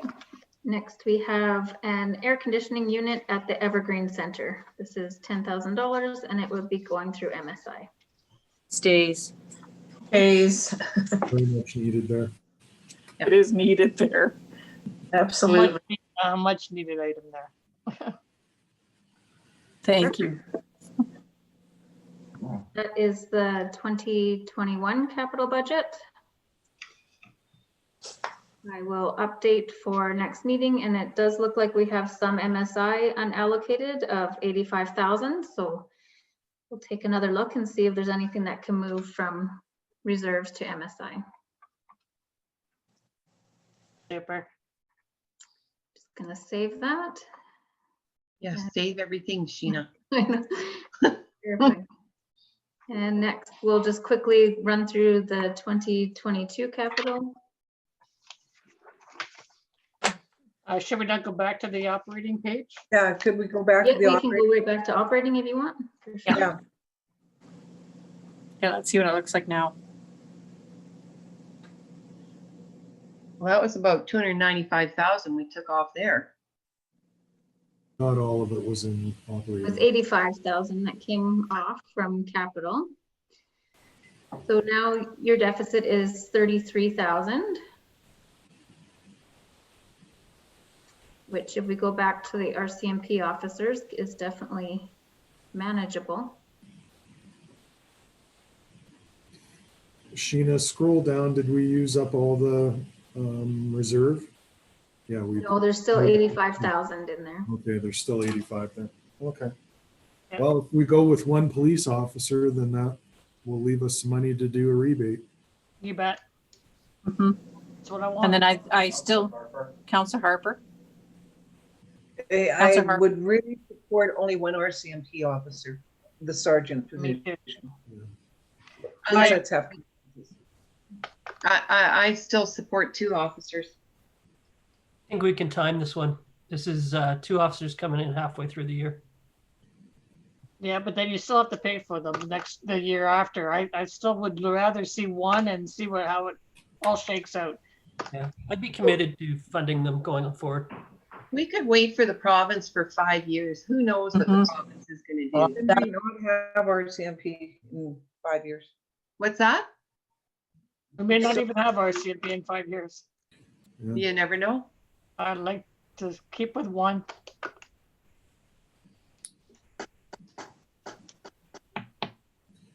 Okay. Okay, well, let's do the straw poll. Who's all in favor for 2?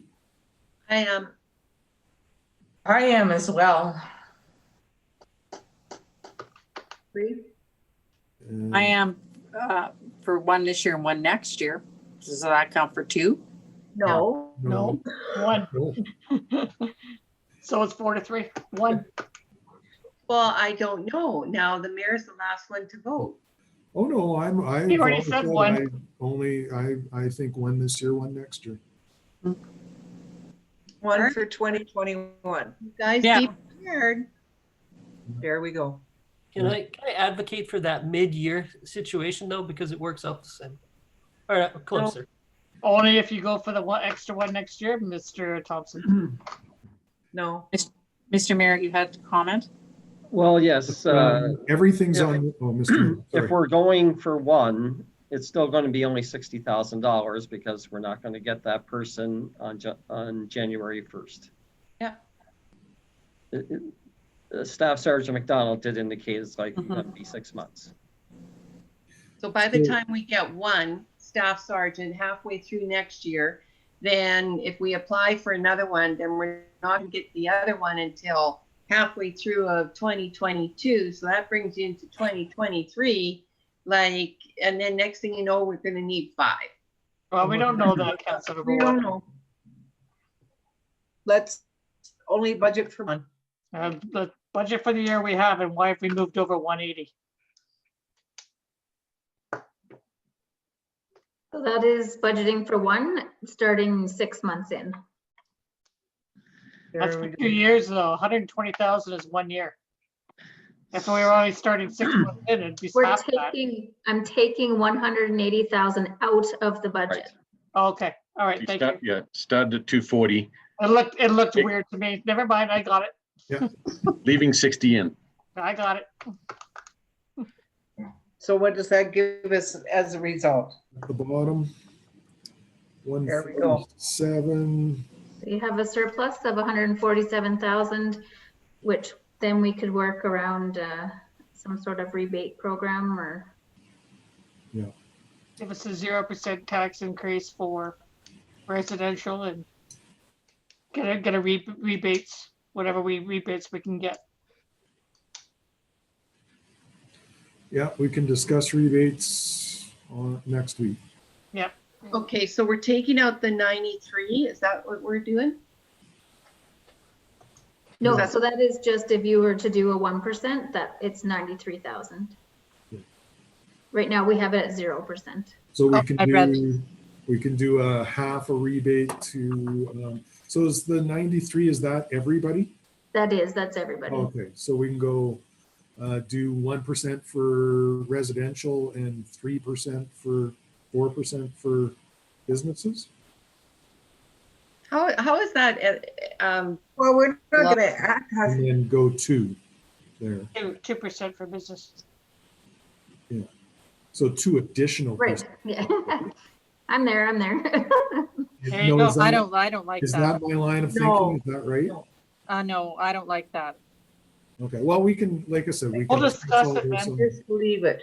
On next. right Monday. now. Yeah, let's leave that for a discussion next Monday. Yeah, Because if we're gonna, one thing I say, if we're gonna look at rebates, we gotta look at rebates for everyone. Yeah, I- exactly. That gives a 1%. But for This says tax residential. increase is what she's got her No, mouse no, on. yeah. No, these she's are all taking that reductions. These are all rebates. We have $147,000 to give Yes. to the community. So if we do a 1% for everybody, that's $93,000. And then an additional 2% for non-res. So that gives Yeah. businesses 3% and the residents 1%. Yeah. How will our general residents think of that? Let's. Mr. Barrett, Yes, it would be nice if Director Lindeman has given some direction in regards to bringing back a tax sheet like she did earlier in her presentation with what a rebate would look like, because as it was indicated in her tax sheet, the residential is going down, but the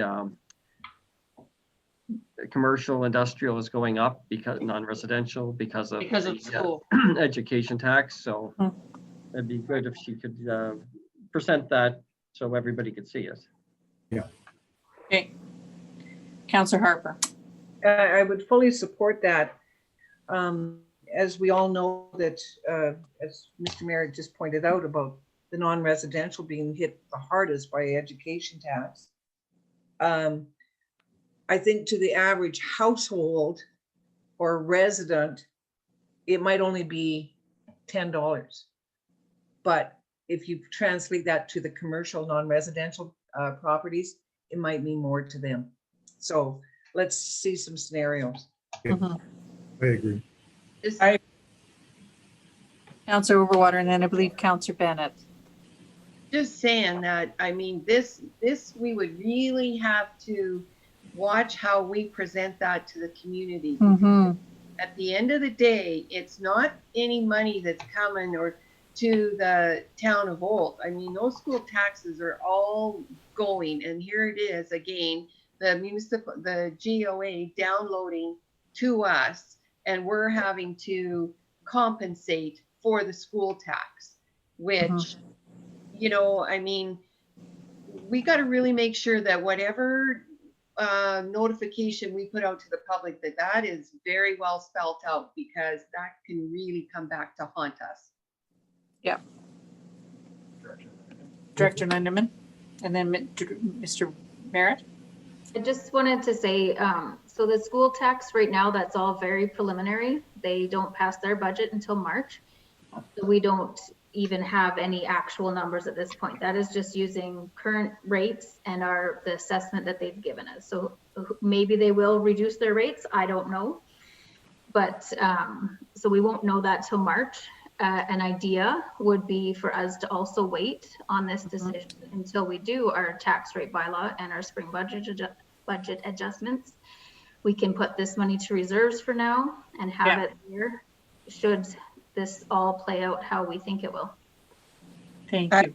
That's an idea, but let's I see think that's an excellent scenarios idea. next Monday. Yeah. I didn't hear Mr. what- Merritt, you had a comment.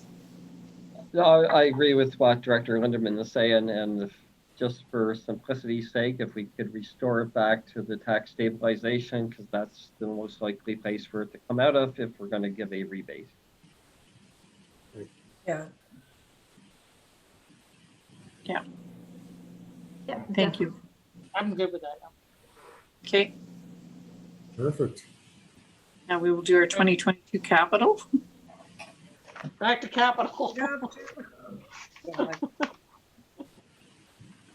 You hit save on that, didn't you, Director Lindeman? You didn't, did you?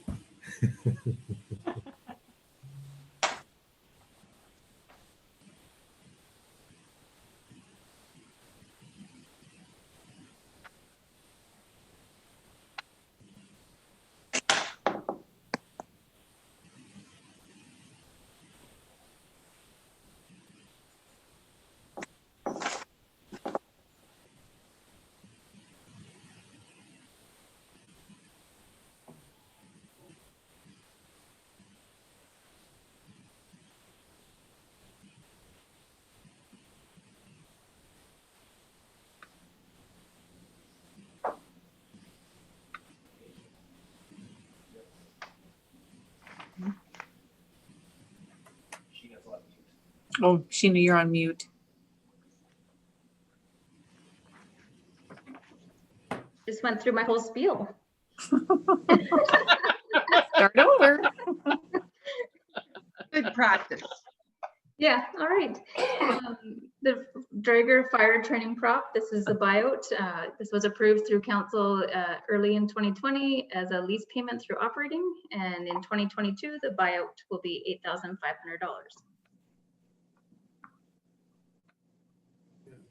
I think that one's a no-brainer. I think we have to purchase that outright. Agreed. I agree. We have the thermal imaging camera. This is $10,000 and it would be shared with the county, $5,000 each. Oh, well, if we're going to get money from county, we should keep it in. Councillor Ryan, you had a comment? Yeah, can I just ask how do they use that? What is that used for? So a thermal imaging camera is part of our necessary equipment on each fire engine. We have one camera for a crew of 4 that basically allows our members to see in a vision obscured environment. So going into a house fire, they physically go in and they can see just like we can see now, only in a building full of smoke and heat. So vital equipment, and this is a life cycle replacement. We have 3 of the devices in circulation, and I know $10,000 seems like a nice round number, but the quote that I had when we submitted budget actually came in at $9,486, and that's today's estimate, not 2 years from now. So it's going to be 10,000 and probably a few bucks. Well, that's a must replacement, so Yeah. I'm totally in favor. Mhm. I agree. I agree. And this was a part of that small equipment piece that previously was part of the separate fund that was joint county and town that will eliminate this year. So now everything goes through the capital purchase process, which would be this. Sounds It good. needs to stay. Yeah. Good. So next we have the half-ton replacement program. Sheena. Scared to bring it up. It's gonna come back every year. Yeah. I think we'll leave it alone for now. We'll beat you up about it later. Yeah. We might not even be here to beat you up. Yeah, that's right. I did want to have Fire Chief Andrew on the thermal imaging camera, like when we first got the when they first come out, how much they cost for the helmet one we had many decades ago. We can buy 4 or 5 of these for the same price as that one helmet cam that we used to have. Wow. Right, the first one was $50,000, and Mobile Oil paid for more than half of it for us. Wow. And Okay, we gave moving it on to a to the department in half-ton. Saskatchewan for $300. Okay, Sheena, let's move on. All right, next we have the sanitary relining program. This is just a continuation of that Just a program. minute, is that truck staying? Did we say yes? Yeah. Yes. Heather, what's wrong with you? Well, like I 12 said, we'll beat him up about it later when it comes to it, but Okay, might we'll not move even along, come back. people. Let's move along. let's move along. Hey, Sheena. Yeah, sanitary's got to stay. Yeah, Do for sure. that, right. Next is the 2022 Municipal Improvement Program. And Director Chant, you'll have to remind me what was. For 2022, this would be 52nd Street that we've put off for 2 years now for doing the total water and sewer on 52nd Street. Basically starting from the Sportsplex heading west towards 57th Ave. Okay. Got to do it. Yep.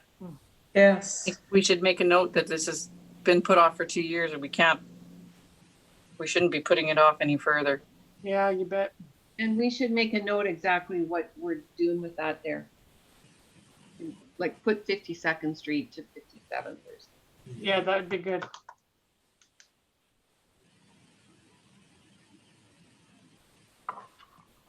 Next up, we have the cemetery expansion. This was removed from 2021 and put into 2022. I don't know if you have any more information on that, Director Whitestaff?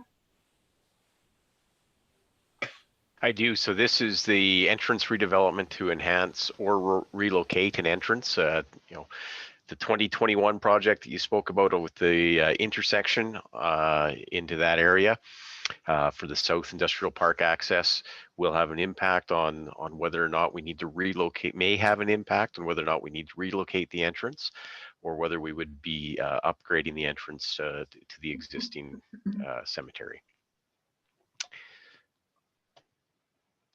Wanda? Councillor Overwater? So when will you know that, Doug? I mean, would that not already be in talks with transportation about that road to the cemetery?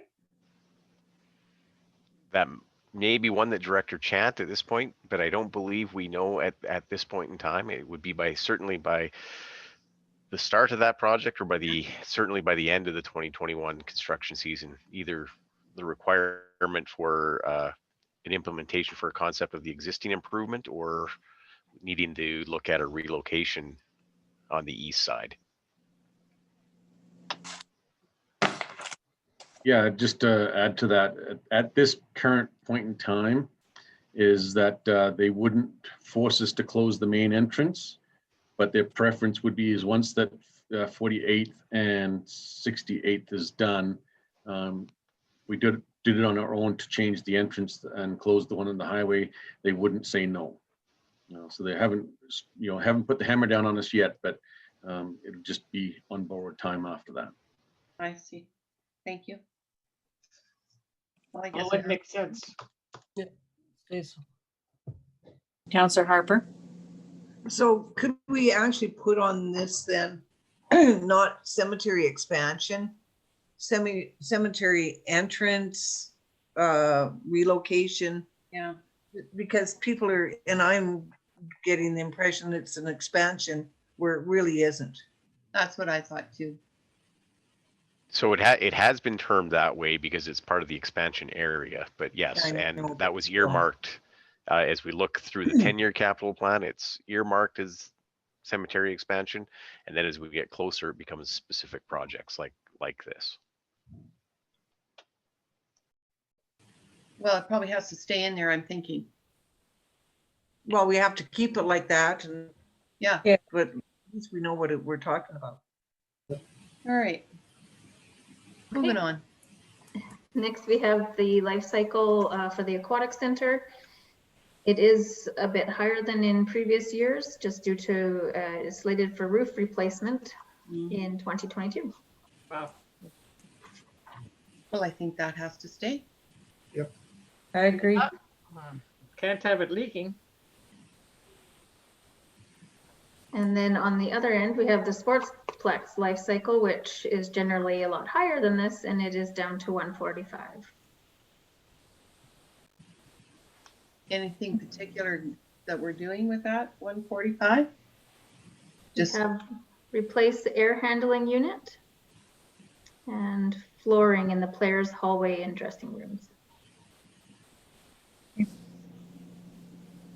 How to do it. Okay. Yeah.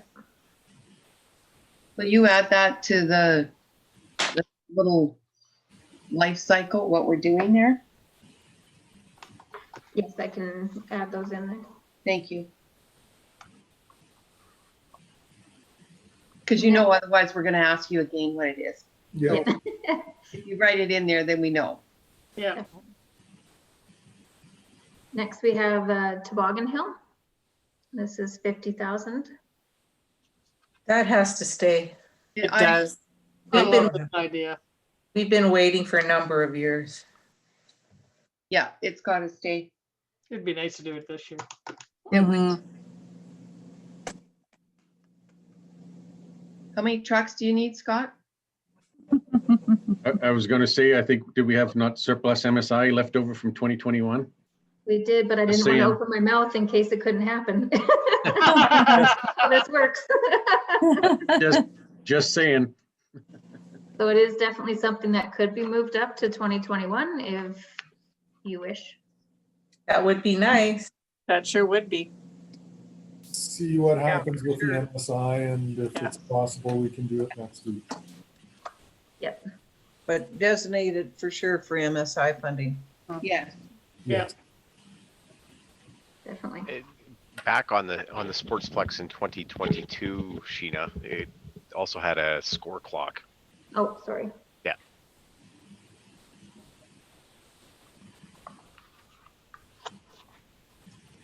Hmm.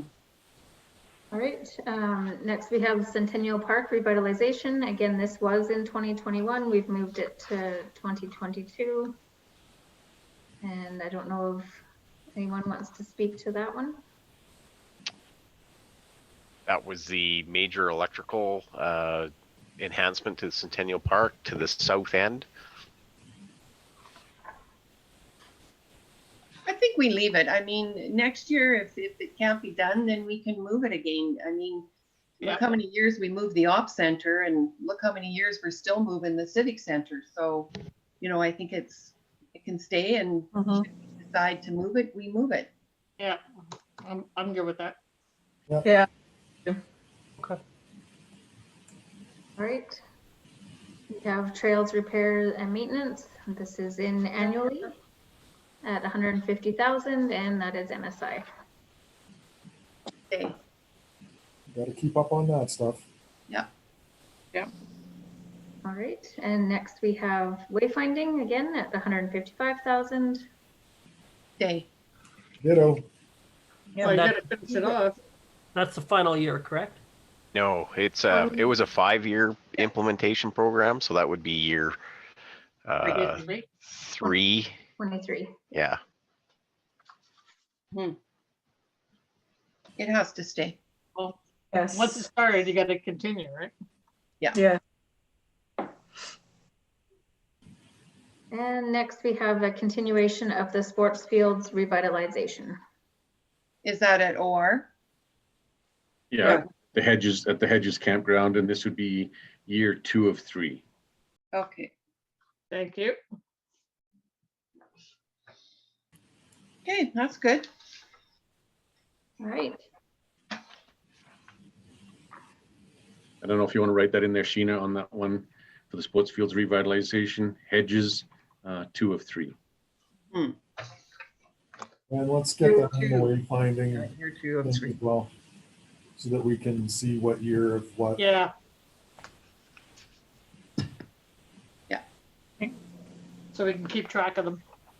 Because you know we'll ask. Yeah. Counselor Harper? Counselor Harper, you had your hand up? Thank you.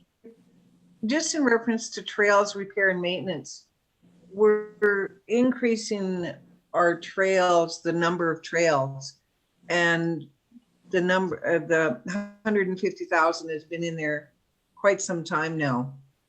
We are eventually going to have to look at increasing that number to probably 200,000. We're having a lot of trails and people use them. Just a comment.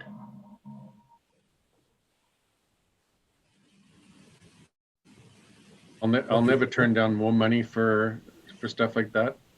I think that's a great point, and we should be, again, we'll discuss this at the next year's service level review, which is only a few months away for a further discussion on what the cost is per, I guess, kilometer of trail or road or whatever, as we basically make sure that we're maintaining what we need to maintain.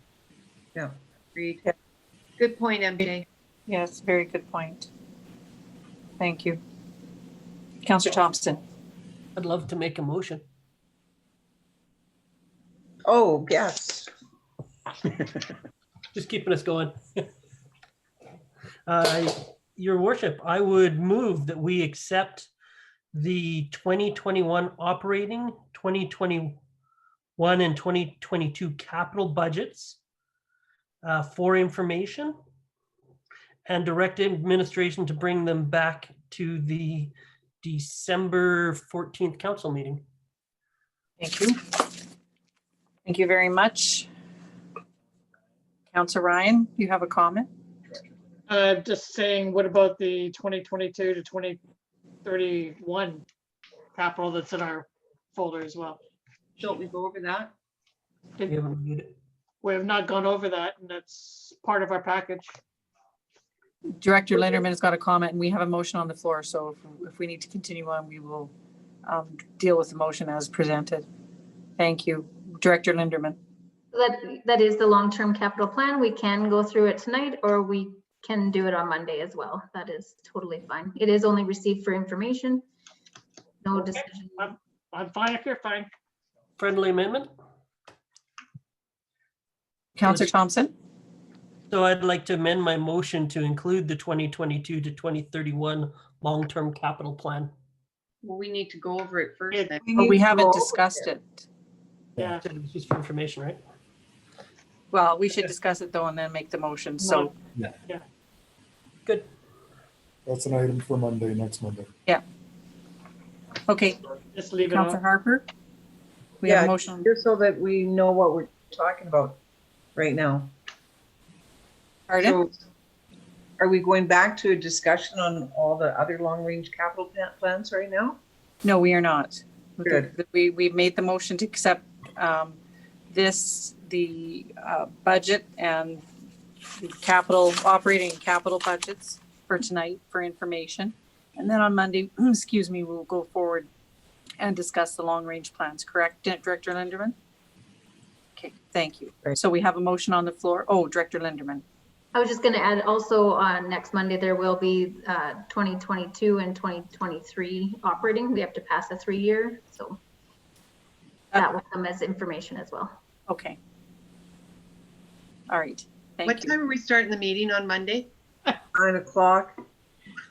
It won't be this long. It will not. 6 a.m.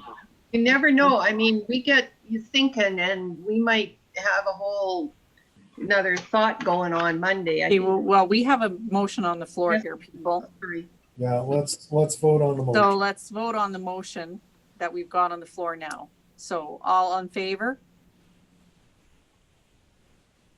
Motion is passed. Thank you very much. So then we will have further discussion on all of these items come Monday.